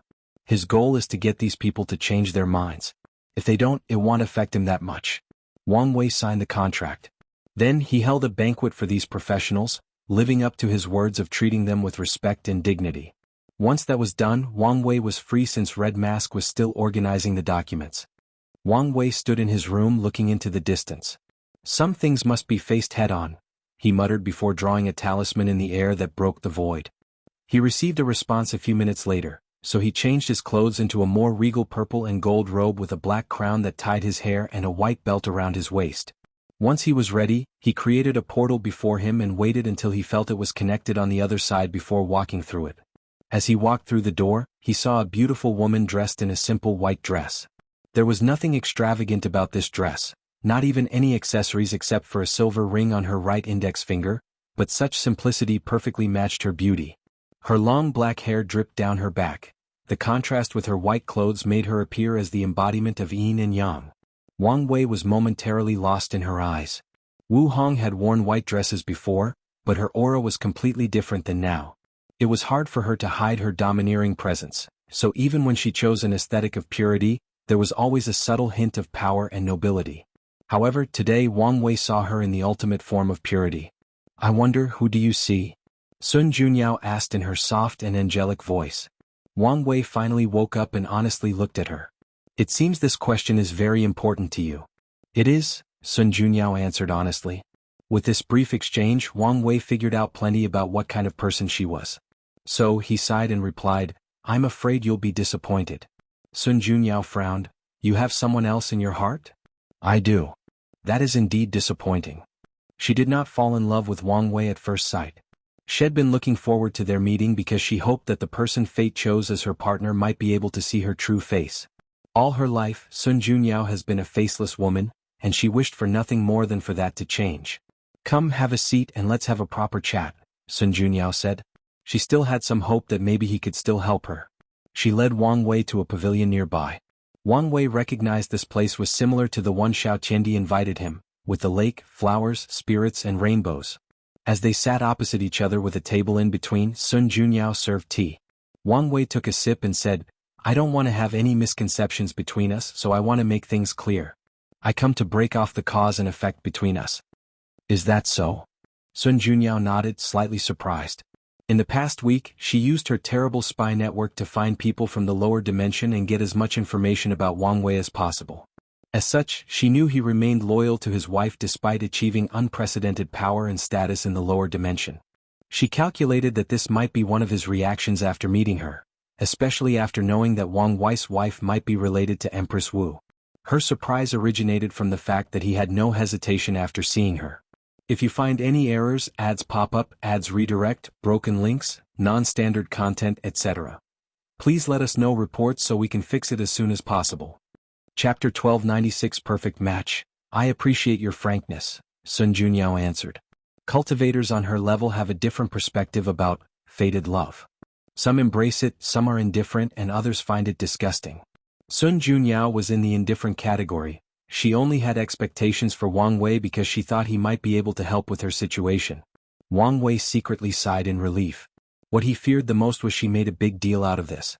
He checked the fate connection between them and as expected, he discovered it was not as unbreakable as before. But it seems this is not enough to cut it off completely, Wang Wei analyzed. He may need to get involved more with Sun Junyao before he can sever their connection. Now that you are here, I'll take the opportunity to express my gratitude. Sun Junyao changed the topic. I would have been in serious trouble had you not stopped 5 feathers. Really? I thought you would find my actions meddlesome. On the contrary, Sun Junyao stated. You may have saved my life. That's an exaggeration, Wang Wei replied. Something tells me you were prepared in case something like this happened. I was indeed prepared, Sun Junyao nodded. She used Wu Hong's aura to make anyone who came weary. Such a play should have bought her some time to kill Blood Dragon. However, if that did not work, Sun Junyao was prepared to use her palace, a supreme chaos treasure, to resist and even run away into the Source Chi space. However, after seeing your battle, I realized how much I underestimated the power of a paragon, Sun Junyao added. She briefly observed their battle after killing Blood Dragon, and she was appalled by their display of strength. Additionally, she checked the aftermath after leaving the Dragon Palace. As such, Sun Junyao understood how difficult it would have been to fight off 5 feathers, especially if she were distracted trying to finish Blood Dragon as soon as possible. She could not tell the final outcome without Wang Wei's presence, but she knew the chances of things going sideways for her and the people of the palace were pretty high. I accept your gratitude, Wang Wei nodded. While on this topic, can I ask whether you've discovered Blood Dragon's Dao imprint? I have, Sun Junyao nodded. Why are you asking? If you don't mind, can we work together to deal with it as soon as possible? Wang Wei suggested. He was worried that the existence of the imprint would become a variable, so the best solution would be for them to work together and get rid of it as soon as possible. Sun Junyao mulled over this idea for a few seconds before agreeing. She also felt it would be better to deal with this imprint immediately. The last thing anyone in the world wanted would be for that stupid dragon to revive himself. She waved her hand to summon the Grand Dao Source, directing Wang Wei to a seal area with a unique rune. How do you want to do this? Sun Junyao asked. I have no experience dealing with a paragon's imprint, so let's just attack with all our strength and respond as things change, Wang Wei suggested. Sun Junyao found nothing wrong with this suggestion, so she immediately took action. Small bursts of red lightning flashed around their eyes as they activated their true will and bombarded the rune. They immediately encountered severe resistance. The imprint seemed alive or at the very least had a certain level of consciousness, so it fought back to protect itself. Paragon Dao imprint is different from Empyreans because it has a consciousness. Unlike Empyreans who have to order their imprints to hide before their death, Paragon imprints will act on instinct and do it without instruction. However, such ability is the most basic of abilities. The Dao imprint is how regular paragons ensure their survival, so it became imperative that they developed ways to protect it. As such, there are plenty of Dao imprint techniques, including creating false Dao imprints to lure the enemy away, the imprint developing hiding and battle instincts, and even the ability of an imprint to attach itself to other lesser ones to camouflage and hide itself. Sun Junyo's way of getting the Blood Dragon's Dao imprints saved them a lot of trouble. Otherwise, it would have been a struggle for them to search for that imprint, but even with such an advantage, it was challenging for those two to eradicate it. Wang Wei and Sun Junyo's attacks were not as effective as they wanted it to be, so they decided to work together. They melded their true will into one to boost its potency. The process was so smooth and swimmingly that it felt unnatural. It was like they were the perfect match, two sides of a broken object that easily fit together. Their approach was the correct choice. Their combined power had a more significant effect but showed no signs of excitement. Too slow, Wang Wei said. This should be expected, Sun Junyao said calmly. We should succeed in about 1200 yuan epoch, and that's excellent timing. She was prepared to spend at least 10 times longer to deal with this imprint. Wang Wei shook his head. 1200 yuan epoch is enough time for unknown variables to pop up from this imprint. I understand that, but there is nothing we can do about this, unless we can find rare things like Source Erosion Water or Omega Karma Flame, Sun Junyao said before looking at him. Did you find any of these things in the Blood Dragon's treasury? No, Wang Wei replied. And even if he had such things, with how he fears for his life, I doubt he would keep them. A drop of Source Erosion Water can instantly erase the Dao imprint of a low-level paragon. Meanwhile, Omega Karma Flame can also directly burn the Dao imprint, and for peak paragons and boundless, it can drastically increase the speed of erasing it. That's true, Sun Junyao nodded. Anyway, let's focus and maybe we can chip off a few yuan epochs in our time. Wang Wei disagreed with her, but he did not say anything. Instead, he summoned the River of Fate to use the technique he copied from Monk, Fate Will. Adding another will dramatically increase their speed, and Sun Junyao was surprised. Wang Wei frowned as he was still unsatisfied with this speed. Sun Junyao felt the change to their true will, and a brilliant light flashed deep in her eyes before she closed them. A few seconds later, countless chains of laws appeared around her, emanating the aura of different Grand Dao sources. Then numerous Dao wills emanated from these chains. They condensed into one before fusing with the true will. So, she can not only copy people's Dao but even their Dao will? My technique must have inspired her. She's a true talent, Wang Wei thought with a slight surprise. He could tell Sun Junyo's secondary Dao Will was somewhat weak and illusory, indicating her technique was imperfect. However, it's understandable given that it was created on the spot. After calming down, Wang Wei focused on the task at hand. It's down to about 550 yuan epoch, but I'm still unsatisfied. He wanted to reduce the scale to less than a yuan epoch. He pondered briefly before sending his mind to the Dragon Palace. Monk, Dulgun, Jiaping and Flame, lend me your wills. Everyone else who has a Dao Will artifact can also use it. His team was confused, but they did not ask many questions. They used their Dao Will, True Will and Willpower manifestation and sent it through the karmic line that Wang Wei established with them. The addition of these people significantly boosted the eradication process. Wang Wei's eyes lit up after seeing the speed for them to succeed. It was down to 120 yuan epoch, so he pondered who else he could ask. However, Sun Junyao immediately relieved his worry. She knew way more Eternals and Everlasting than him, so when she copied his method, hundreds of wills came from the void to provide aid. They soon reached their limit, and any more people would collapse their true will instead of augmenting it. Time passed, and the two spent 3 million years before the imprint dissipated. They could have finished sooner by at least 500,000 years, but Wang Wei was distracted as he kept observing the outside for any signs of sudden and drastic change. There were no visions between heaven and earth when the imprint disappeared. However, there were some slight changes to the world and people of a certain cultivation noticed. After a few calculations, some people deduced that Blood Dragon had truly fallen. Many cultivators sighed after discovering this truth, lamenting the vicissitudes of life. Mortals pursue immortality, while immortals strive for eternity. However, even noble beings like boundless paragons have not achieved true eternity. So, what chances do they have? If you find any errors, ads pop up, ads redirect, broken links, non-standard content, etc. Please let us know reports so we can fix it as soon as possible. Chapter 1297 Deepening Karma? This was quite the experience, wasn't it? Sun Junyao sighed, her body relaxing as the tension dissipated. This experience was unique, not only because it was her first time attacking a Paragon's Dao imprint, but because of Wang Wei's presence. They were perfectly in sync, like two peas from the same pod. Sun Junyao understood why he was her fated lover, or maybe they fit so well because of that. Of course, her perfect harmony with Wang Wei was not the most memorable aspect of this experience. In the past 3 million years she has made rapid progress regarding the application of true wills, and her understanding of Dao imprints reached a higher level. This experience will drastically reduce the time she needs to adapt to battles at the Paragon level. Indeed, Wang Wei replied. However, upon closer observation, Sun Junyao realized he was slightly distracted, and that's because Wang Wei had discovered something. His karmic connection with Sun Junyao had drastically increased in the past millions of years, and that somehow made it easier for him to cut off their fate line. What is this? Does fate want to entice me to deepen my relationship with her before deciding to cut off all connections? Does it think I won't be able to resist the temptation? Wang Wei wanted to roll his eyes but resisted the urge. Is everything all right? Sun Junyao asked. Sorry about that, I was lost in my thoughts, Wang Wei apologized. I can tell. Care to share what's on your mind?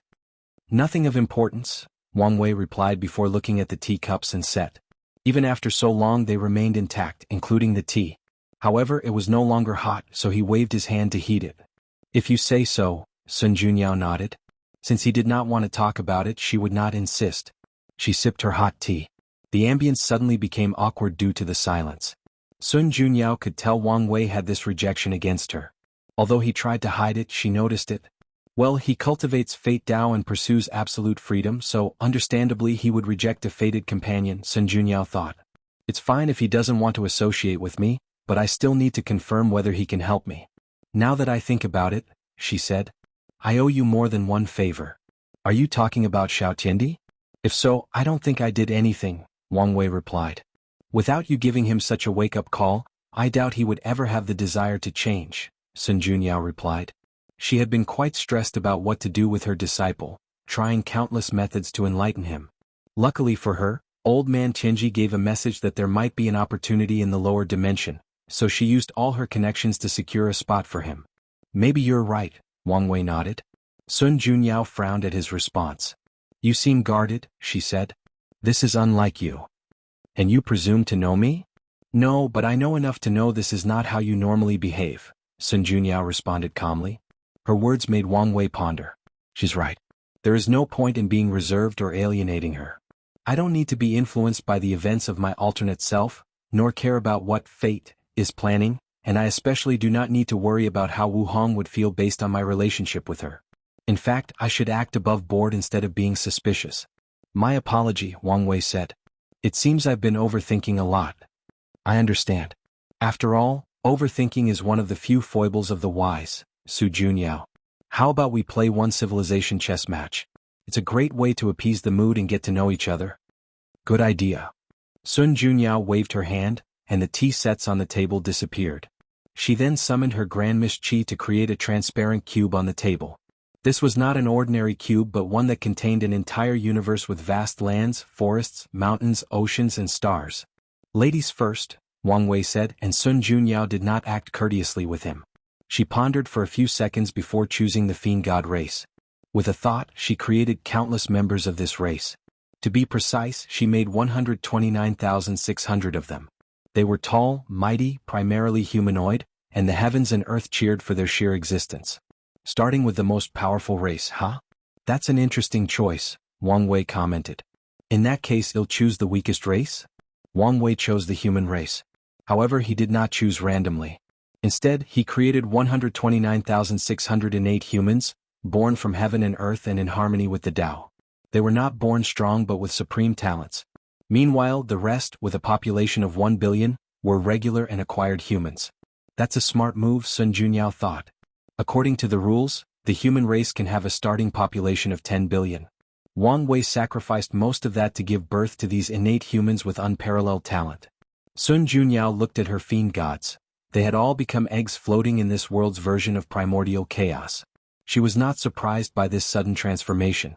According to the rules, since she chose a race with such a high starting place and Wang Wei chose the opposite, she must abide by several restrictions, one of which was the small population and the fact her creatures must start from being born from primordial chaos. She looked at one of the eggs who was technically the first creature ever born in this world. Sun Junyo's next move was based on that. She used that status as the firstborn to accelerate the birth of that egg. Cracks appeared on the egg but it was not born yet. For his second move, Wang Wei created a living environment for the human race. The innate humans can survive by absorbing the spiritual qi between heaven and earth, but the others cannot. So, Wang Wei had to build an ecosystem for the others with animals, plants, insects, drinkable water, and so on. Sun Junyo's move was the same, accelerating the birth of the first fiend god. Meanwhile, Wang Wei chose 2 innate humans and endowed them with unique talents. The first one, called Xing, gained the ability of innate wisdom. By observing nature, he learned about things like making fire, hunting, making clothes, building houses, organization, and even herding. Xing quickly divided the humans into tribes and elected leaders to better manage them. Then he taught everybody what he had learned. The second person Wang Wei chose was named Fusey, and he was granted a warrior's heart. Fusey was fierce, always the first to rush to fight against beasts to protect his fellow humans. He soon became the best hunter in the entire human race. Despite his fierce ways, Fusey was a meticulous person with a heart of gold. He lamented how weak his fellow acquired humans were and wondered whether there was a way for them to increase their strength. However, he could not think of a way. Sun Junyao looked at the human race, which had already established a primitive civilization. As she glanced at Fusey, he predicted what Wang Wei's next move was and thus became a little worried. So, for her next move, she sacrificed some of his luck to ensure Pan, the first fiend god, would be born early. Such an act ruined Pan's origin and lessened his talent, but she would make it up to him later. Wang Wei already had a plan, so all he needed to do was execute it. So, one day while hunting, Fusey found 2 tigers fighting over a spiritual herb. As he observed them, he suddenly entered a trance in which his mind had absolute clarity. He saw every minute detail of the tiger's muscles, breathing, how they exert force and even the fierceness of their spirit. Without realizing it, Fusey started mimicking the tiger's breathing and movements. At first, he looked stupid, but with each passing second he mimicked these movements before changing them to fit the human physique without losing the effect. Boom! A vast amount of spiritual qi rushed into his body. His aura increased dramatically, but Fusey was unaware. He continued to punch and breathe with a specific rhythm. A terrifying heat emanated from his body, forming a red cloud. Boom! Fusey punched forward, releasing a shockwave that destroyed a dozen trees in the forest. He looked at this devastation in shock. I did this. He asked his fellow hunters and they nodded. These hunters knew innate humans were stronger than them, but it was not so exaggerated. They sighed and looked at Fuzi with awe and envy. "Ha, there is no need to envy me since you'll also have such strength," Fuzi declared with a grand smile. "If you find any errors, ads pop up, ads redirect, broken links, non-standard content, etc. please let us know reports so we can fix it as soon as possible." Chapter 1298 Civilization Chess, unedited chapter. Fuzi returned home with a wide grin. He could not wait to share his new technique with everyone in the tribe. From now on, his fellow humans no longer have to worry about dying while hunting. They can now truly rule over this land. Unfortunately for him, reality slapped him in the face. Xing vehemently disagreed with popularizing this method to everyone in the race. He used his golden tongue to explain to Fuzi all the disadvantages of everyone having such power. Moreover, the other elders agreed with him, so Fuzi had to shelve his idea. Finally, the Human Elder Council agreed that this method would only be shared with a few members of each tribe, and there would be strict rules on whom to pass it on. So, from now on, a new social class of warrior with high status appeared in the human race. Although Fuzi was angry, there was nothing he could do about it. After all, the human race did not belong to him alone. So, he chose to redirect his frustration to this new method. He wanted to perfect it and maybe even find a way to acquire even more strength. Sun Junyao calmly looked at the changes in the human race. So, he chose the martial art path? That makes sense, given how universal this system is. Martial art is a renowned power system of the human race throughout all heaven's myriad world. In many chaos worlds, the human race's rise to power starts with martial arts. They imitate beasts and the powerful creatures around them to eliminate their innate weakness. Sun Junyao focused on her race. For her turn, she changed the world's flora, giving birth to countless spiritual ores and herbs with different effects. Amongst these new creations is the transformation lotus flower, whose purpose is to accelerate the birth of innate creatures. Wang Wei was not surprised by this move.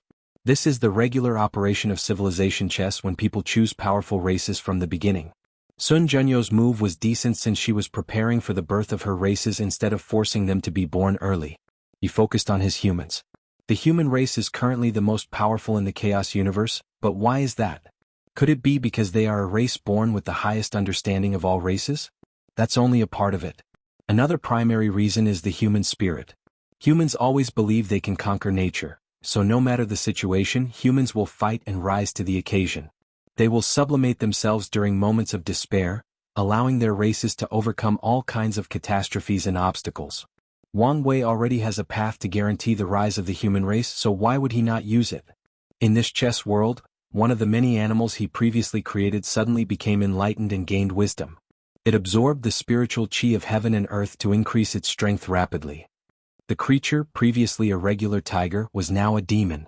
The tiger called itself the demon race and started to gather other animals, awaken their wisdom and conquer them. Suddenly, the human race had another competitor in this world.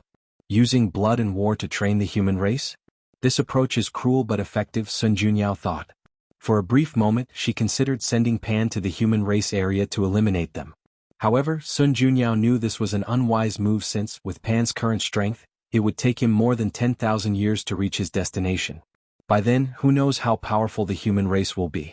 Instead, Sun Junyao influenced Pan to leave his birth area and explore this new world. She activated his luck, and as expected, the first fiend god discovered countless rare spiritual herbs, especially the transformation lotus. Meanwhile, the human race continued to develop. Fuzi continued to build his training method, giving birth to warriors with divine abilities like controlling flames or flying in the sky. However, internal problems manifested in the human race due to the lack of an enemy. The primary cause is the inequality between warriors and ordinary people, especially the strict control of training methods. Xing started a plan of separation, expansion, and merit to deal with the situation. The warriors became nobles of the human race and lived in the inner area. Regular people lived in the middle, while pioneers lived in the outer region. Pioneers' job was to explore areas outside the human race's domain and create new tribes. The pioneers were given basic training methods, and if they had sufficient accomplishments, they could gain access to real training methods and become nobles. Sun Junyao looked at the human situation. She could tell with a glance the flaw of this pioneer system. It can take a few generations of development before a pioneer has enough achievements to receive the training method and become a noble. Most pioneers did not live long to see that day, so they relied on their descendants to fulfill their wishes. Normally, such a flawed system could be exploited. She only needs to influence someone in the human race to rise and cause internal problems. However, she saw that Wang Wei was already prepared to fix this flaw. He is methodical and thinks hundreds of steps ahead, Sun Junyao analyzed. The moment I chose Fiend God as my starting race, he had a plan to maximize the rules and restrictions placed on me. I should have taken this game more seriously. She understood that her chances of winning were not looking good with how the human race was developing. However, she would not give up so easily. After all, the game had just started. Although she was having a bad start, it didn't mean it was over. Instead, Sun Junyao influenced Pan to leave his birth area and explore this new world. She activated his luck, and as expected, the first Fiend God discovered countless rare spiritual herbs, especially the Transformation Lotus. Pan returned to his birthplace and started to help his fellow Fiend Gods transform and appear in the world. Meanwhile, with the expansion, the human race finally reached the demon race area. As expected, a massive war immediately started between these two races. The human race was immediately overwhelmed by the horde of demons rushing into their territories. The situation escalated further when the demon race realized that eating humans could increase their souls and intelligence. In less than a month, the demon race slaughtered or captured most of the territories created by the pioneers. The nobles in the central area gathered to discuss this war, and they soon realized the horror they were about to face. The demon race had much superiority over them. First, there is the advantage of population. There are too many animals compared to humans, and most animals will come to adulthood in a few months to a few years, while humans have to wait 15 to 18 years. Secondly, the demon race had its own racial advantages. They were not as intelligent or wise as humans, making their comprehension lower. However, they had a powerful body, especially after being nourished by spiritual qi, and they were more sensitive to energy than humans, meaning it was easier for them to get started in the path of cultivation. The third and most important advantage of the demon race was their emperor's generosity. The demon emperor did not have as much of a reservation about spreading his qi-absorbing method to his kind. Although he kept a backhand to ensure his supremacy, he was still way more generous than the human race, resulting in a situation where the number of demons outmatched human warriors by a considerable amount. Such a revelation almost resulted in the clash of the human race's two titans, Sheng and Fuzi. The latter was furious that the former stopped him from making the training more widespread hundreds of years ago. Otherwise, the human race would not be in such a precarious situation. Sheng knew he did nothing wrong. If that method were not adequately controlled, the human race would be in a state where countless tribes fought with each other after everybody acquired such powerful strength. However, he knew this was not the time for an internal fight, so he admitted his fault and asked Fuzi to focus on the current situation. The two then agreed that a great change was needed to survive this catastrophe. Firstly, the training method would become available to every pioneer while they chose people with excellent talent to cultivate in the middle area. Such a tactic can be considered recompensation for the pioneers while also motivating people in the middle area to become pioneers and participate in the war. The second change they decided on was to mobilize 90% of the nobles and move them to the frontier to stop the demon race's advancements. Unfortunately for these two, their decisions received immediate resistance. The nobles were fine with spreading the training method to the pioneers since they needed people to fight this war, but they insisted that the best training methods should be kept for themselves. They also disagreed with training anyone from the middle area. If these people wanted power, they could only go to the frontier. As for their mobilization to participate in this war, they refused. They were nobles and not just because of their strength. Many were innate humans or descendants of them, so how could they put themselves in danger? After living such a long life of pleasure and luxury, these people were not warriors but people with strength. The situation was tense, and the human race was about to collapse internally. However, something happened that none of these nobles anticipated. The two titans became ruthless and slaughtered anyone who resisted the two orders. It did not matter who it was, even their fellow innate humans, they killed anyone who resisted. Fuzi was, without a doubt, the strongest warrior of the human race. Meanwhile, Sheng was in the top 10 in terms of strength and held the most political power. With these two working together, the nobles had no choice but to obey and head for the frontier. If you find any errors, ads pop up, ads redirect, broken links, non-standard content, etc., please let us know reports so we can fix it as soon as possible. Chapter 1299 Terrifying Woman, Unedited Chapter. After the human nobles finally responded and fought against the demon race, a tragedy of blood and sacrifices occurred. The demon race was brutal by nature, and even with the demon emperor's suppression, these animals spent all their lives following the cruel laws of nature. All the powerful demons reached their position by killing each other, so how could these lazy and entitled nobles be a match for them? In the first 6 months of this battle, 90% of the nobles died at the hands of the demon race. One of the most tragic causes was the innate humans. Wang Wei created 129,600 of them, and in the current era about 110,000 of them still survive. However, in the past 6 months, only 18,000 innate humans survived. The human race bled in this war. However, with this tragedy comes strength and stability. The surviving nobles and pioneers became the pillars of the human race. Through war, bloodshed, and the spirit of sacrifice, these people became unparalleled warriors and the backbone of their races. After this baptism of war, the human race changed. They knew they were not the highest predators they once believed to be and strived to do whatever was necessary to survive and establish themselves at the top of the pyramid. Wuxia, their most powerful warrior, truly matured after the 6th month. He always had a heart of gold, so seeing his fellow humans suffer so tragically affected him the most. He wanted to become powerful and end this war, but he soon discovered that one man could not win this war. He made a breakthrough in the 3rd month of this fight and slaughtered everywhere. However, the demon races sent 2 of their 10 demon kings, and they were equal to Wuxia in terms of realm and strength. At that point, the human race despaired, especially after knowing the demon race was even more powerful. Luckily, Wuxia proved worthy of the title, Martial Ancestor. After several months of fighting and learning, he killed one of the demon kings and severely injured the other. While the human race was sublimating through war, the fiend gods were leaving their cocoons one after another. Sun Junyao felt relieved that she finally had made the crucial first step in developing her race. For her turn, she created a secret realm before luring Pan and many of the clan's elders into it. The secret realm contained an inheritance, and after experiencing it, Pan finally made up for his lack of origin, and the other members sublimated their cultivation. However, this was not the primary goal of this move. A gray and dull table stood at the center of this secret realm, and after the fiend god reached it, they saw a vision of a race calling themselves the Chaos Demon Gods.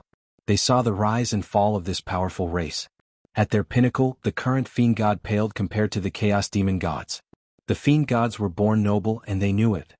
However, their noble birth also paled compared to the Chaos Demon Gods. However, despite how mighty that clan was, they were still destroyed. Pan and the elders were scared after experiencing that vision.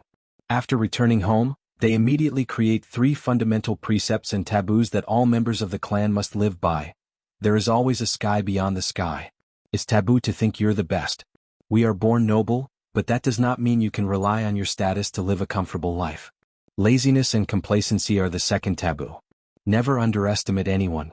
All races, no matter how weak, have the potential to reach the top of heaven and earth. Underestimating any race due to their birth is the third taboo. Pan and the elders felt the Chaos Demon God's fate was a warning from heaven of what would happen to their clan, so they used these precepts as the foundation of their rise and prosperity. From that on, there is no such thing as a fiend god that relies on its bloodline to grow slowly. From birth, everyone must experience a strict training regimen to ensure their full potential is developed. She knows about the Chaos Demon God? Wang Wei thought. From what Wang Wei deduced, knowledge about the existence of Chaos Demon Gods was purposely erased by someone, probably Grand Dao. The fact that there is any news information whatsoever is a testament to how powerful the Chaos Demon Gods were. However, only a few top paragons will know of their existence and cannot even share it with people of lower cultivation realms or strengths. How deep is this woman's spy intelligence? Wang Wei wondered. He was amazed. Compared to her, his fate shadow guard. He shook his head not to think about it. Maybe I can ask her for help gathering rare information. However, Wang Wei removed this idea from his thoughts. He and Sun Junyao were neither friends nor acquaintances, so why would she help him? However, Wang Wei considered becoming business partners to trade information and so on. It seems that I need to deepen my karma and involvement with her, so this might be a good approach, Wang Wei analyzed. Lady Sun, can I ask you a somewhat personal question? Sun Junyao was surprised that he took the initiative to speak to her. She smiled, instantly illuminating the room, and said, "As long as you don't speak so formally and address me as Lady Sun." "No problem," Wang Wei answered. Since he wanted to do business with her, it was no problem to become familiar with her. Maybe they can even become acquaintances and, eventually, friends. How good is your information network? Wang Wei asked. That is an interesting question, Sun Junyao muttered. How to answer this? This is probably the best in the world. Oh. Wang Wei was intrigued by her confidence. I know it sounds like I'm bragging, but it's the truth, she explained. And despite having this position, it doesn't mean I deserve it. Can you elaborate? Wang Wei asked. At the beginning of this era, the overlords and top lineages were forced to close up their mountains, and their intelligence network had to be suspended. To be precise, they could not operate efficiently under the light. I used this opportunity to rise. More importantly, I made a bargain with them. Regarding their network? Wang Wei asked, thinking of something incredible. That's right, Sun Junyao nodded.